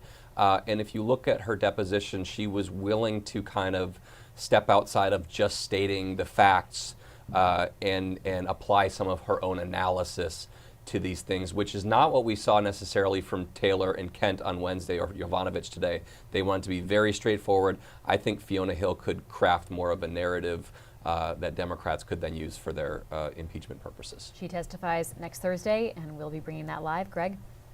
Yeah, I would say you're right on Fiona. Her story is interesting in a couple ways. I mean, her own personal life and her experience in some ways, I mean, the Republicans will face a similar dynamic to the way what they face today with Yovanovitch. And actually, Fiona Hill has talked about her concern. In her testimony, she talks about the concern about how women have been treated here.